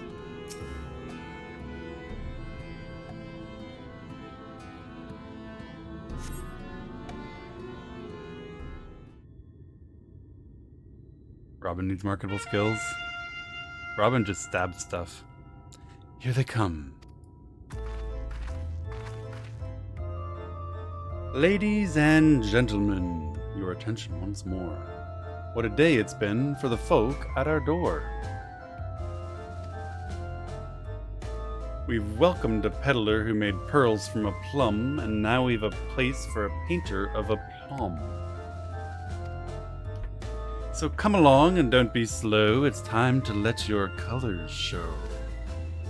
Oh, that was clever.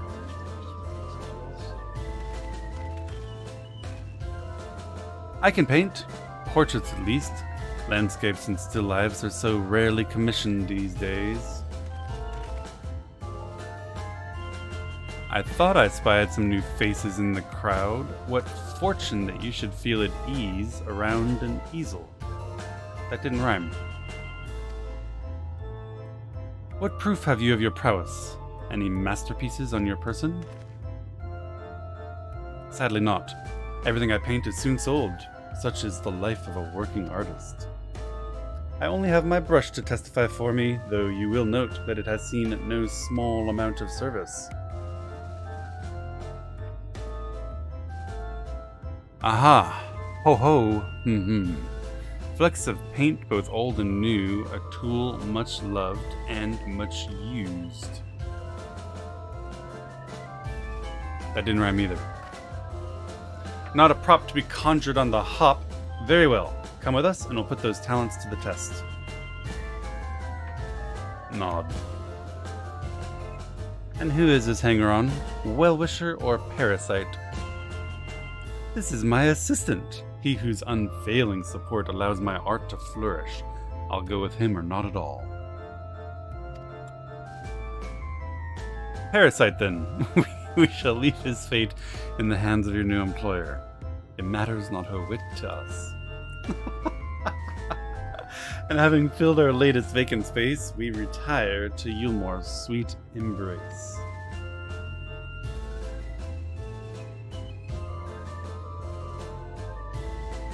Where's our food? Oh, mercy me, the meal. We almost took our leave without leaving a loving token. We must empty the sacks, ere we make our way back.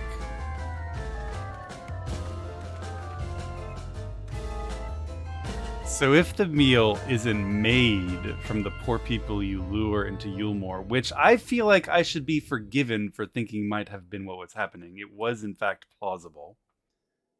Is it instead dosed with heroin or something addictive?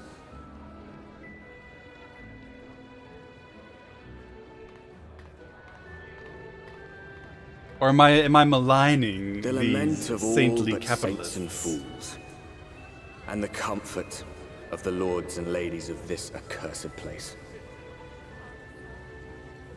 Accursed? Once they held fast against the madness, only to embrace the coming cataclysm and delight in the end of days.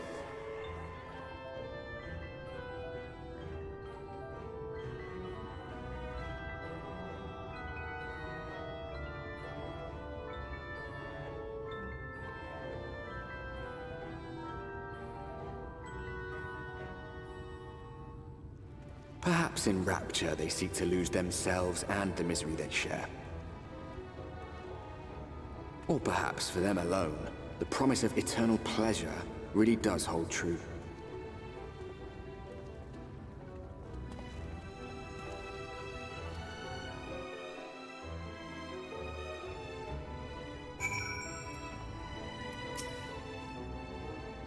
Welcome, welcome to the city of final pleasures. Feel free to weep at its magnificence. No? Not even a single tear? Moving right along then. Our first task is to register you as residents. Make it nice and official. We'll smooth away so you need to put on your happy faces and head through to Joyous Hall. The Bureau of Immigration is the first room on the left side of the passage. Declare your name and occupation in a nice loud voice, and the clerks will tell you where to go from there. Pay no mind to those folk off to the side of the road. Much like the hopefuls in Gate Town, they haven't earned the right to enter the city proper. If, however, you enjoy basking in the envy of your fellow man, then by all means take your time. But why waste another moment? Go enjoy the beginning of your new life in paradise.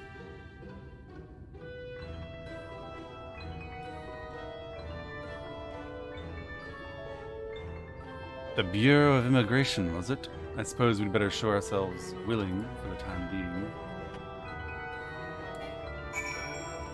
Show a bit of willing in the manservant game.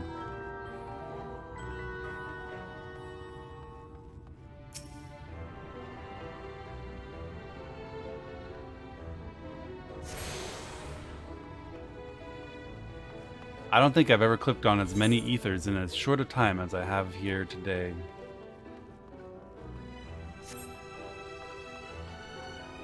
Hello, immigration officer.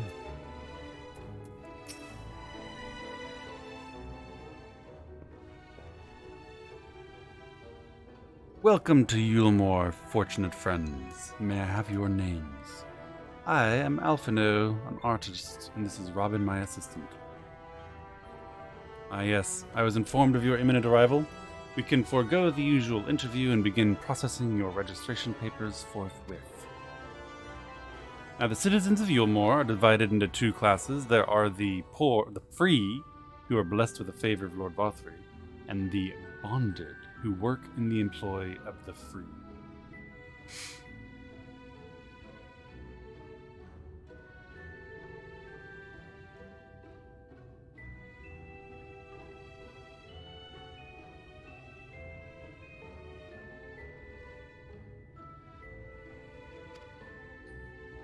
You will be joining the ranks of the bonded.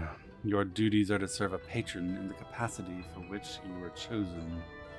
In your case, painting pretty pictures. Should your patron dismiss you for any reason, you must find another sponsor among the free or accept work as a general laborer. I see. Might you tell us something of the patron we are to serve? The two patrons, actually. Kai News and Dulia Kai, a mystical couple whom most refer to as the Kais. They are both gentle souls, but I would ask that you conduct yourself with respect and humility for your own sake as much as theirs. Now, a moment, please, while I complete the relevant paperwork.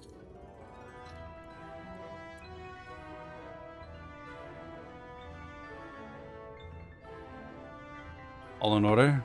Here are your registration documents. Take these papers next door, submit them to the clerk. When they've been stamped, you will officially be Yulmoran citizens. Enjoy your new life in paradise.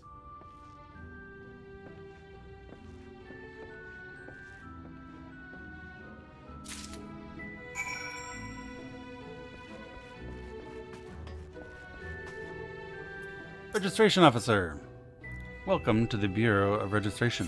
Papers, please. I will soon be an official bonded citizen of Yulmore.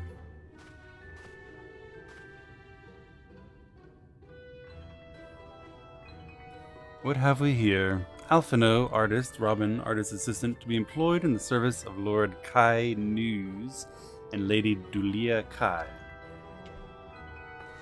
Everything seems to be in order, and your registration is hereby approved. I think it best we deliver you to the Kai residence before...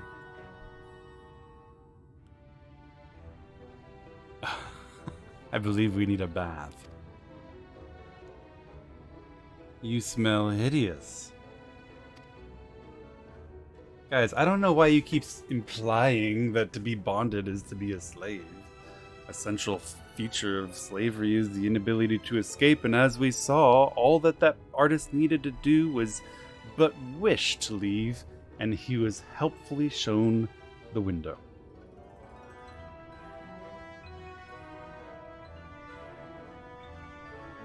Did you crawl here through a ditch? It's like an unholy miasma of dust and sweat and the musk of some unwashed beast. Proceed directly to the delousery next door and scrub yourselves clean. Use whichever showers are free. After you've rinsed away the stench, you want to splash yourselves with this perfume liberally. Once you've made yourself presentable, then you may proceed to the Kai residence. Cornen, the guard by the stairs, will give you directions. I hadn't realized we were so aromatic.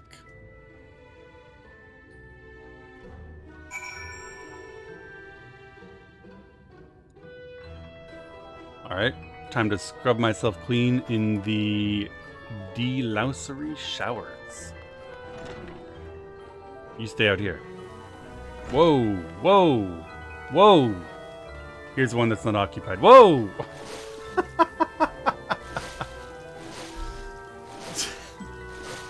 There's too much nakedness around here.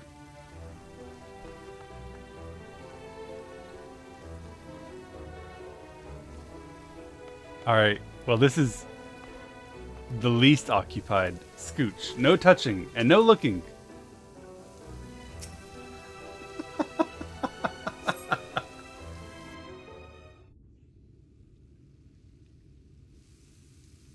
You rinse yourself clean in the stream of water.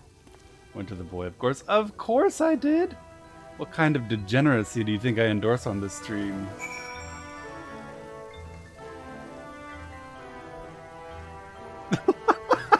Look at the trail of naked people wandering around.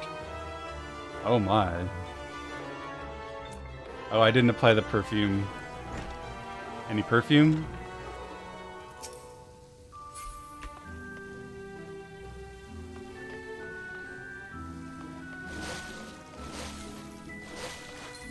I don't even know how to use a bathtub. Where's the perfume?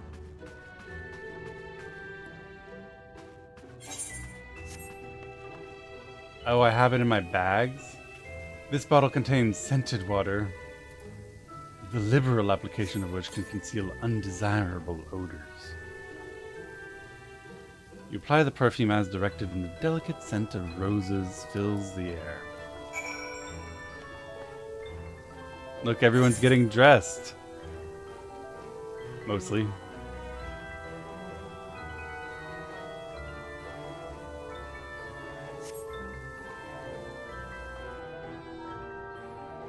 I don't know about the frog. You showered and dressed already, have you? Is it not? That is to say, it seems rather exposed for one's ablutions, does it not? Alfie, I'm right there with you. Not a locker room fan, but just, you know, cease your mewling, boy. Good gods, you'll mention nothing of this. Swear to me.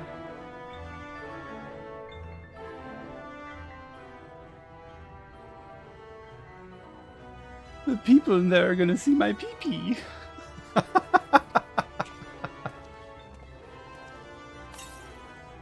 There, he's perfumed and bathed. That was bracing. I believe the lingering smells of the road have been successfully expunged. Shall we go and present ourselves to our new patrons then?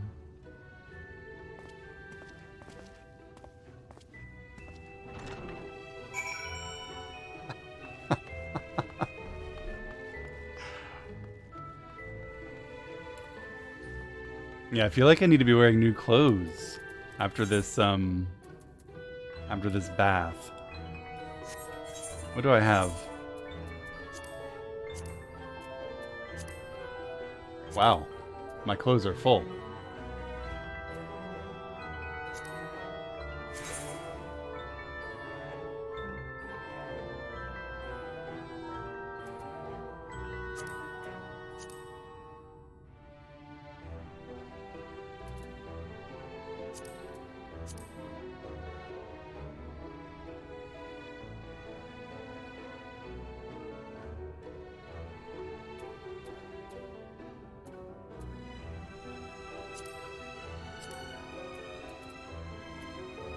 What should I wear?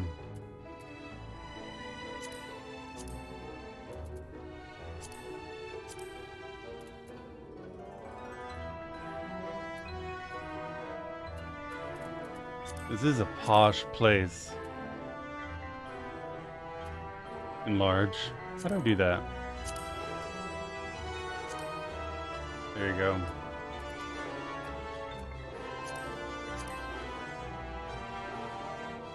This befits my status right now as Alfie's manservant.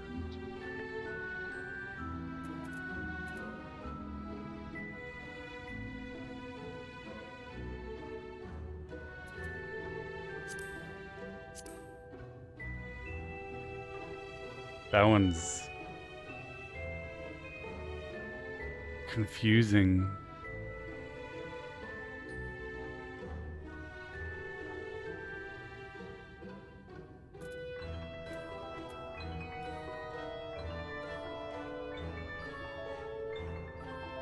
Second row from the bottom on the right.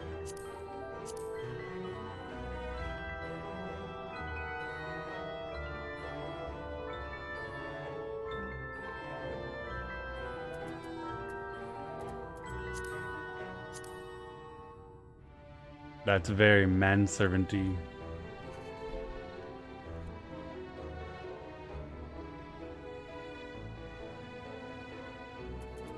I think I like it.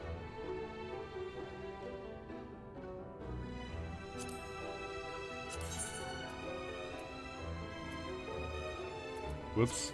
I need to do it the other way around, don't I? I want the manservant shirt.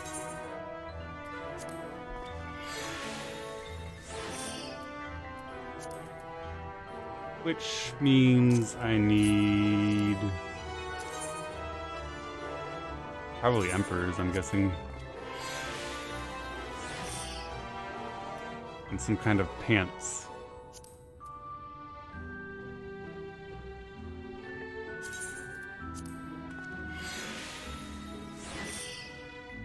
And boots.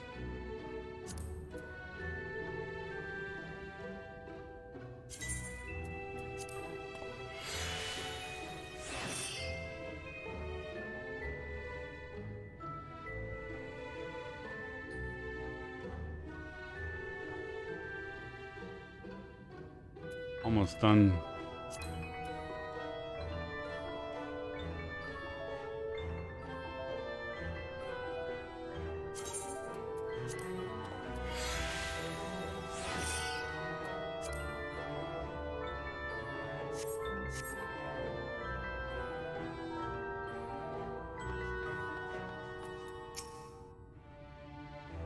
You're looking to present yourself to the Kais, are you? Let me explain how the city's laid out then. Imagine 3 layers, one on top of the other. This layer here is called the buttress. Above us is the understory, where the military has its headquarters, and above that you've got the canopy, which is where the free citizens of Yulmore spend their days. So if you want to find your new pet patrons, you'll need to keep climbing until you run out of stairs, then look for the Grand Dame's parlor. They'll be in there like as not. Yeah, can I hide this spear? Nice.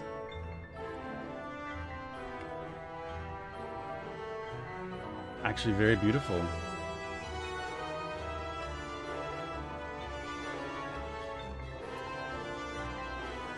I even fit in.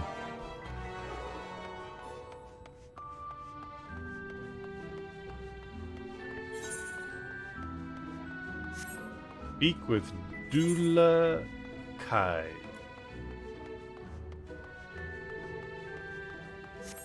Supposed to just go up? It's a lot of stairs.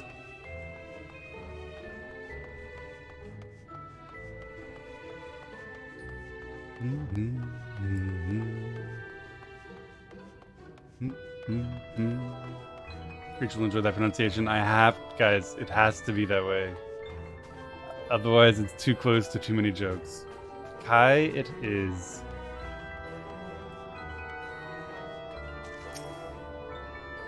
According to the message engraved at the base, special permission is required to use this etherite. Oh. Ether Andes. I'm shambled with you.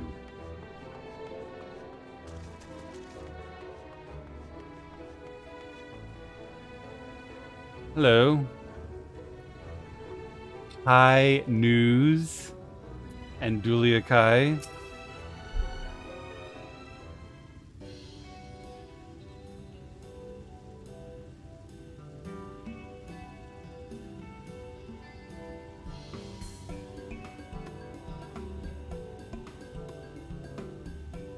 Oh, who's this then?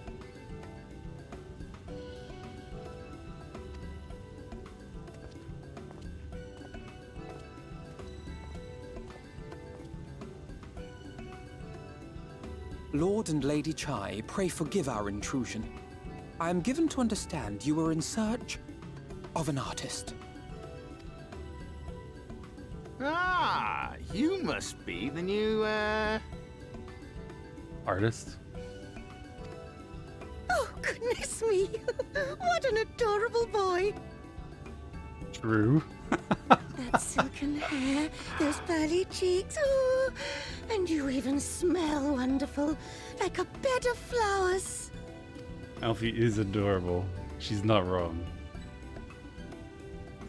I approve of this one, dearest. I am positive he will paint us the most delightful pictures. Yes. Well, I mean, as long as he paints better than that talentless wretch we sent packing last week.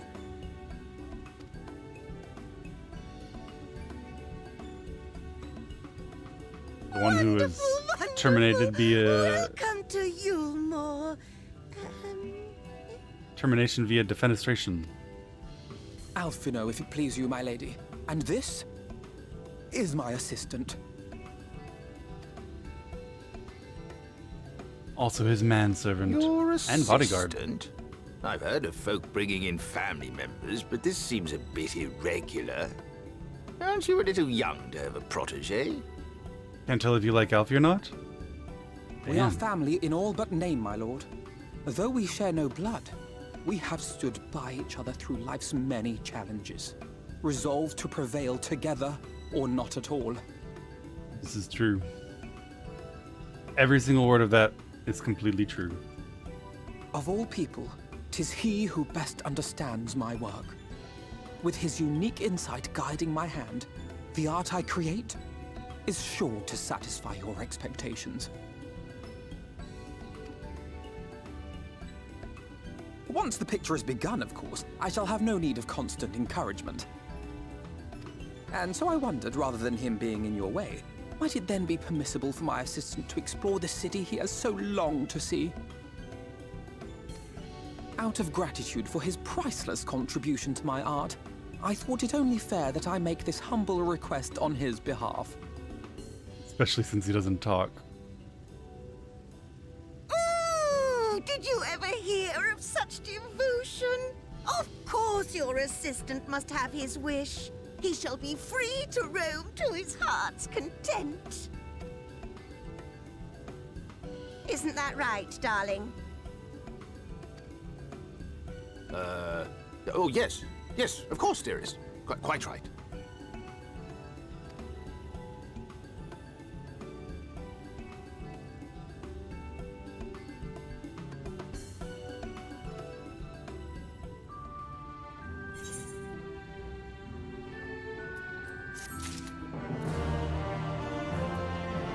Wait, he gets to sit?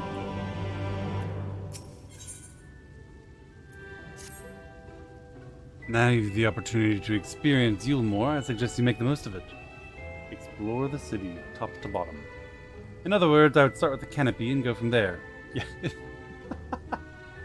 You mean the top. Try wandering around the market stalls, mayhap. Such places are usually filled with colorful characters, only too eager to share local gossip with a friendly visitor. I would appreciate it, of course, if you could share any discoveries with me in turn. We should both learn as much as possible about our new place of residence. Alright. Let's head to the canopy. Assuming I don't get, like, I don't know, kicked out for being insufficiently wealthy. I assume an amiable maiden. Hi.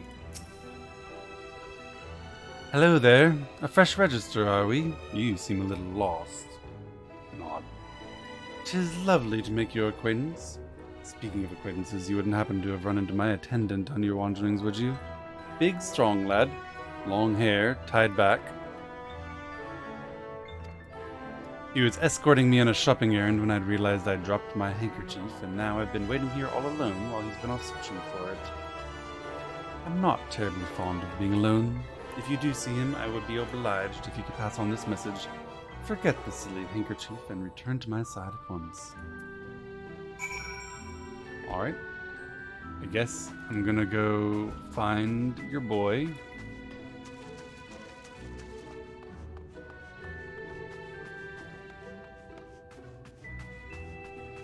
Hello? Ah.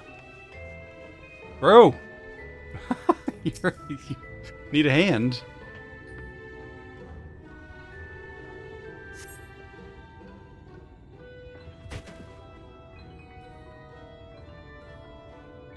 You're right, that was too close.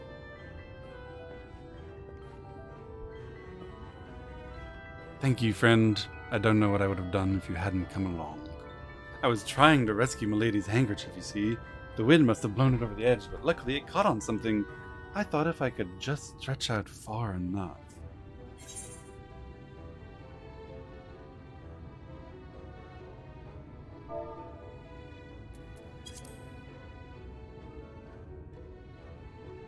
I already know what he's gonna say. It's not just a scrap of cloth.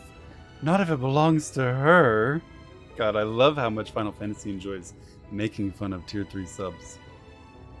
I would risk my life and more to spare my mistress but a single moment of sadness. When first I came to Yulmore, I thought only of improving my lot in life. But there was so much more to the city than wealth and plenty. There's no war here, no conflict. The residents all treat each other with warmth and respect. My mistress has been ever so kind to me, and I can think of no place in Calusia where I could possibly be happier. Sorry, maybe a bit carried away. I find it hard to stop when I start counting my blessings these days. Please, you should come with me to meet my lady. When she hears of your deed, you'll be witness to her generosity firsthand. What? Lonely, you say? Curse my clumsy feet. I must return to her immediately.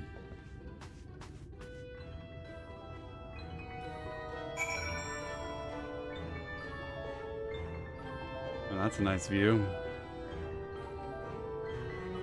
From up here, we can sip our champagne while gazing out upon the pores. It truly is a blessing for which we are grateful. To be able to be up here and not down there.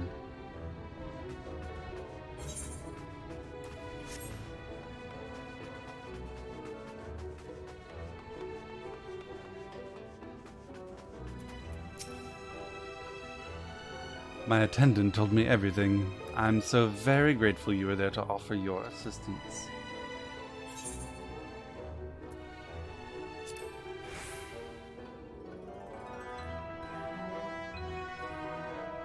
This is how an Echo player looks down on us, unable to get their rescue in WoW. Not at all. Of course not. Of course not.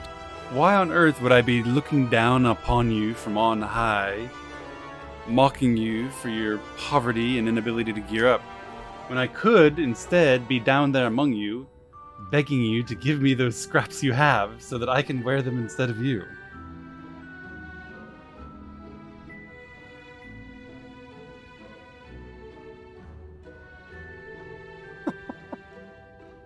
Give me your loot, Pores. How many splits did we do this tier? It was hundreds. It was hundreds of splits. Every single person in our raid that killed Jailer, and then several others besides, did 2 to 3 splits in order to acquire each piece of tier. Each one of which required, what was it, something like 13 of you to give up your chance at loot for our sakes. Literally thousands of you. We don't look down upon you. We're actively yoinking your stuff. As if you were a member of my own family. I could not live the wonderful life I lead without him. We free citizens owe the bonded our unending gratitude. Mayhap in another society our different standing would breed prejudice or resentment, but in Yulmore a most glorious measure is in place to avert such unpleasantness. Part of that measure requires the free surrender their fortunes. Upon registration, all of our property, financial, intellectual, or otherwise, is given over to the city. In exchange, we are provided with funds and commodities to live a life of pampered luxury. Being liberated from the concern of earning coin has an almost miraculous effect on people's outlook. There are no rivals to compete against, only fellow residents with whom to enjoy our tranquil existence. Now, if you'll excuse us, I must see what the markets have to offer as a reward for the return of my handkerchief. And I've not forgotten you, of course, our courageous messenger turned rescuer. What markets?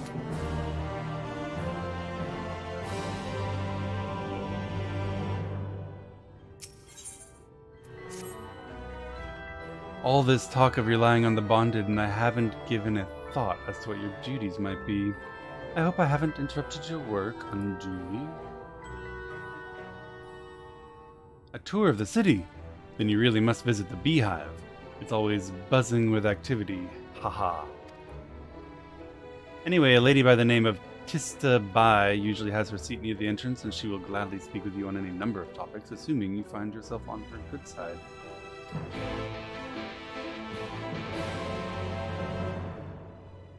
So they're technically poor too. Yeah.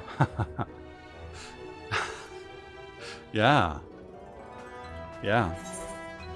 In the same way that a church dedicating all of its wealth to the betterment of mankind is also poor.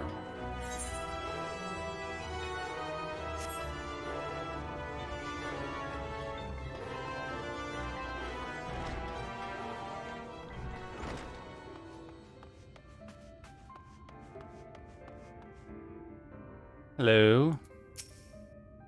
Welcome to the Beehive, my little drone. Seeking the sting of excitement to liven up your day. I can tell at a glance when folk are new to our happy colony. It's the nervous fluttering you see, always gives them away. Why don't we play some cards to set you at your ease, eh? A quick game of high or low. Simply a matter of guessing who has the bigger hand. I have the bigger hands. If you win, I'll grant you a single favor, within reason, of course. Interested?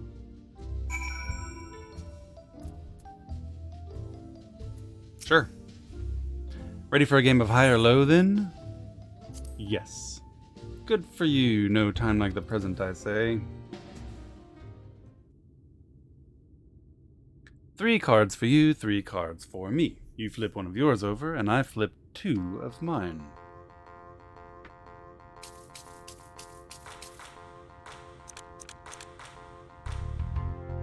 Now, what's your call? Will your total be higher or lower than mine?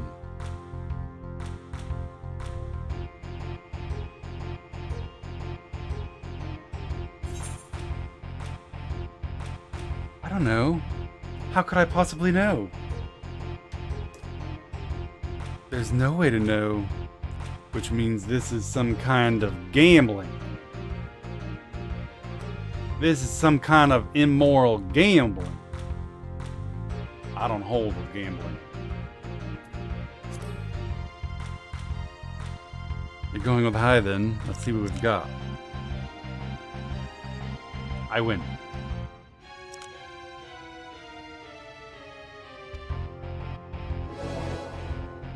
Oh, I won. And it played some music. That felt good. Can I do it again? Usually I'd concede defeat at this point, but what do you say to a rematch? One more win, and then we'll talk about the favor.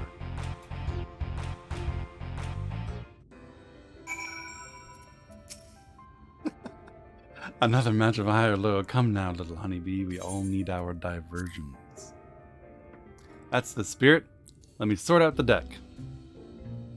This is almost exactly like the time when I just kept on honing in Lost Ark, or kept trying to get a better gem.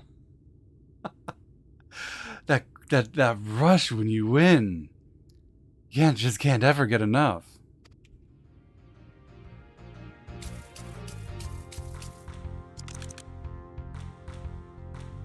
What's your call? Will your total be higher or lower than mine? Higher!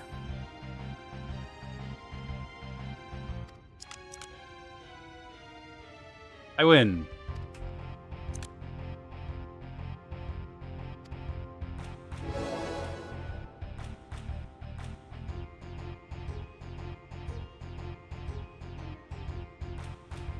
Well, well, would you look at that? I think you've got a knack for this newcomer. Congratulations, victory is yours, as is the prize I promised.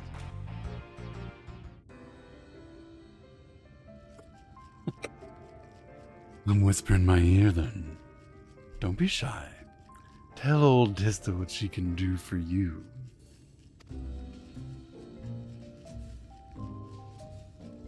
That's all?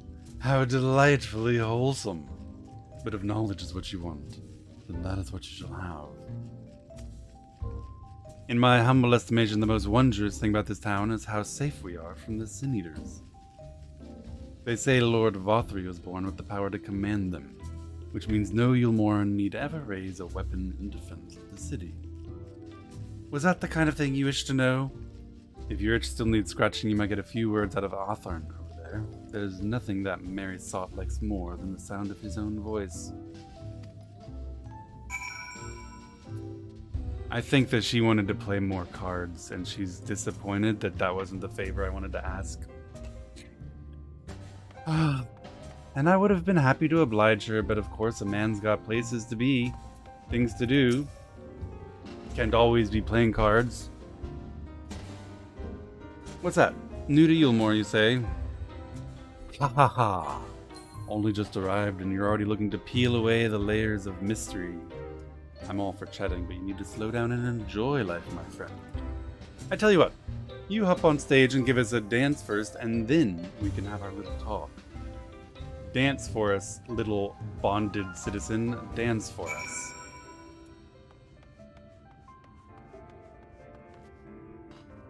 I'll dance with Mizuzu.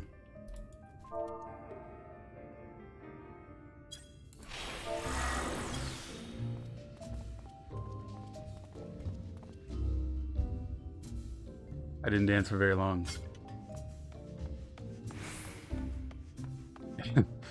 And it wasn't a very good dance.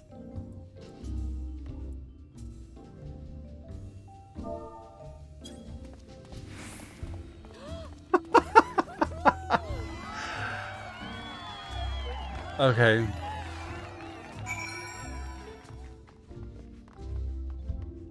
That was actually a very realistic depiction of my ineptitude at dancing. That was a show. You're welcome to clamber up on stage anytime you like. So what was it you wanted to ask me? Ah yes, something about our fair city. I can tell you it wasn't always so peaceful as it is today. The Yulmoran army may be the very essence of military might, but even our forces saw grievous losses in the war against the Sin Eaters. Things changed for us around 20 years ago when the old ruler's son came to power. He's got this way with the Eaters, you see. Turns them docile as house cats. I wouldn't be exaggerating to say they've become something of an ally to Yulmore. No longer an enemy to be feared. Yeah, that doesn't sound suspicious at all. And yet elsewhere there are fools who insist on fighting their losing battles. A toast to Lord Vothri. You've gained a preliminary sense of the city. The Kais and Alphanod will be expecting your return. Something sussy going on. How could he possibly have made an alliance with a group of creatures who are deaf to reason? Ravening beasts who seek nothing except to consume and feed. Something sussy going on. Is it possible that Alice was wrong? Hello.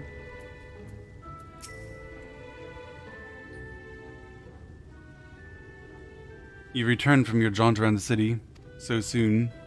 You needn't have hurried back. Young Alphino has yet to put brush to canvas. One cannot rush good art, I'm told. Or good artists, apparently. Ah, finally. Has he come with some sketches? He actually is very good at sketching.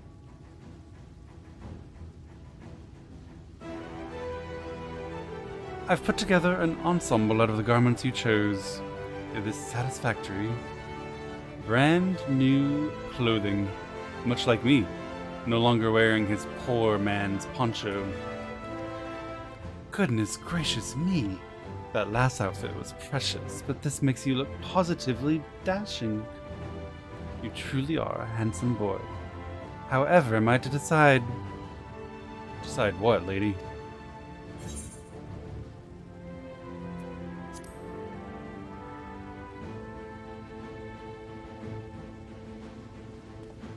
Exactly! The lad is an artist, dearest, not a dress-up doll. It's about time we set him to work for the reason we called him here. Must we? I do love a good painting, but I thought since we were enjoying ourselves so thoroughly... Well, I'd not. That is to say, as long as you... Just make sure you give the lad time to prepare. We know who'll be upset if he's not ready to paint at a moment's notice. Whatever you say, darling. So shall we pick out some jewelry next?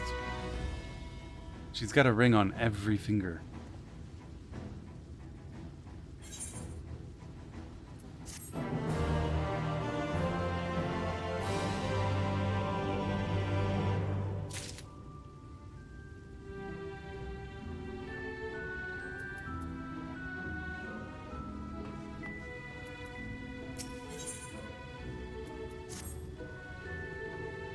Lady Kai has a very particular sense of beauty, and apparently that extends to how I should dress whilst painting. You look pretty nice, though. Blue's a good color for you. Oh. But this obsession of her works in our favor. The time I spend indulging these distractions is time you can use to continue your explorations. Have you seen Yoshi's rings? I haven't. But I don't make the comment to criticize her for having rings. I only note that... Is it entirely consistent with claims that all of your wealth is relinquished to the city to be wandering around with a bunch of jewelry? Much like I might innocently note, were such a thing to happen in our real world, if an organization supposedly dedicated to poverty and charity were to wander around with a lot of gold in their hands. Of course that doesn't happen, so I don't need to make any kind of note of it. For this excursion, I'd like you to delve into the layer below us and sniff about the military headquarters. I'm sure the understory has its own tale to tell.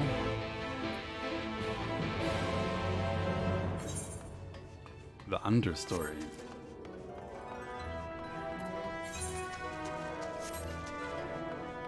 I think it's this way.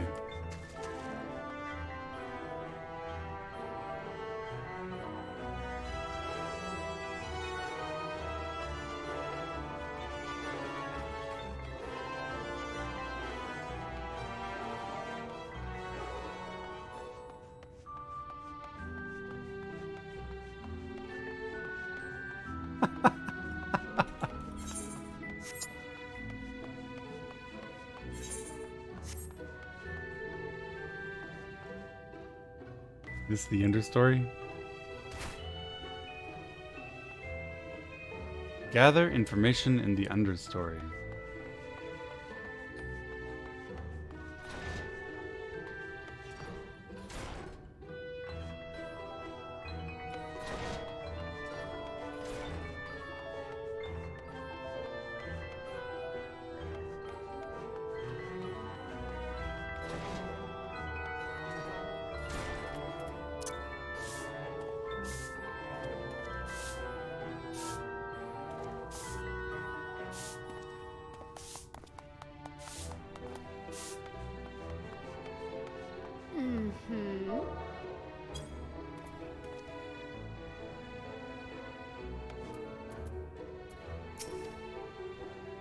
Hello?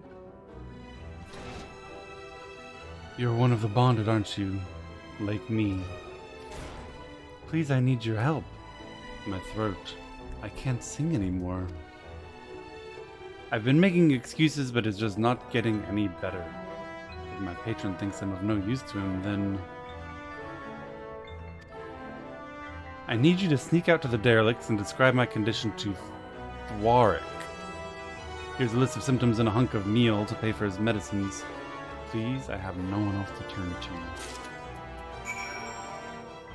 She'll be defenestrated, my friends. We cannot allow that to happen.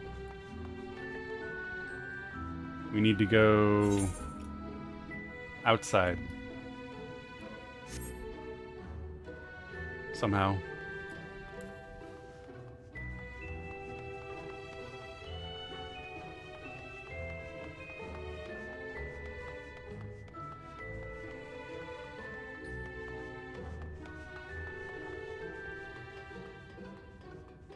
Why can't I see?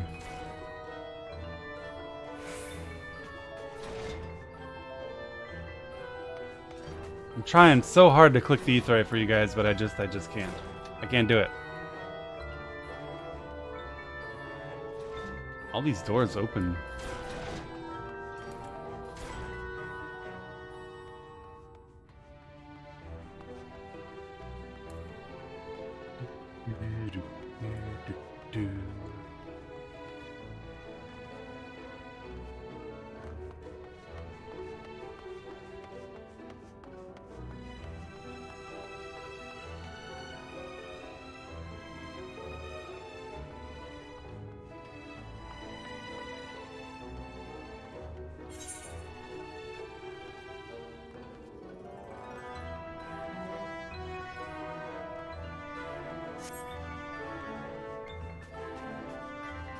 Oh no. This isn't a way outside, is it?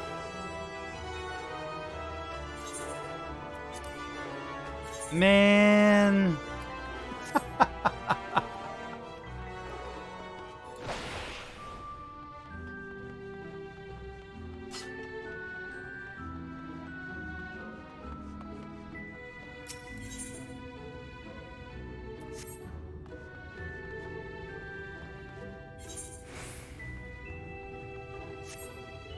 Look at this. Now I have to wander around this hopeless village of stinky, unperfumed, unwashed poor people who haven't even mustered the effort to make themselves attractive to those within so that they can enjoy the rest of us bonded in the blissful halls of Yulmore. The free citizens discard things without a second thought. I've already found a silk dress and a golden comb here. If I get some matching shoes and grow out my hair, I can probably slip into the city. That is so industrious and admirable. She's basically inventing recycling.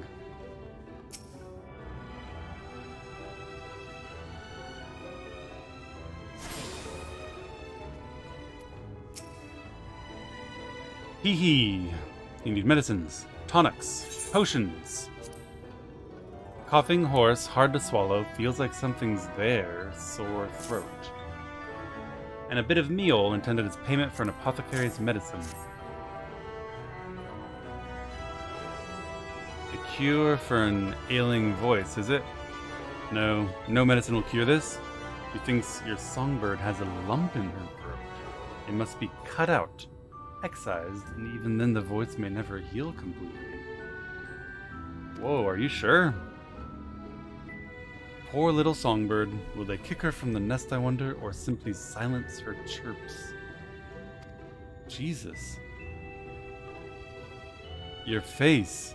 You didn't know? Of the many hopefuls who enter the city, very few are even seen to leave, even as corpses. You might see one or two fortunate fools hurled from the balconies, but the rest are gone. A town of nightmares it is. Not for this ship's rat. Oh, no, no. I am content to scurry around down here and nibble on the crumbs which fall from the table. I've got to be honest here with you, Thoric. This sounds an awful lot like jealousy. You know, this is sour grapes at its finest. You know you can't have it, so you constantly say it sucks. Fake news, in other words. fake news by the poors to justify staying poor. You'll never convince me of it.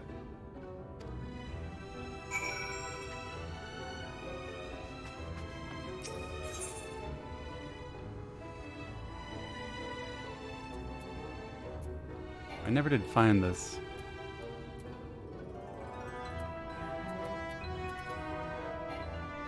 And I'm not attuned there. Let me use it. There's got to be somewhere I can go that's a little bit closer. Hog.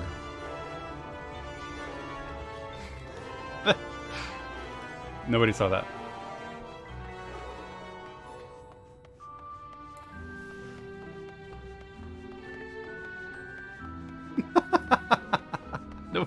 No one saw that.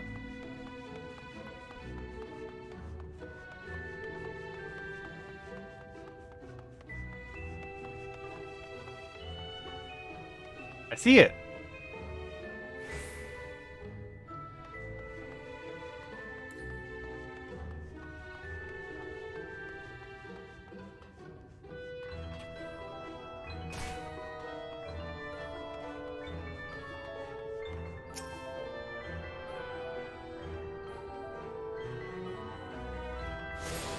That's another +1, my friends. I've clicked on so many ethers today, it's crazy.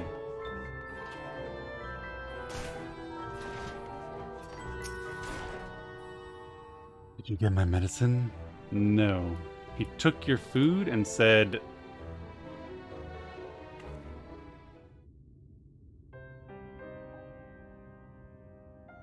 What to do if I can't sing? There you are, my sweet canary. Have you been crying again? Don't tell me your voice is still not on the mend. Generous sir, have mercy. I've done all I can, but even the apothecary said, I'll never sing again.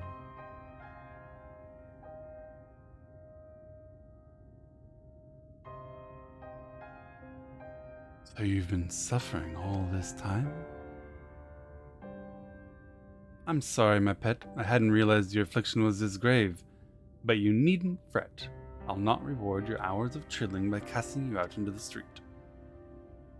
You are too kind, sir. What use am I if I cannot sing? I fear the day I become more burden to you than treasure. What is this relationship? Then I shall have a word with Lord Vothry and arrange for your ascension.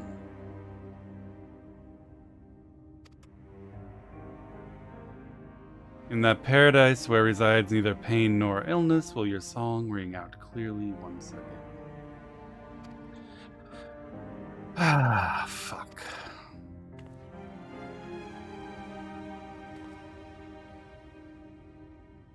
You would do that for me? Of course.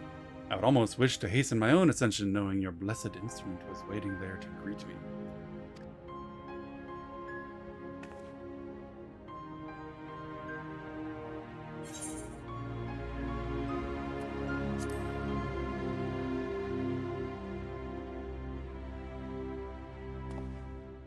You must be new to harbor such doubts. Allow me to allay your suspicions. As all know, the Sin Eaters exist to devour the sinful, but also they serve to gather the souls of the innocent and shepherd them into celestial paradise.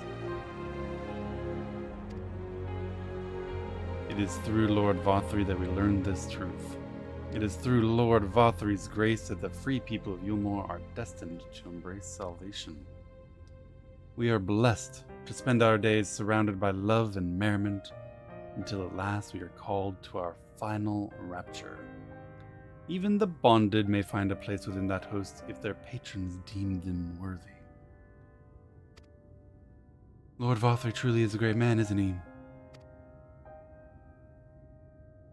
Now, if you'll excuse us, we must be on our way. May you find eternal salvation for the compassion of your son. Here I was worried that they were turning the poor people into food.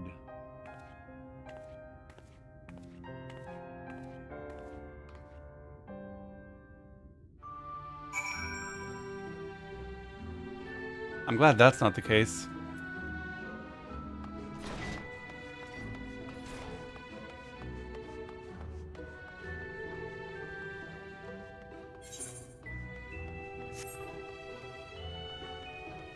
Instead, they take the poor people in, give them useful and fulfilling labor until they're no longer capable, and then allow them the sweet ascension unto heaven.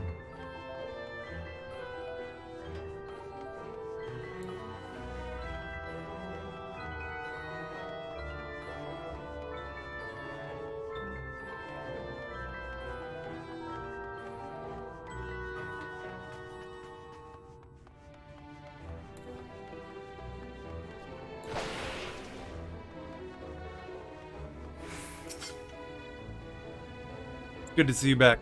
You were taking so long I began to worry something had happened. I've begun sketching an outline for the portrait, but... Nay, the Kai's appear otherwise occupied. What have you learned? I've learned that Lord Vothri made peace with the Sin Eaters by feeding them.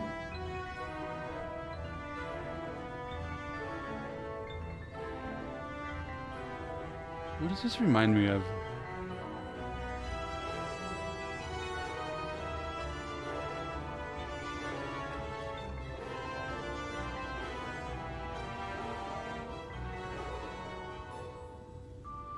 Lord Vothri boasts some manner of influence over the Sin Eaters, does he? That would explain the reverence in which he's held by the citizenry. And as for this ascension business, I cannot help but be put in mind of that apothecary and his ominous remarks. If so many folk have entered the city over the years, where do they go?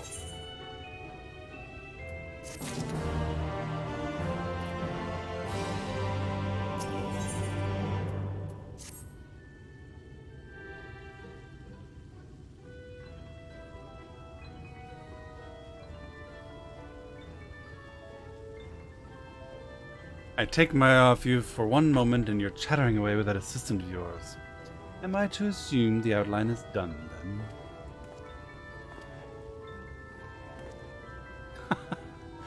What in the blazes?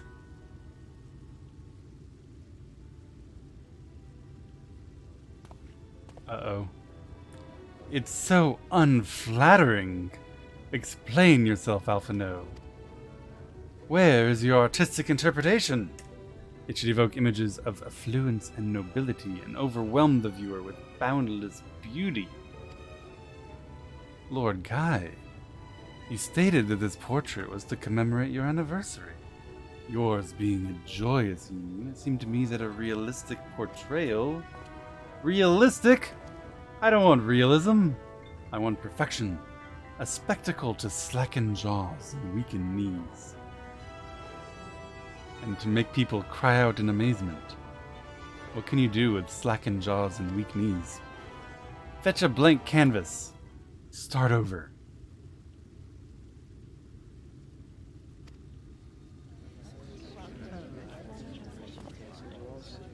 I say, did that come from above?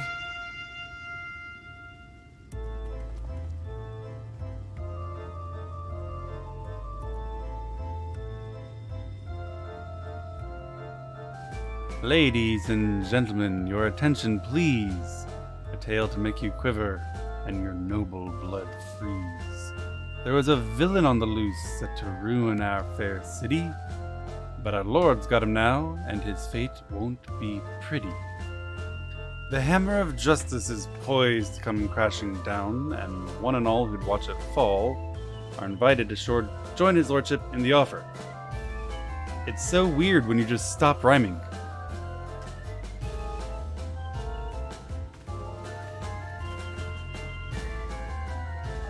Malcontent? How dreadful. This man is to face sentencing? That's right.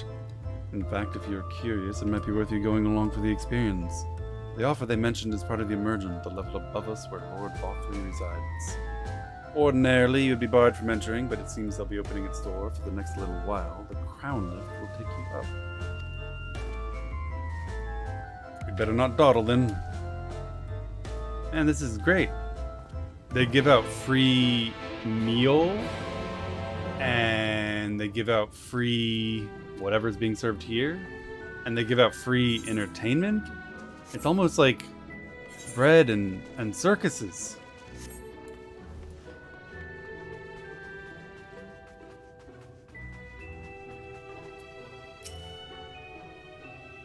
Joining the crowd up there.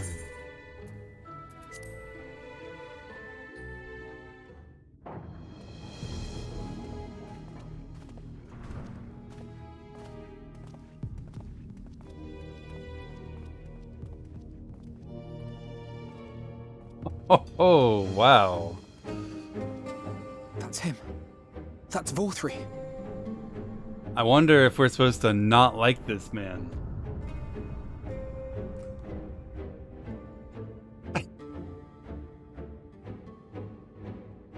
I wonder what our impression of him is supposed to be.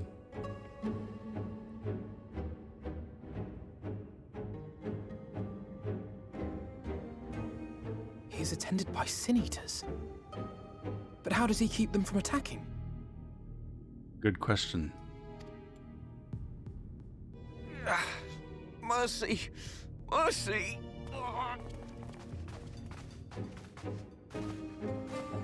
By the 12. Our artist friend.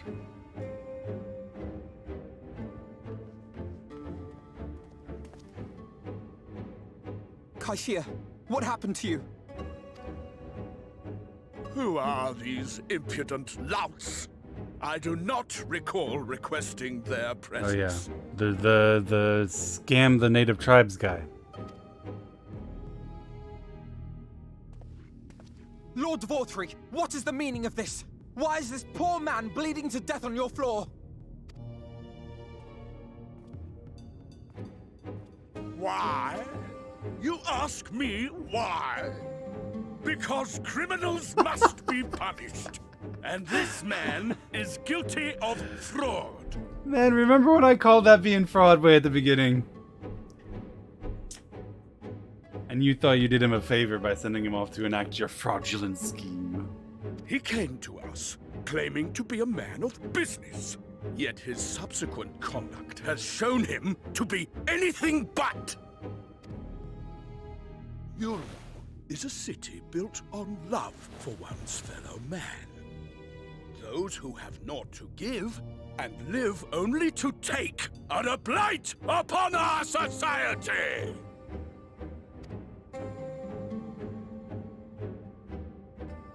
To atone for this crime, I ordered that he fling himself from the balcony. Voluntary defenestration. And he had the temerity to weep. Please, my lord, anything but that. What then is a man of mercy to do? But offer the sinner another way to show his contrition. Another way? Meaning what exactly?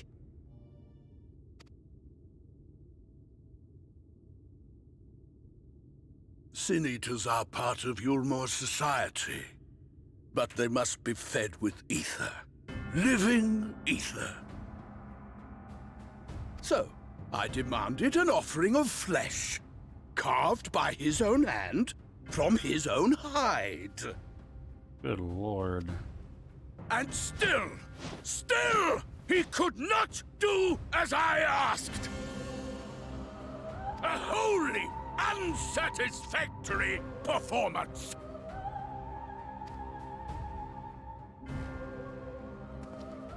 Tis true that Kaishia won his place here by fraud, but his actions were driven only by a desire to share in your paradise.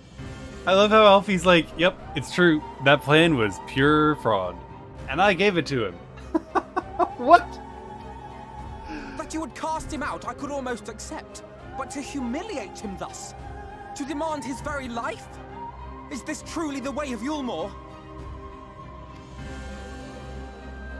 Yep, he's guilty. Let's move straight to the sentencing. Oh, you dim, deluded child. Have you ever paused to consider what it takes to maintain such a paradise in this barren, broken world of ours?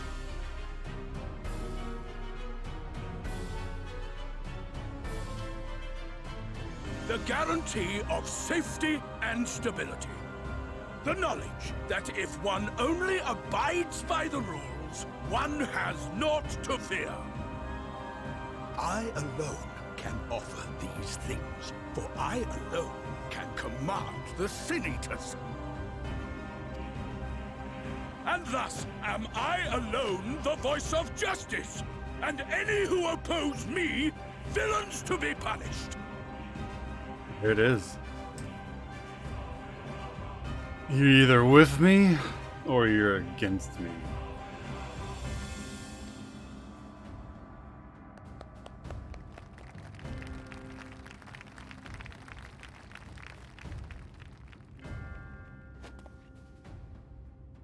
And people call this paradise.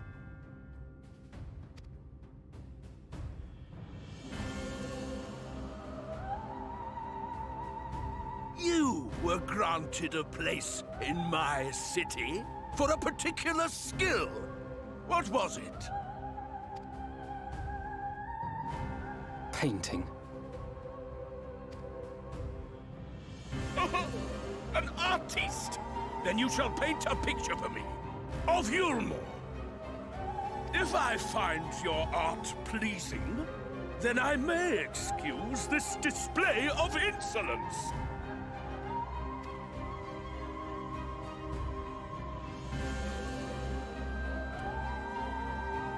You gonna paint in blood?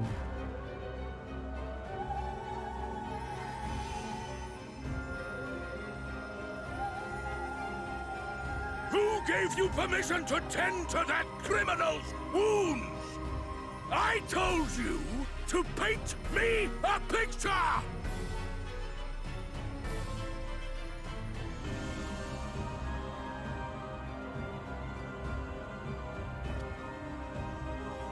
What you need is a mirror, not a painting. It will capture the horror I see before me far better than I ever could. Whoa.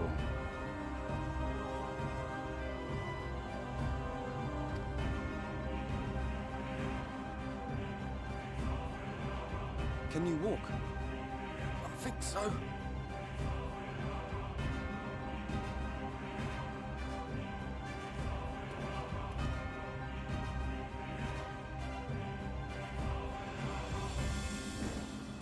Did that little worm just insult me?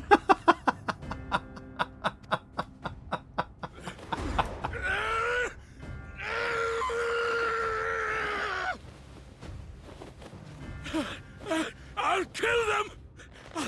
I'll kill them all! I'll enslave their minds! I'll torment them! Torture them! Then tear out their hearts!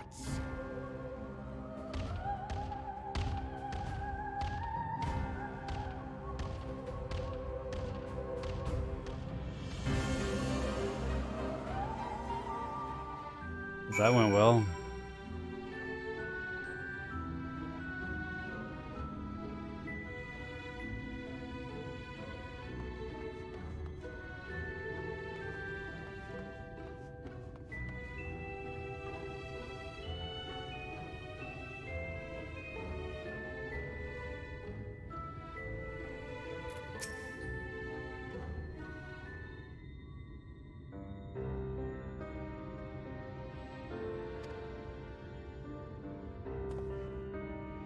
Forgive me.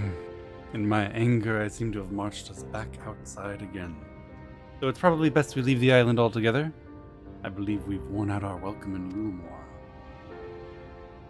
In any case, I've seen enough of the world's self-proclaimed capital city to convince me that our battle against the Sin Eaters will find few allies in Calusia. I will accompany you back to the Crystarium. We need to regroup and think on our strategy anew. Yeah, this is a hellhole. Kaishir, I have done you a grave disservice. You were hungry and desperate, and I offered you a solution without once considering the risks inherent in you accepting it. If I had only known the price you would be made to pay. You gave me everything I needed to make your idea work. It was me who made a mess of things, not you. Well... Even after all the trouble I caused, you still stepped in and saved me, and now, Lord Vothray wants us all dead. Why not come back with us to the Crystarium? I'm certain we can find work for you there, if you're willing. No, that would be me leaning on your kindness again. I need to do some thinking. Learn how to stand on my own 2 feet. Very well, but you must promise you'll be careful. The Ulmorans may yet come looking for us. I'll keep my head down, don't worry. And you take care too. Give me the chance to repay what you've done for me. The lad's found some bootstraps. Next thing we'll know, he'll own half of this town. So proud. Alphino! Lord and Lady Kai. What in blazes did you do? They have the entire city looking for you. I took a peek at your unfinished portrait, Alphino. Now, I've had many a beautiful and striking picture painted for me, but there was something about your work. It was as if you caught the very essence of our love and rendered it naked upon the canvas. It was bold, unflinching, and I adored it. Please, you must come back with us and finish what you began. I will speak with Lord Vothry and vouch for your character. I'm sure we can smooth over any hard feelings. Haha, doubt. I'm sorry, Lady Kai, there are more important matters to which I must attend. More important? What could be more important than enjoying the days we have left to us to the fullest? Pray press me no further. We're leaving. I would not presume to take the garments you were so kind as to procure for me. One moment. I wouldn't hear of it. Keep the clothes, you silly boy. I insist. And I shall make arrangements so that you can pass through the gate without causing a stir.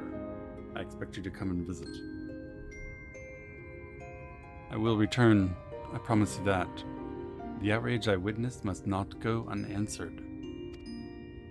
The next time we meet, I will be better prepared to confront the corruption which hides behind the glittering facade.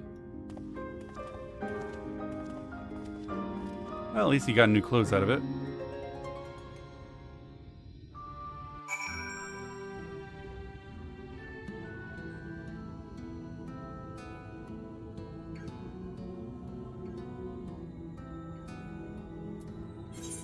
Back to the beach.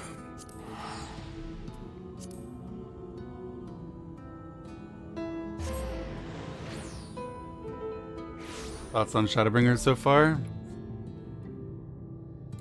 I think that I got bamboozled.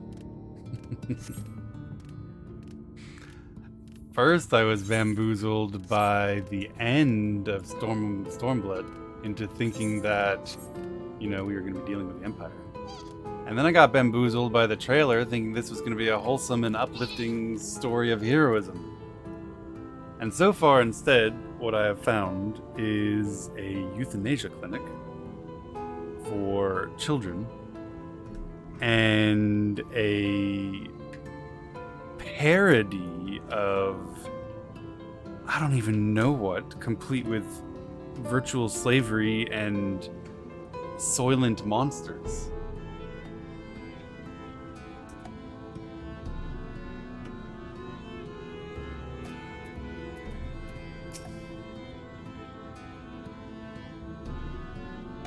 Thank you, my friend, for staying at my side through this whole sordid endeavor.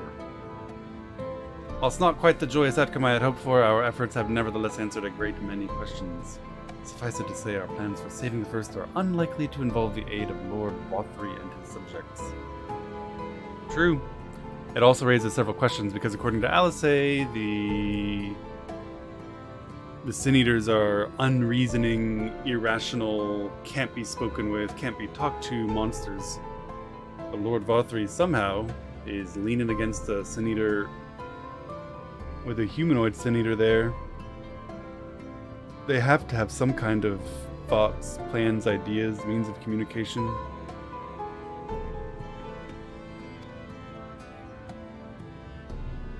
I must speak with the Exarch and chart a new course. This is far from over.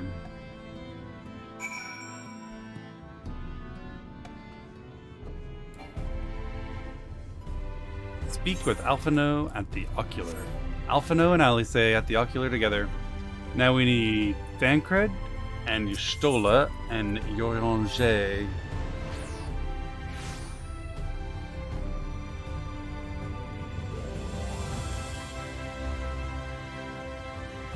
Getting the gang back together.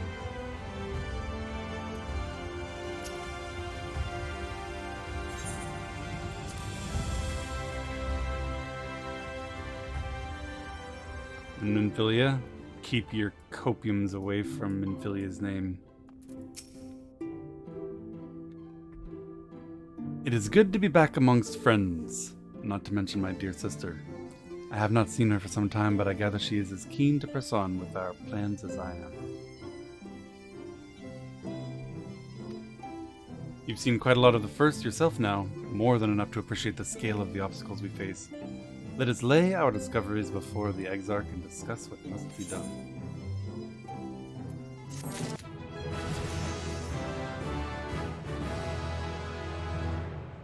Alright.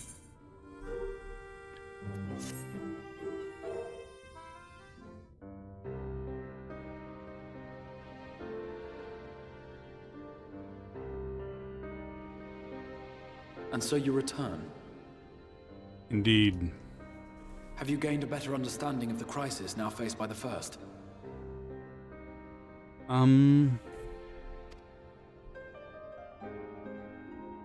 Better is not the word I would use. We know a Some little lands more. may have been spared the flood, but the survivors live only to suffer. There seems no end to the horrors inflicted by the Sin Eaters. Indeed. Those abominations are a calamity in their own right. And I can well imagine how hopeless the task of eradicating them must seem to you.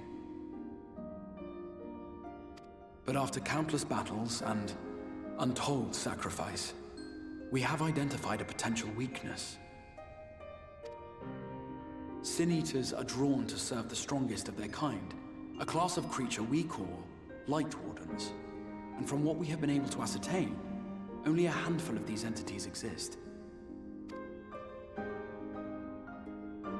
Are you saying we could Just indulge as in a an bit of ant colony murder? will perish in the absence of its queen, we believe that the death of a Light Warden will cause the lesser creatures within its sphere of influence to disperse. I have a feeling Yulmur might have something to say about any concerted action we take against these monsters. Vorthra's command over the Sin Eaters is integral to Yulmoran society. In seeming to guarantee his people's safety, it guarantees their obedience. He will not take kindly to us depriving him of such useful allies. Agreed. Thus we will need to occupy or otherwise divert his forces whilst we proceed with the business of eliminating the Wardens. Until we have done so, all other considerations must be set aside if we are to forestall the 8th Umbral Calamity.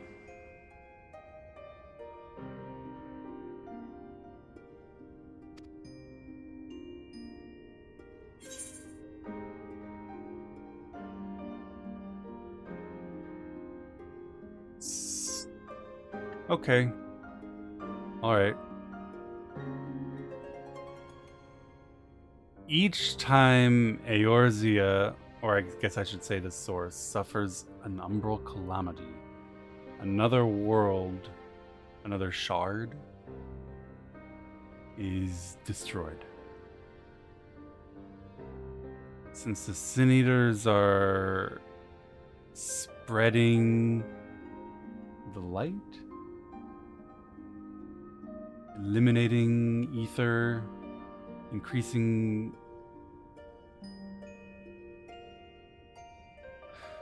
the imbalance, we move closer to another calamity because this world becomes closer to the flood overwhelming it? Is that the theory? I still don't really see how Sin Eaters bring about a rejoining. Your uncertainty is understandable given the circumstances. Perhaps a more detailed explanation is in order. To begin Yes, at please. the beginning, then. Indeed. Oh, that's a nice trick. .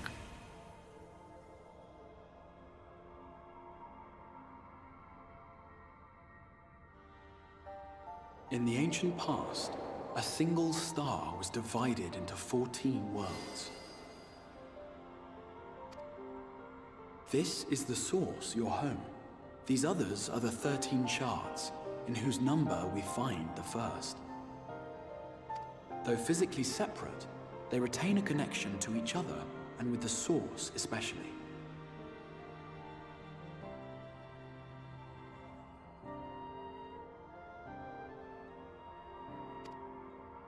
Now, let us assume that a given element in one of the shards attains abnormal ascendancy.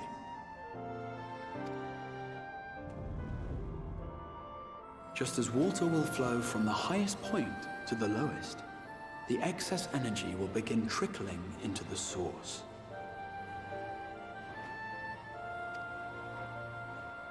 Causing a calamity. And such an influx of ether will of course exert a palpable influence. If the element in question were fire, then drought and wildfires might ensue. If it were ice, one might expect the weather to turn bitterly cold. As ether continues to pour in, such phenomena will become more and more extreme, until eventually, a single, untimely event triggers a disaster which cracks the barrier dividing the two worlds. Damn, who designed this? Seems like a shitty system. What was once a trickle now becomes a deluge, sweeping the shard along to be rejoined with the source. At the same time, the element which held sway in the shard is unleashed in full, its energies amplifying the original disaster to truly catastrophic proportions. That's the calamity. So every calamity is also a rejoining. An earthquake thus magnified might strike with enough force to shatter continents. A tidal wave might swell to a size capable of drowning entire nations. These devastating events are what we refer to as umbral calamities. 7 times has a calamity befallen the source. 7 times has a shard been absorbed.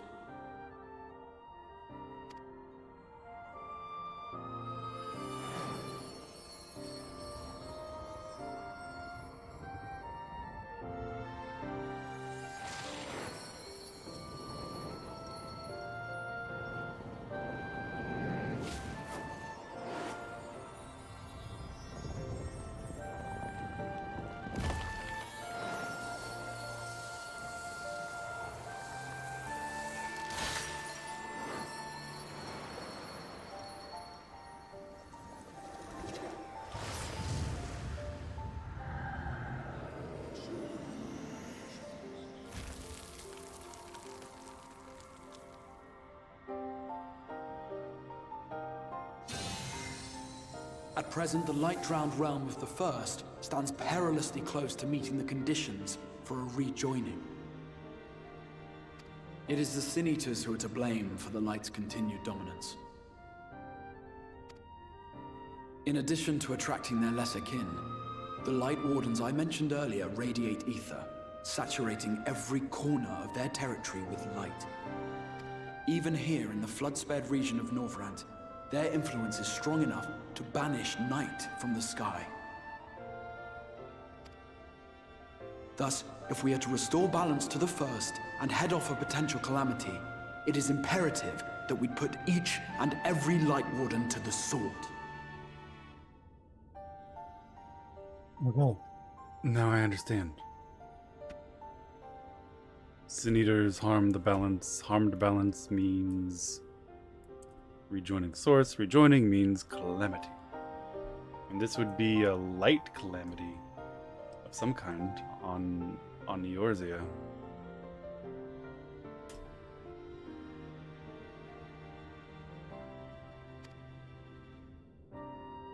We've been doing our best to take the fight to the enemy ever since we first heard the Exarch's explanation. Though we have yet to claim any meaningful victories if truth be told. Yep, I was there. Apart from being confoundingly elusive, The Light Wardens possess a troublesome quality which compelled us to delay our plans until such time as you arrived. And the Ascians want there to be a rejoinings, although we still don't really know why. And we oppose it out of the general calamities make people die, therefore they're bad principle. Simple, but it works for us. Forgive the interruption, my lord, but Hallminster Switch is requesting reinforcements. I like your accent. They say the Sin Eaters are attacking in force, and the village could soon be overrun.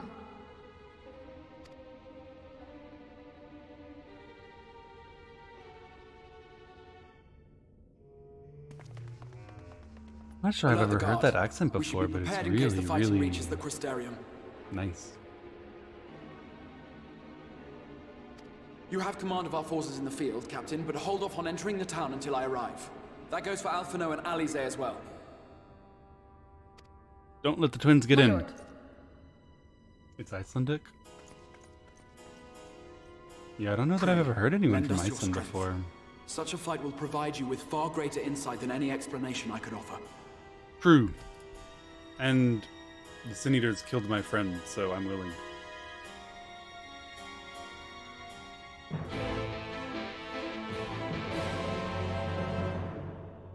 Alright, we got a little bit of a lore dump there, and it was very satisfying to actually have answers finally.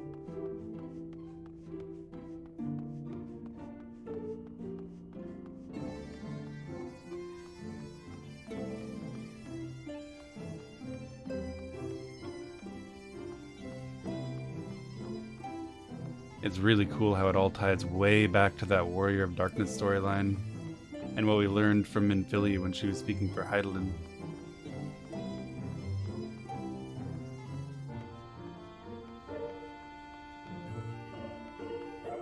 And the Ascians...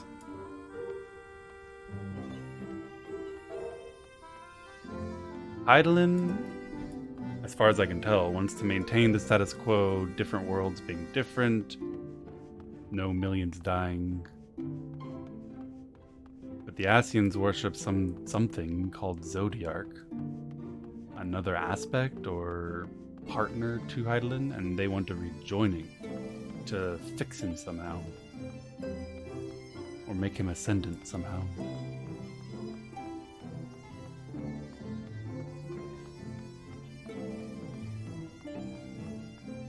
And they are currently working with the Empire as their tool to usher in another calamity. Constantly working toward chaos.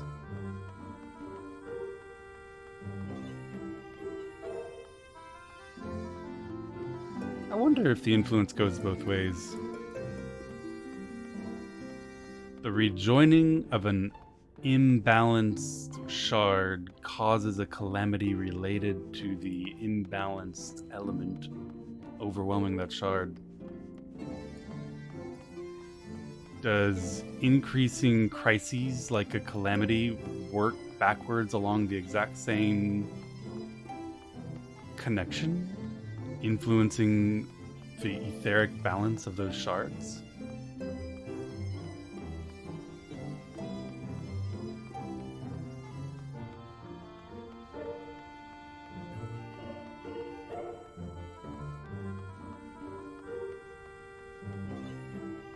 Because otherwise it feels really weird for the Ascians to be hanging out on the source.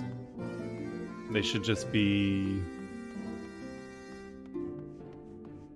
trying to impact the balance in other worlds. Unless, I mean, they also talk about balance.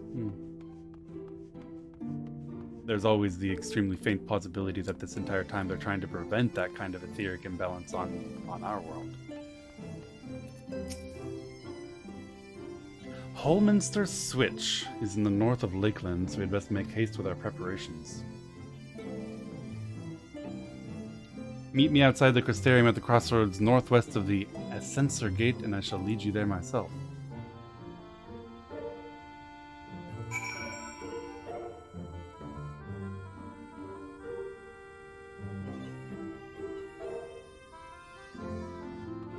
Alright, let's go deal with these Sin Eaters.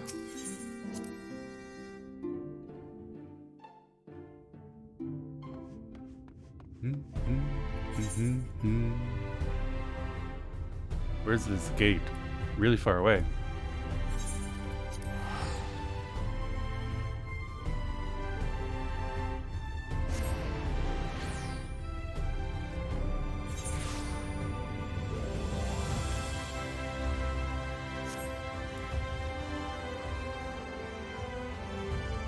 How's the start of Shadow? Intense. I would say it's intense.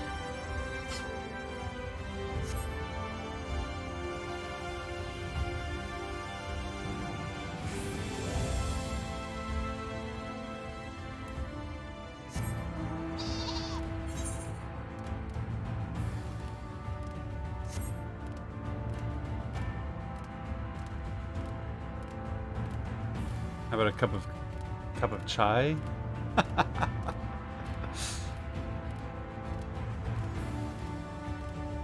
Yeah, there was no. This was a much better, a much better job of what shall I say, world building and pacing. Aren't those the words we use about Stormblood?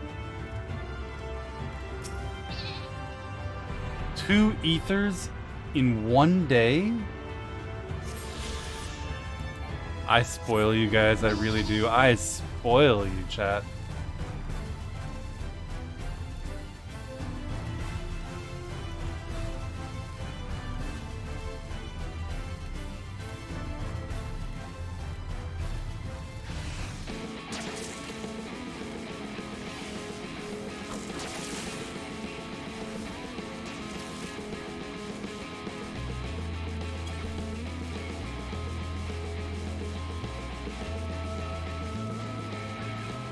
Better you do the spoiling than chat do the spoiling.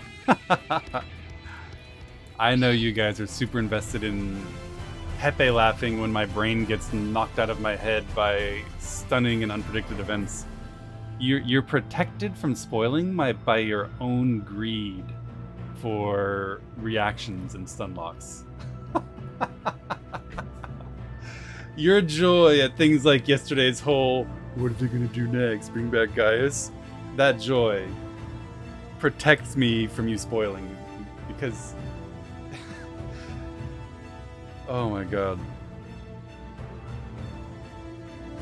it's a self-reinforcing system. No wonder MSQ watching just keeps on going and going and going. All set. If we follow this road north, we will arrive at the northern staging point. Still pepping about that. I know that was funny.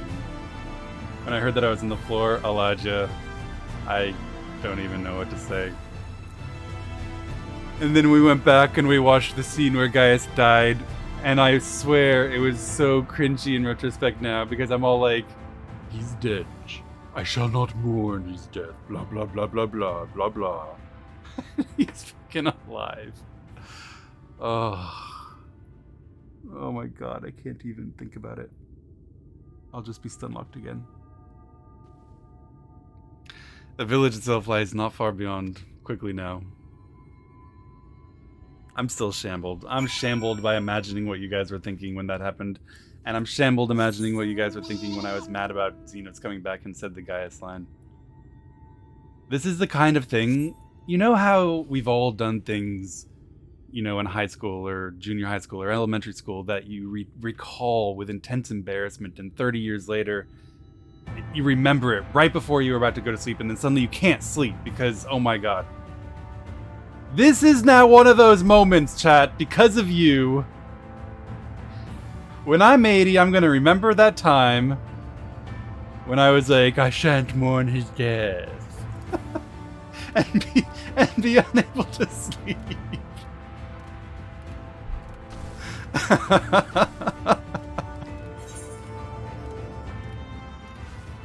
Oh man.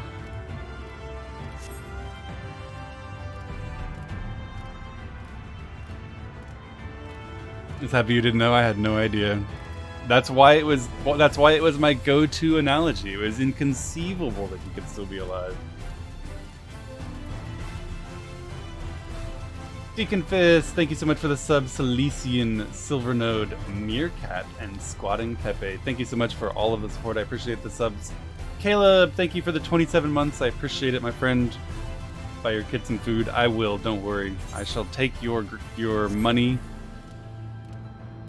and I shall buy groceries with it. Kuzco, thank you for the sub. Sylph, thank you for the gifted sub. Randomize, thank you for the sub. Zealous, thank you for the bits. I appreciate it. This is the third ether current. I don't understand. It's like they're putting them in my path. They're putting them in my path, chat. I can't just run past it when I see it like that.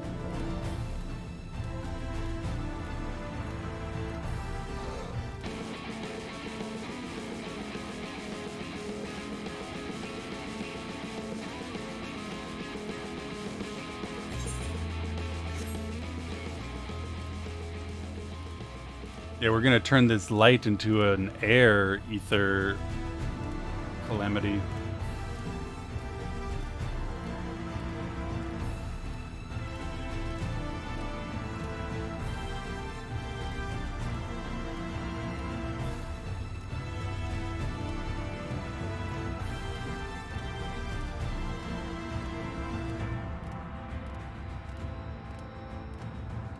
This was a little bit of a run.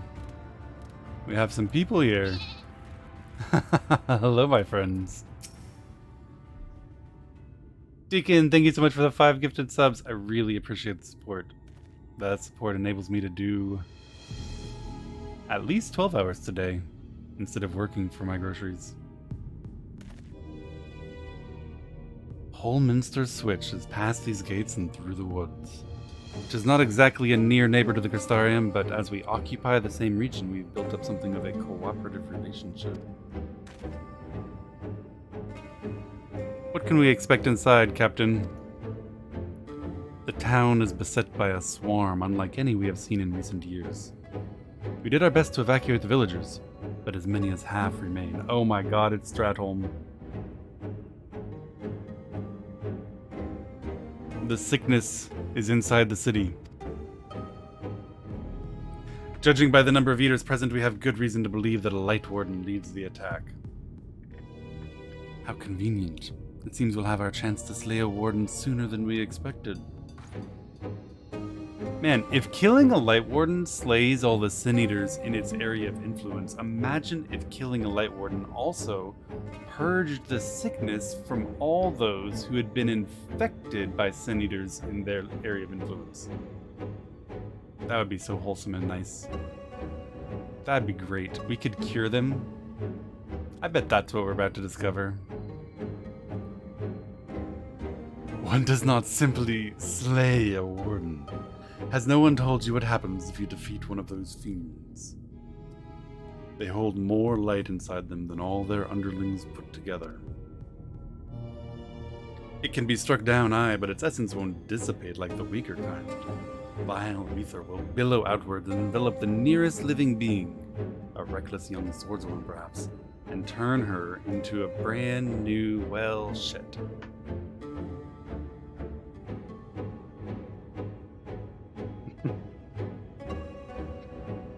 Man. Well, there goes that theory. So in that regard, they're a lot like the frickin' Asians. Or that Sahagin priest who went to the nearest other Sahagin as well. Asian acolytes, I suppose. You can leave that particularly quandary to us. I must ask that the guard stand down and allow us to engage this leader of leaders alone. Concentrate on the survivors. We must save every life we can. You mean we don't need to cull the sickness? But what if...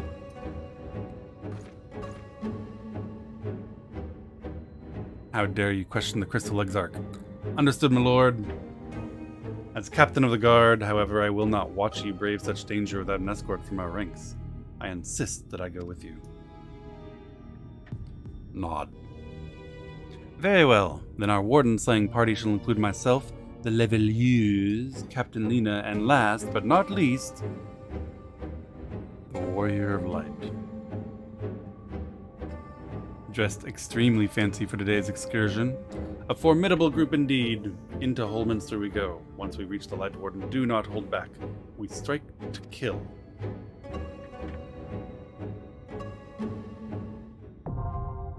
Holminster Switch, now available. The instance dungeons encountered in subsequent main scenario quests can be completed solo alongside a supporting party of NPCs. To make use of this feature, simply speak with one of your NPC companions near the entrance to the instance and select the option to form a party. Alternately, you can also select Duty Support under Duty in the main menu, or interact with the instance entrance itself. When forming a party, you will need to follow the same role restrictions imposed when using the Duty Finder. Alternatively, you can find party members via the Duty Finder as usual and complete the instance with fellow players instead.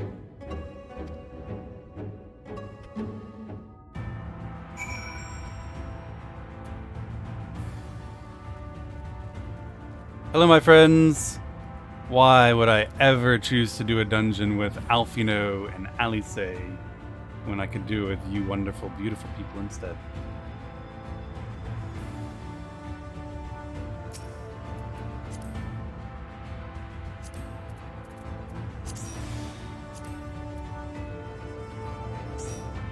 One more.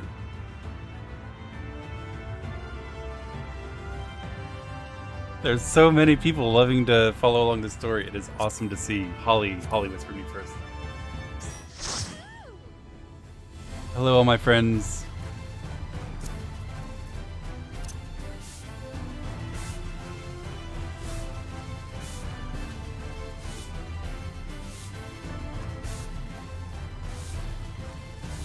Some of us don't have friends. You're in my stream, and therefore you have friends.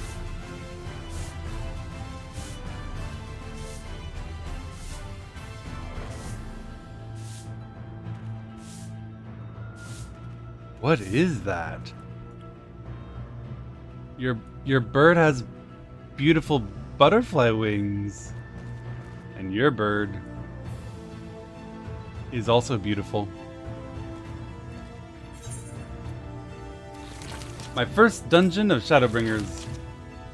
Holminster Switch, an idyllic settlement in the northern reaches of Lakeland. A tranquil village where folks spend their days raising livestock and tending crops. A ripe target for a Light Warden and its swarm of voracious sin-eaters. Reports of bloody carnage have reached the Crystarium, and the guard is deployed in force in answer to Holminster's plea for aid. The Crystal Exarch has need of your strength, for this is no skirmish with a stray abomination. To triumph against a warden would be to strike a telling blow in the unending war for the first survival. Let us begin. We need to save these poor people. Imagine a video game dealing with a plague of monstrous proportions that converts its victims into monsters, and then in killing them all instead of saving them. We're gonna save them in this game. There will be no purge.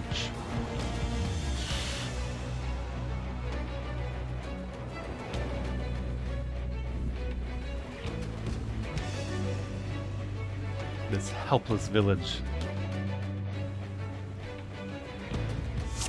Are you... Okay. Look at her. She's killing the bear! What did the bear ever do to you? Well, I guess now it's a sin-eater.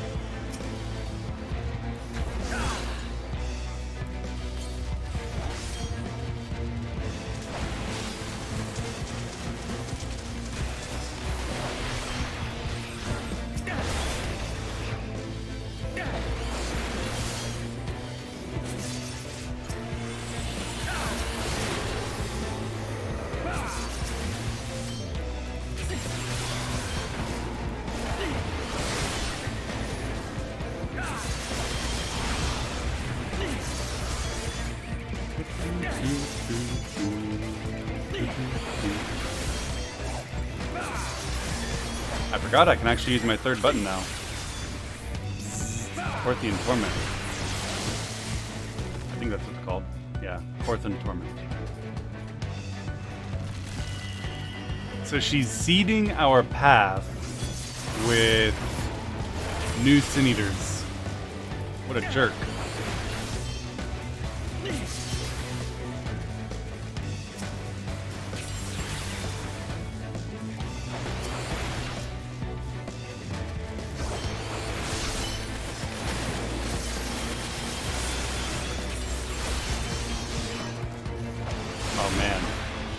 That felt pretty good.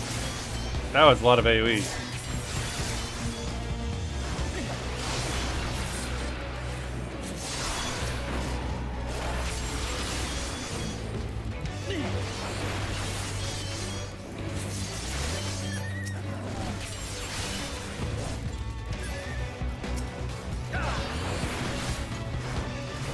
Our tank is gone.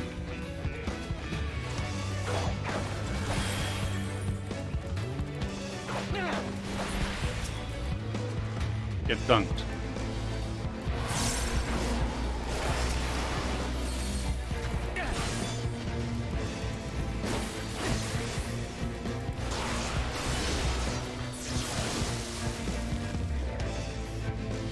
Victory!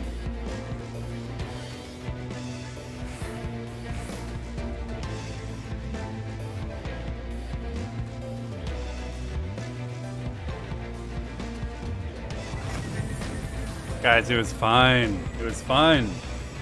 We didn't wipe, therefore it wasn't a wipe. Wow, we get to kill the Light Warden right away.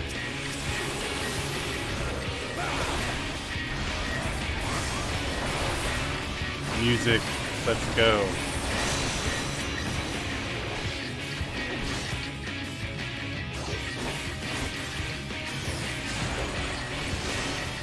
There's some orbs. I really wanted to finish that cast, but... Whoa, that hasn't gone off yet. How long are they taking?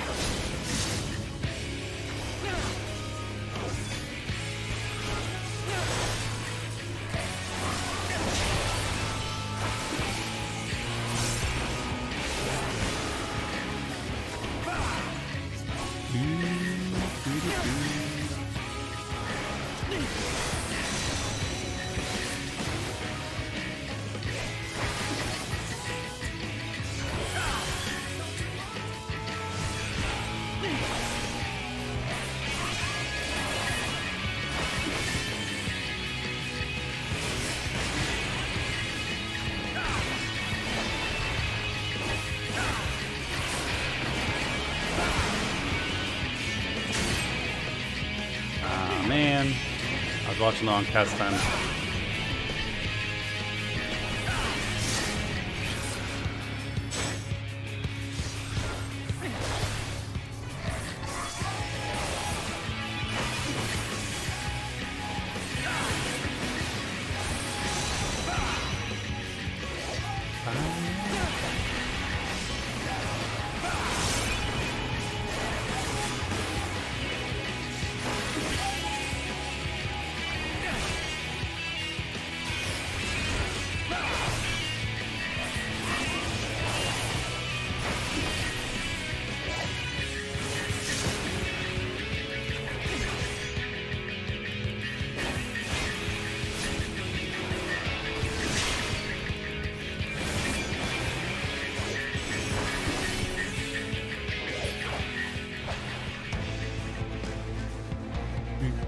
Dude, that was a commit moment if I've ever seen one.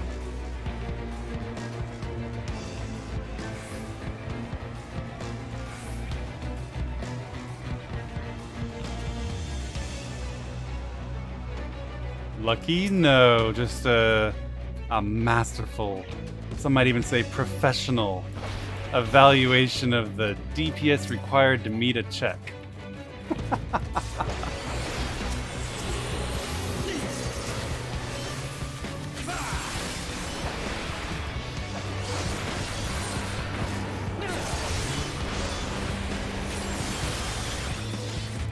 So many numbers.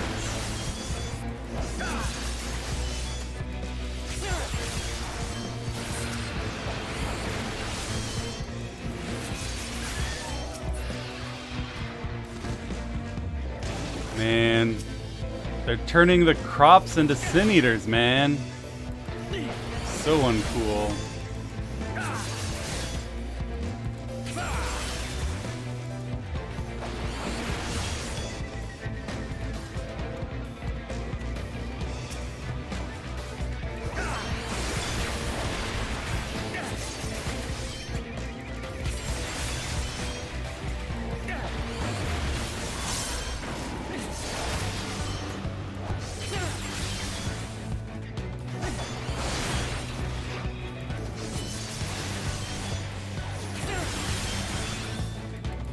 members.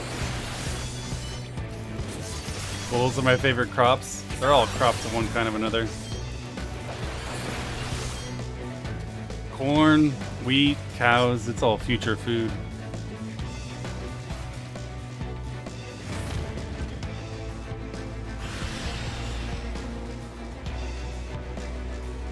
I feel like it's weird. We killed the Light Warden before we killed... Oh my god, it's Tesleen?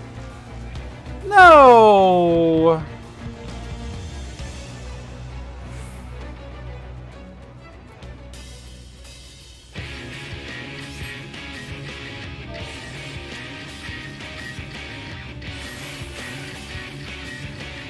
I'm just gonna look at the forest. Contemplate the trees.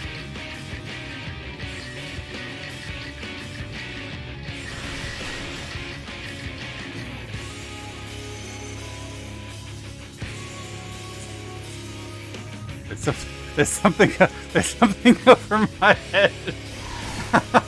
Hey!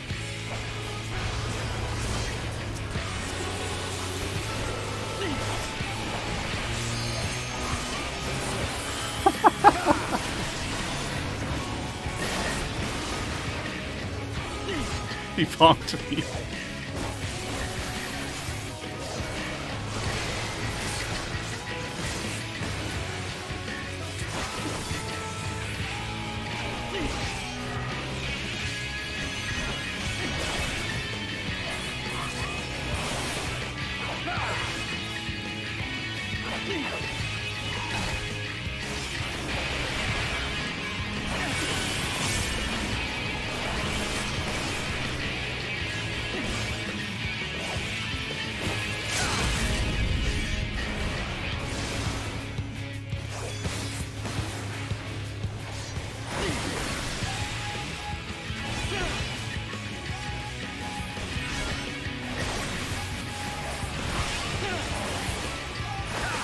So sad we have to kill her, man.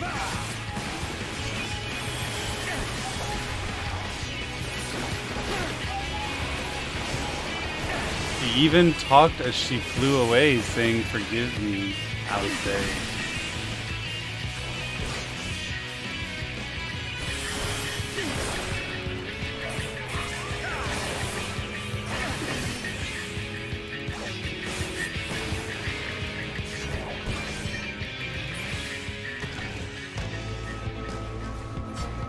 Tesleen, you deserved better. The Forgiven. Of course we forgive her.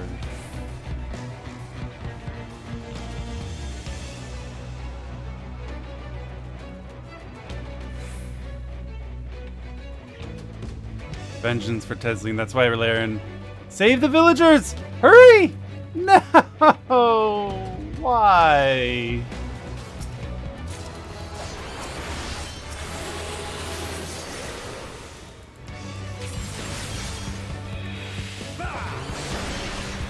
I swear.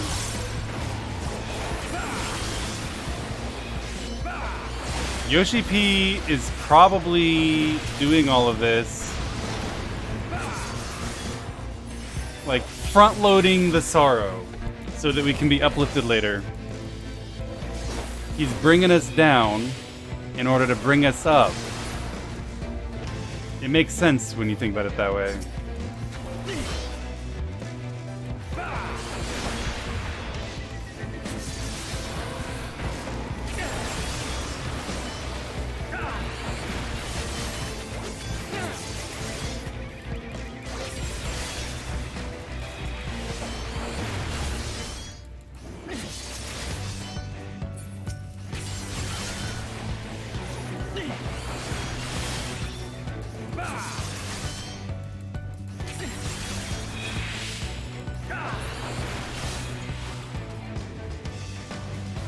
That's a big one over there.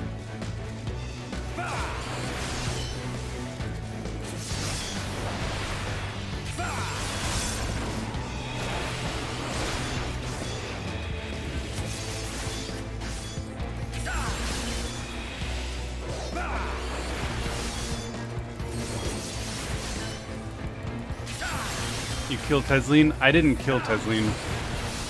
The Light Warden killed Tesleen. I just ended her suffering.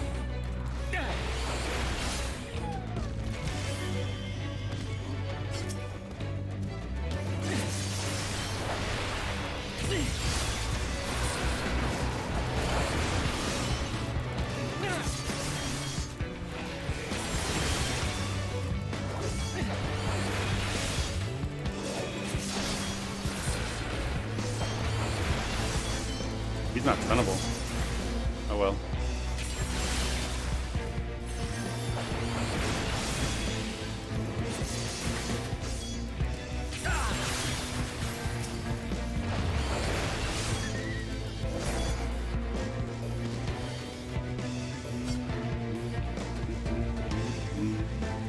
Standard fire DPS higher? True. It didn't give me a damage down, and it didn't kill me, therefore the uptime was more optimal.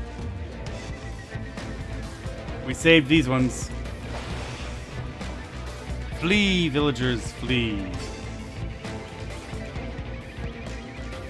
We didn't save this one.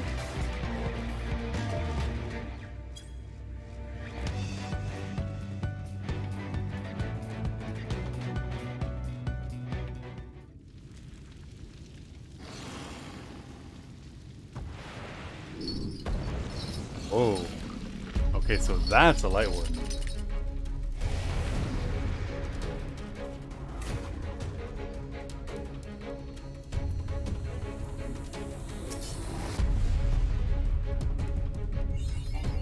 Vengeance for Tesleen.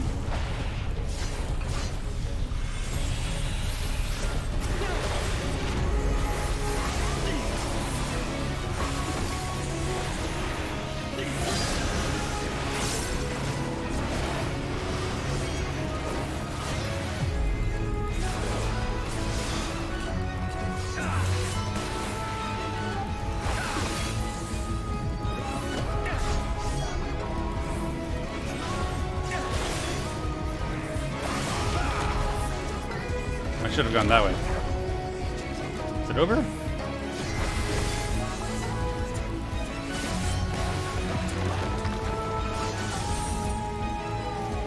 Ether's up. Why are you standing in it? Oh, there's a chain. I'm so sorry. I abandoned you. I apologize. I didn't realize. I was wondering why this cast was so long. Alright, I'll help next time. I'll help next time. I want to get rid of that music.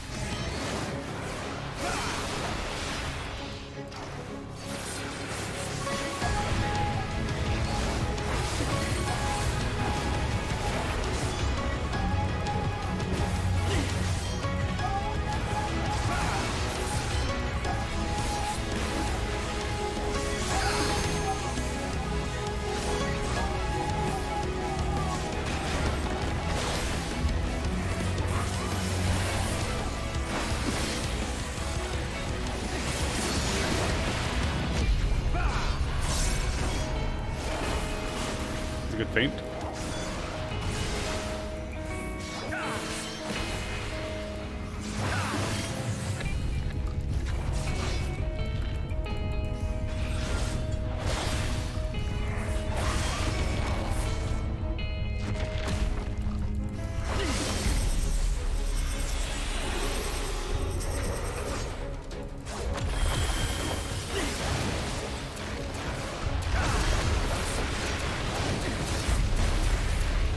Moving too fast.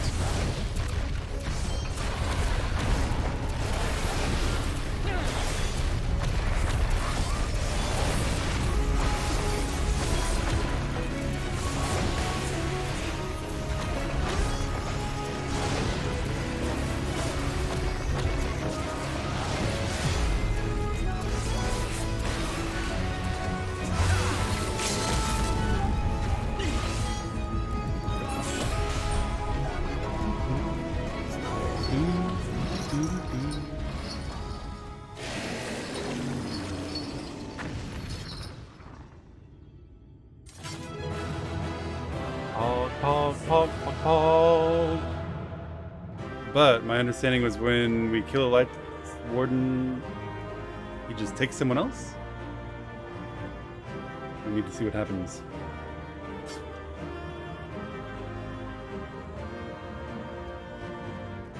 Thank you for the dungeon, my friends. I appreciate the run. I hope you had as much fun as I did. Let's see what happens.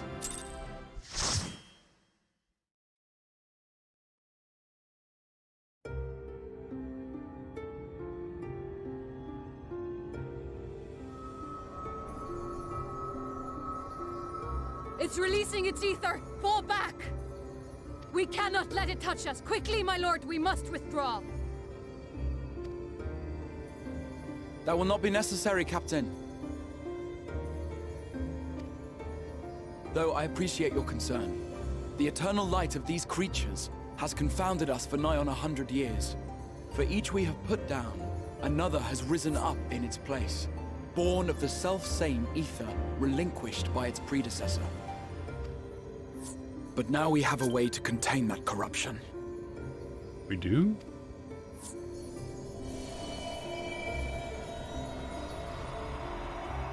The blessing of light, and the hero who wields it now stands before you.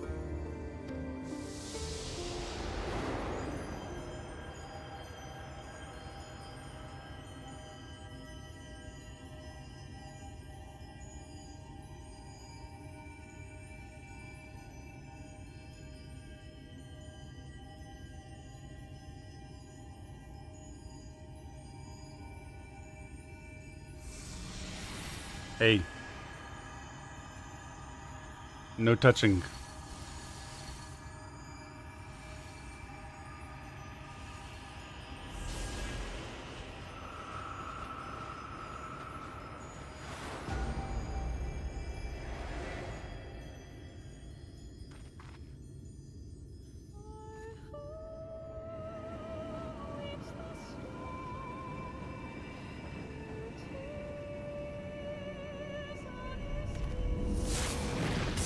Oh my gosh, what are we doing now?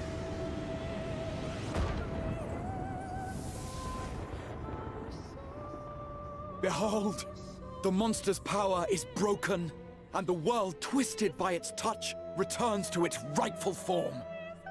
We pushed back the encroachment of the flood. We can see the night sky and the stars. That's awesome.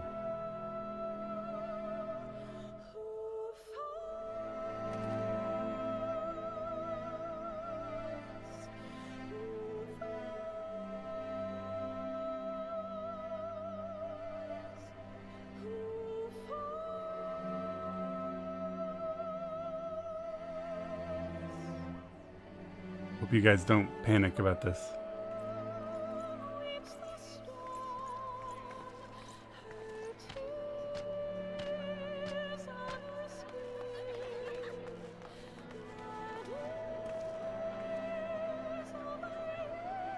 Scar. It can't be. What's happening? It's so beautiful.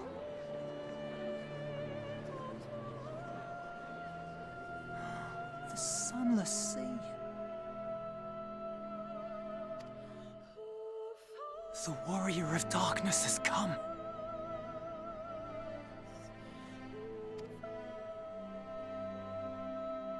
That ought to make Albert really angry to hear.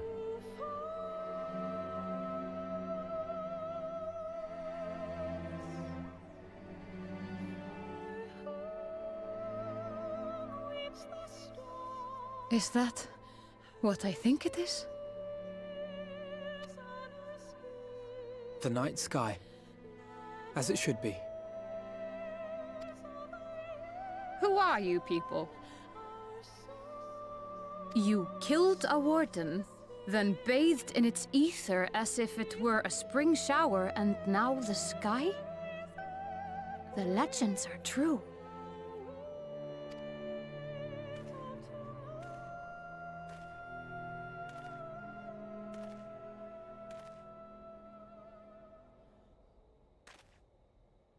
My lord?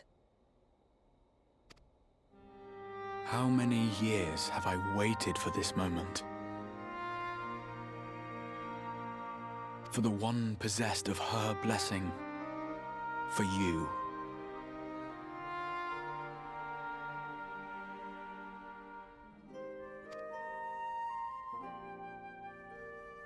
You have vanquished the Light Warden of Lakeland, and for the first time in a century, darkness has returned to the mantle of night. Without the ever-present light to sustain them, the Sin Eaters will have no choice but to retreat.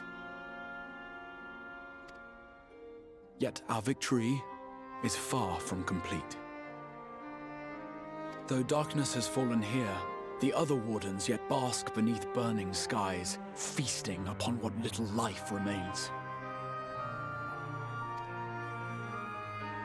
Even should it cost me all I have, I would see each and every one of them slain, that this world might be spared from oblivion. Yeah. It's good. Let's go. Not only for the first, kill the rest of them. but for the source as well. Save one, and we save the other. But, be that as it may, I concede it was wrong of me to summon you to this fight against your will. I swear, on my life, I will one day atone for that deed. But for the present, I beg you, stay and see this fight to its conclusion. Cast down the Wardens and restore darkness to the first. Such a strange inversion. Because we're the Warrior of Light and can purify the ether, we are the Warrior of Darkness who brings night. Why would I be sulky about this? This saves both our worlds. I'm not going to be sulky about it. On behalf of the first, I offer you my deepest thanks. I understand there is much at stake here, Exarch, but why do you risk yourself so readily? It must have been a dangerous drain on your ether to summon even one person across the rift. I do it for my people, of course. To give the Crystarium the tomorrow it deserves. That is true now, yes, but the city had yet to be built when you first called forth the Crystal Tower.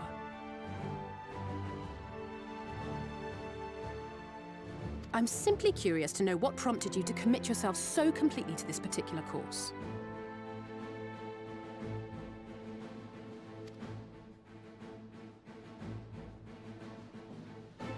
There are things which we can ill afford to lose.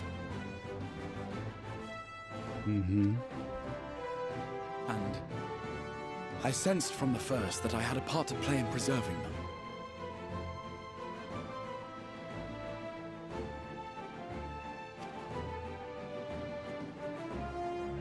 them. Forgive me.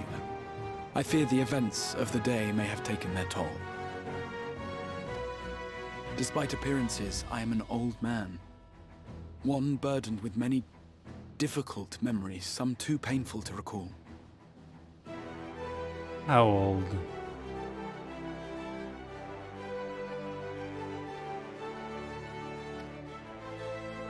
Well then, I'm sorry for pressing you. It's a family failing, I'm afraid. One which has served us well more often than not. Needless to say, we will continue to fight at your side until the last Sin Eater is defeated.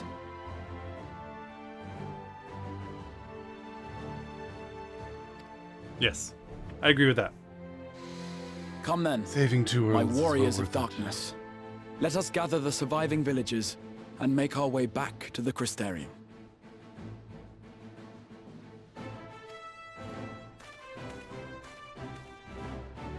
I swear, if he's like 28 or something and he's like, I'm an old man, I'm done. I quit. It's over. I can only take being called ancient by the Japanese game so many times in one playthrough.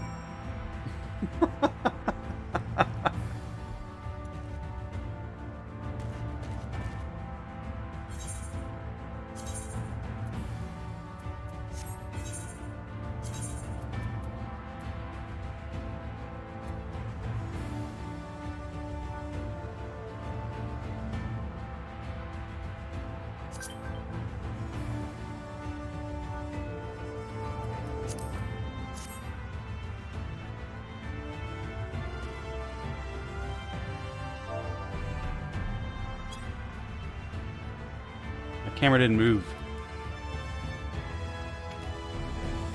I tried /Neil and my camera didn't move.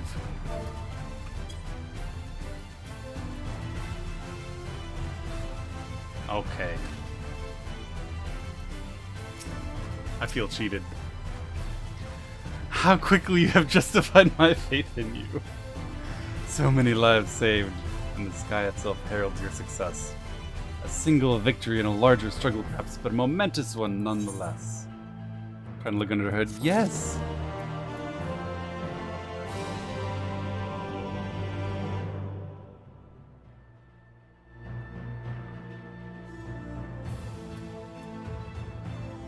I have a fairly obvious theory, but I'm sure it's just copium and or too obvious.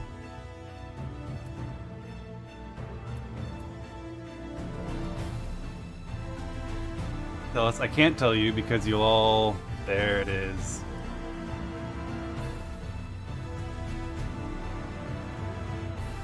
I think that the only reason to have him wear a mask is because we would recognize him. The fact that he's hiding behind a mask means that he's someone we know. He yoinked the Crystal Tower from our world, and the only person we know of that's like still heavily associated with Crystal Tower is Graha Tia, who we left in the Crystal Tower a long time ago to wait in suspended animation until the world was better. Graha Tia has been mentioned. We don't know where he is. When asked directly, this guy says something like, I don't remember exactly what he said, but he said something like, "No one by that name was found within when we searched." Which, to me, sounds like an extremely evasive thing that you say, like, to hide the truth, which is that I am Graha Tia. I didn't find him when I looked, because there wasn't a mirror. I've given that kind of answer myself before. So that's my theory. But I feel like it's probably too obvious. It's probably too copium-y. Maybe Graha Tia...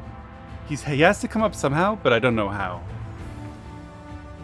He was in the tower. The tower's been yoinked from the future. He's around somewhere.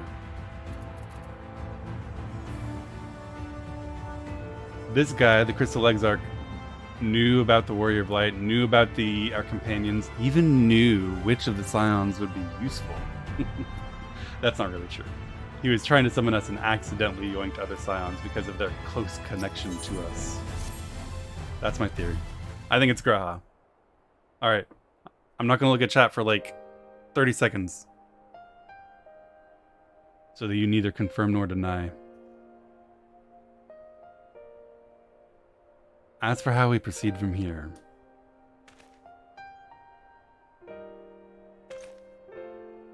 All the copiums. Yeah.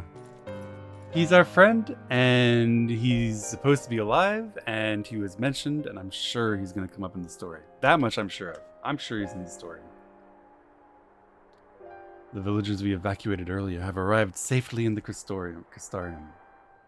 They seem to be accepting their situation for the moment. Most folk are far too distracted by the sky to worry about wounds or lost homes. His ears? He's wearing a hood!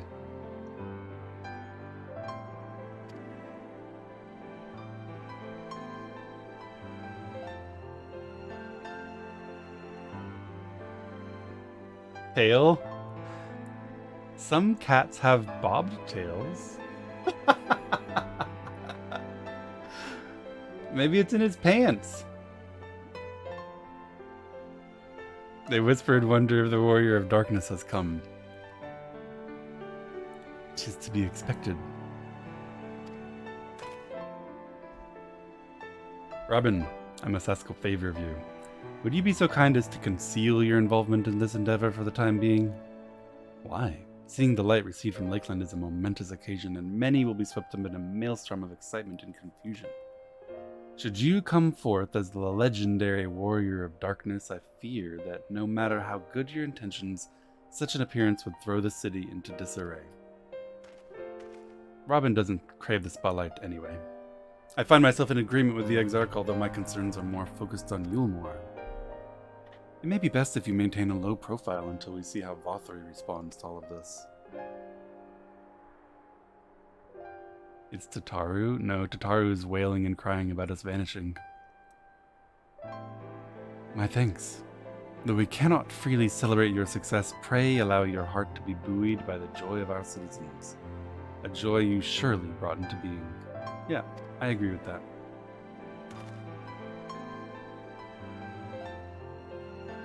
I must ask the same discretion of you, Captain. 'Tis my intention to share with our people the tale of a great warrior who stood in defiance of the Sin Eaters. This unnamed champion defeated the Light Warden and departed for parts unknown. As you wish, my lord. Your penchant for mystery is nothing new, and I will encourage folk not to question this either. It's Asahi? No. Don't you even dare. I expect to hold the whole truth of it one day, about all of you.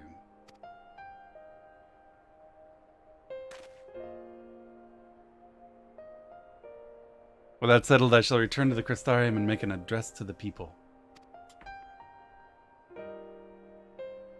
These explanations and adjustments will consume much of my time, so pray take the opportunity to rest and recover from your exploits. To think, you won't even need to shutter the windows to enjoy a dark and peaceful night's sleep. Laurentius, Yuyase? Speaking of loose ends...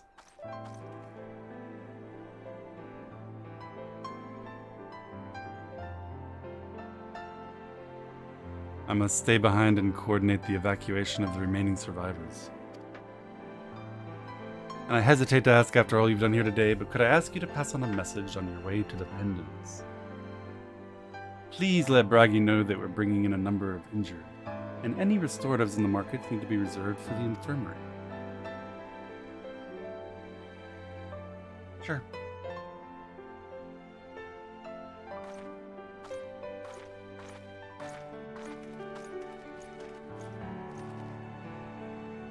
We should start making our own way back to the Crystarium, slowly, mind you. It wouldn't do to arrive too soon after the Exarch.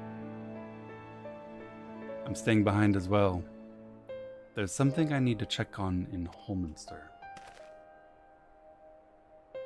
We already went through the village top to bottom, Alice. We should all take the chance to rest, you included. You don't want to see what's in there, Alice. I knew one of those eaters, and I can't rest not now. I'll go with her.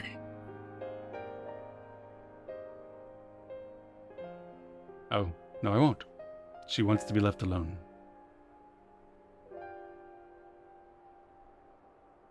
I shall be cross if you try to follow me. If you want alone time with the remains of our friend, I have to respect that. I promise to find you later when I feel myself again.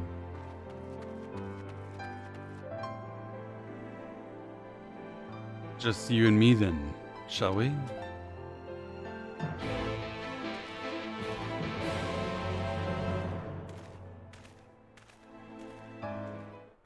Who wants to cry without an audience? That happens sometimes. Sometimes you don't want someone with you when you're sad and grieving, and sometimes you do. And sometimes you need someone with you and you don't even realize it, right? Like sometimes you think you want to be alone, but you're better off not. Alright, back to the Crystarium. We need to continue to prosecute this war against the Sin Eaters. Bring more darkness to this world.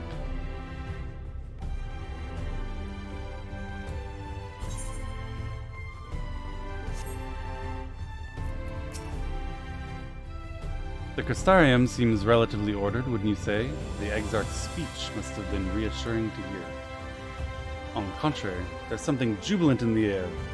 I have a feeling this night won't be quite as peaceful as our hooded friend predicted. I think I shall take a brief stroll around town before retiring to my chambers. Once you've discharged your duty to Bragi, I suggest you do the same. Sleep well, Robin. I hope untroubled dreams find you and Alice both. How sweet, Alphino. Thank you. Sleep well as well. Alright, we need to go talk to Braggy about the medicines, which is in the Musica Universalis.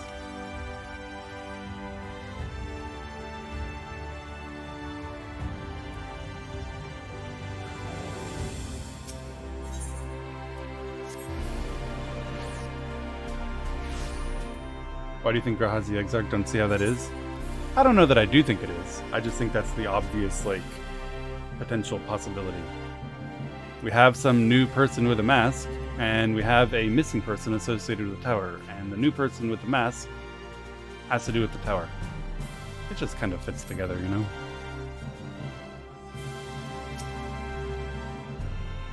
It's very likely not true. What can I do for you? Looking to buy a lantern like every other stumbling soul in the city? Captain Lena can rest assured that any potions I spot coming in will be set aside for the wounded. Hang on a moment. If you're carrying messages for the guard, does that mean you were there then? The battle at Holminster? A stalwart lad like you might want to pay a visit to the Wandering Stairs and make himself known. I'm sure Gleinard can introduce you to some interesting opportunities. Gleinard.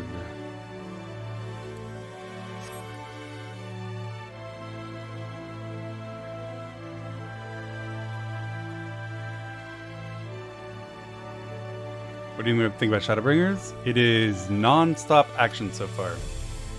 They did not waste any time before trying to stomp on my emotions and devastate my expectations.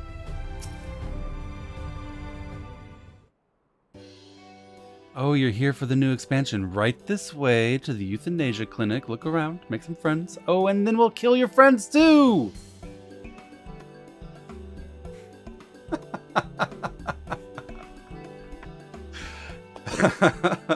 Fuck.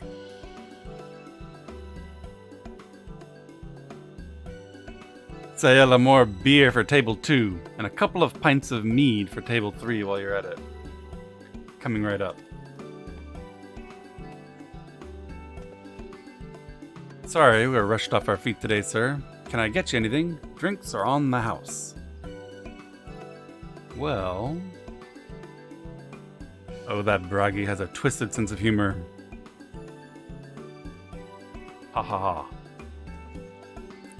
To think he'd send you to me at a time like this. The first real night in 100 years has folk all riled up and then some. Imagine this being your very first opportunity to have sex at nighttime. Something to us that is like, you know, so vanilla and normal. I imagine that every single cubby, all of the shrubs, everywhere in the park. Steamer, wait, what? What? He just said that they're all riled. You don't think that's what he was talking about? I thought that's what he was talking about. There's the eater business at Holminster Switch. They say a Light Warden was destroyed without a trace, and the Warrior of Darkness did the deed. I really must apologize for Glennard. He's been almost as rowdy as our customers, and that's no small feat. Riled up and rowdy? A lot of our regulars are bounty hunters, you see. They mostly go after eaters, and the rumor of the warrior's appearance was the spark to their kindling.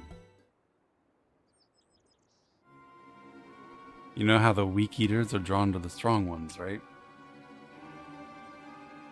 They swarm like angry bees around a queen. You need look no further than Holminster for proof of that. But attacks on that scale don't happen every day, praise the blessed shadow. No, the more common threats are the strays. No one knows why, but every now and again an eater will leave the pack to prowl alone. Those are the ones you run into on the road if your luck is foul. They're a danger to everyone, so the settlement council puts bounties on their heads. And our bar here is a convenient place for hunters to gather and share information. Seems a few of them were inspired by the warden slaying even more than most. These are the types who have their sights set on the absolute worst of the strays. A class of eaters that have been dubbed the cardinal virtues. The virtue showed up out of nowhere about 3 summers ago when historians heard the descriptions given by survivors. Well, apparently they share an appearance with the villains who caused the flood. And if that doesn't send a chill down your spine, they're reported to be as tough as light wardens. Not the kind of prey you can take down single-handedly. Our virtue hunters had all but given up, and knowing the warrior of darkness is out there, it's lit a fire in their bellies. Just look at them. That Hume over there with the oversized sword is grandson. He's in it for revenge. Wants to recruit a comrade in arms as tenacious as he is. The Mr. Lad is Lurik. Don't be fooled by those dewy cheeks. He's as hard a hunter as they come. He just lost a partner and seems to be on the lookout for a new one. Not the best advertisement for partnering up, having recently lost your partner. That Serig, word is he seeks an expert in magecraft to help fight the virtue he's after. Last, we have Giot, dwarf and drunkard. Wants to join forces with a healer, and only a healer. Something about needing a mender's wisdom. I've seen my share of competent veterans, and you have that look about you. Maybe you should introduce yourself to one of our hunters. Who knows? Together you might collect a bounty on a cardinal virtue. Now there's a grand idea. Imagine the prestige my bar would earn if we boasted the patronage of a successful virtue hunter. Please, go risk your life for advertising my bar. Separate questline and story available for role quests. So this is instead of job quests. In order to reach the final stages of the Shadowbringer's main scenario, you must complete at least one role questline. Speak with a virtue hunter to accept a quest offer.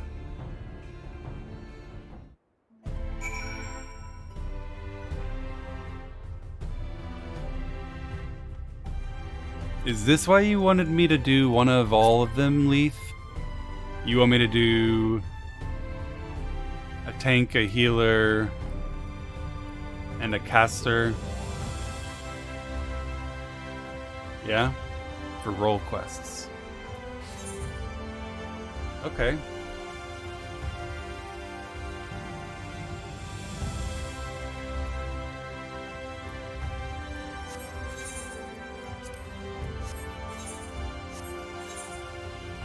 Guys, I'm gonna have to stop accepting friends' requests.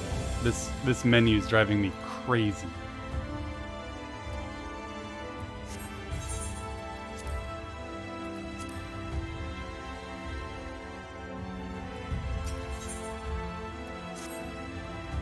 So this must be the one I can already qualify for by virtue of being DPS player. You wouldn't happen to be...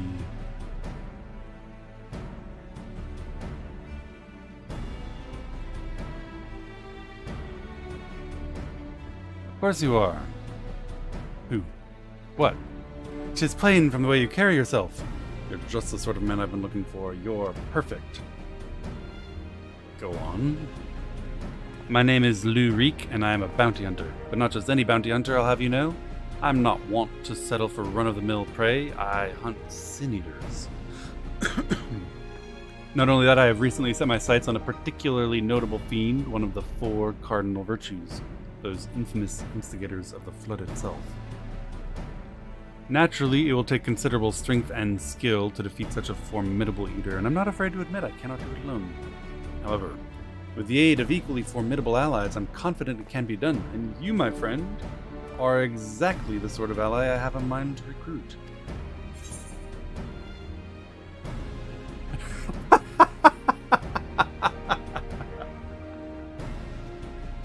Would I like to indicate that I'm not interested, or pretend that I am interested?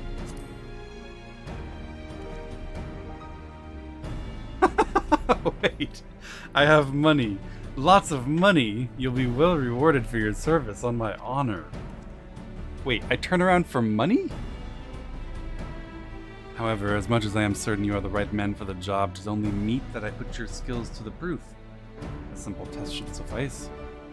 Pray do not be offended, but you would be shocked how many people present themselves falsely in order to enrich themselves or to impress others. Maybe I should be putting you to the test. You want groceries? I do want groceries, it's true. If I need the money. It's true. Let's chase that man down.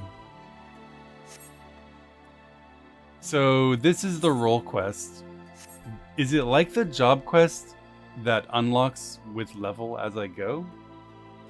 Because if so, I'm just going to save it all for later.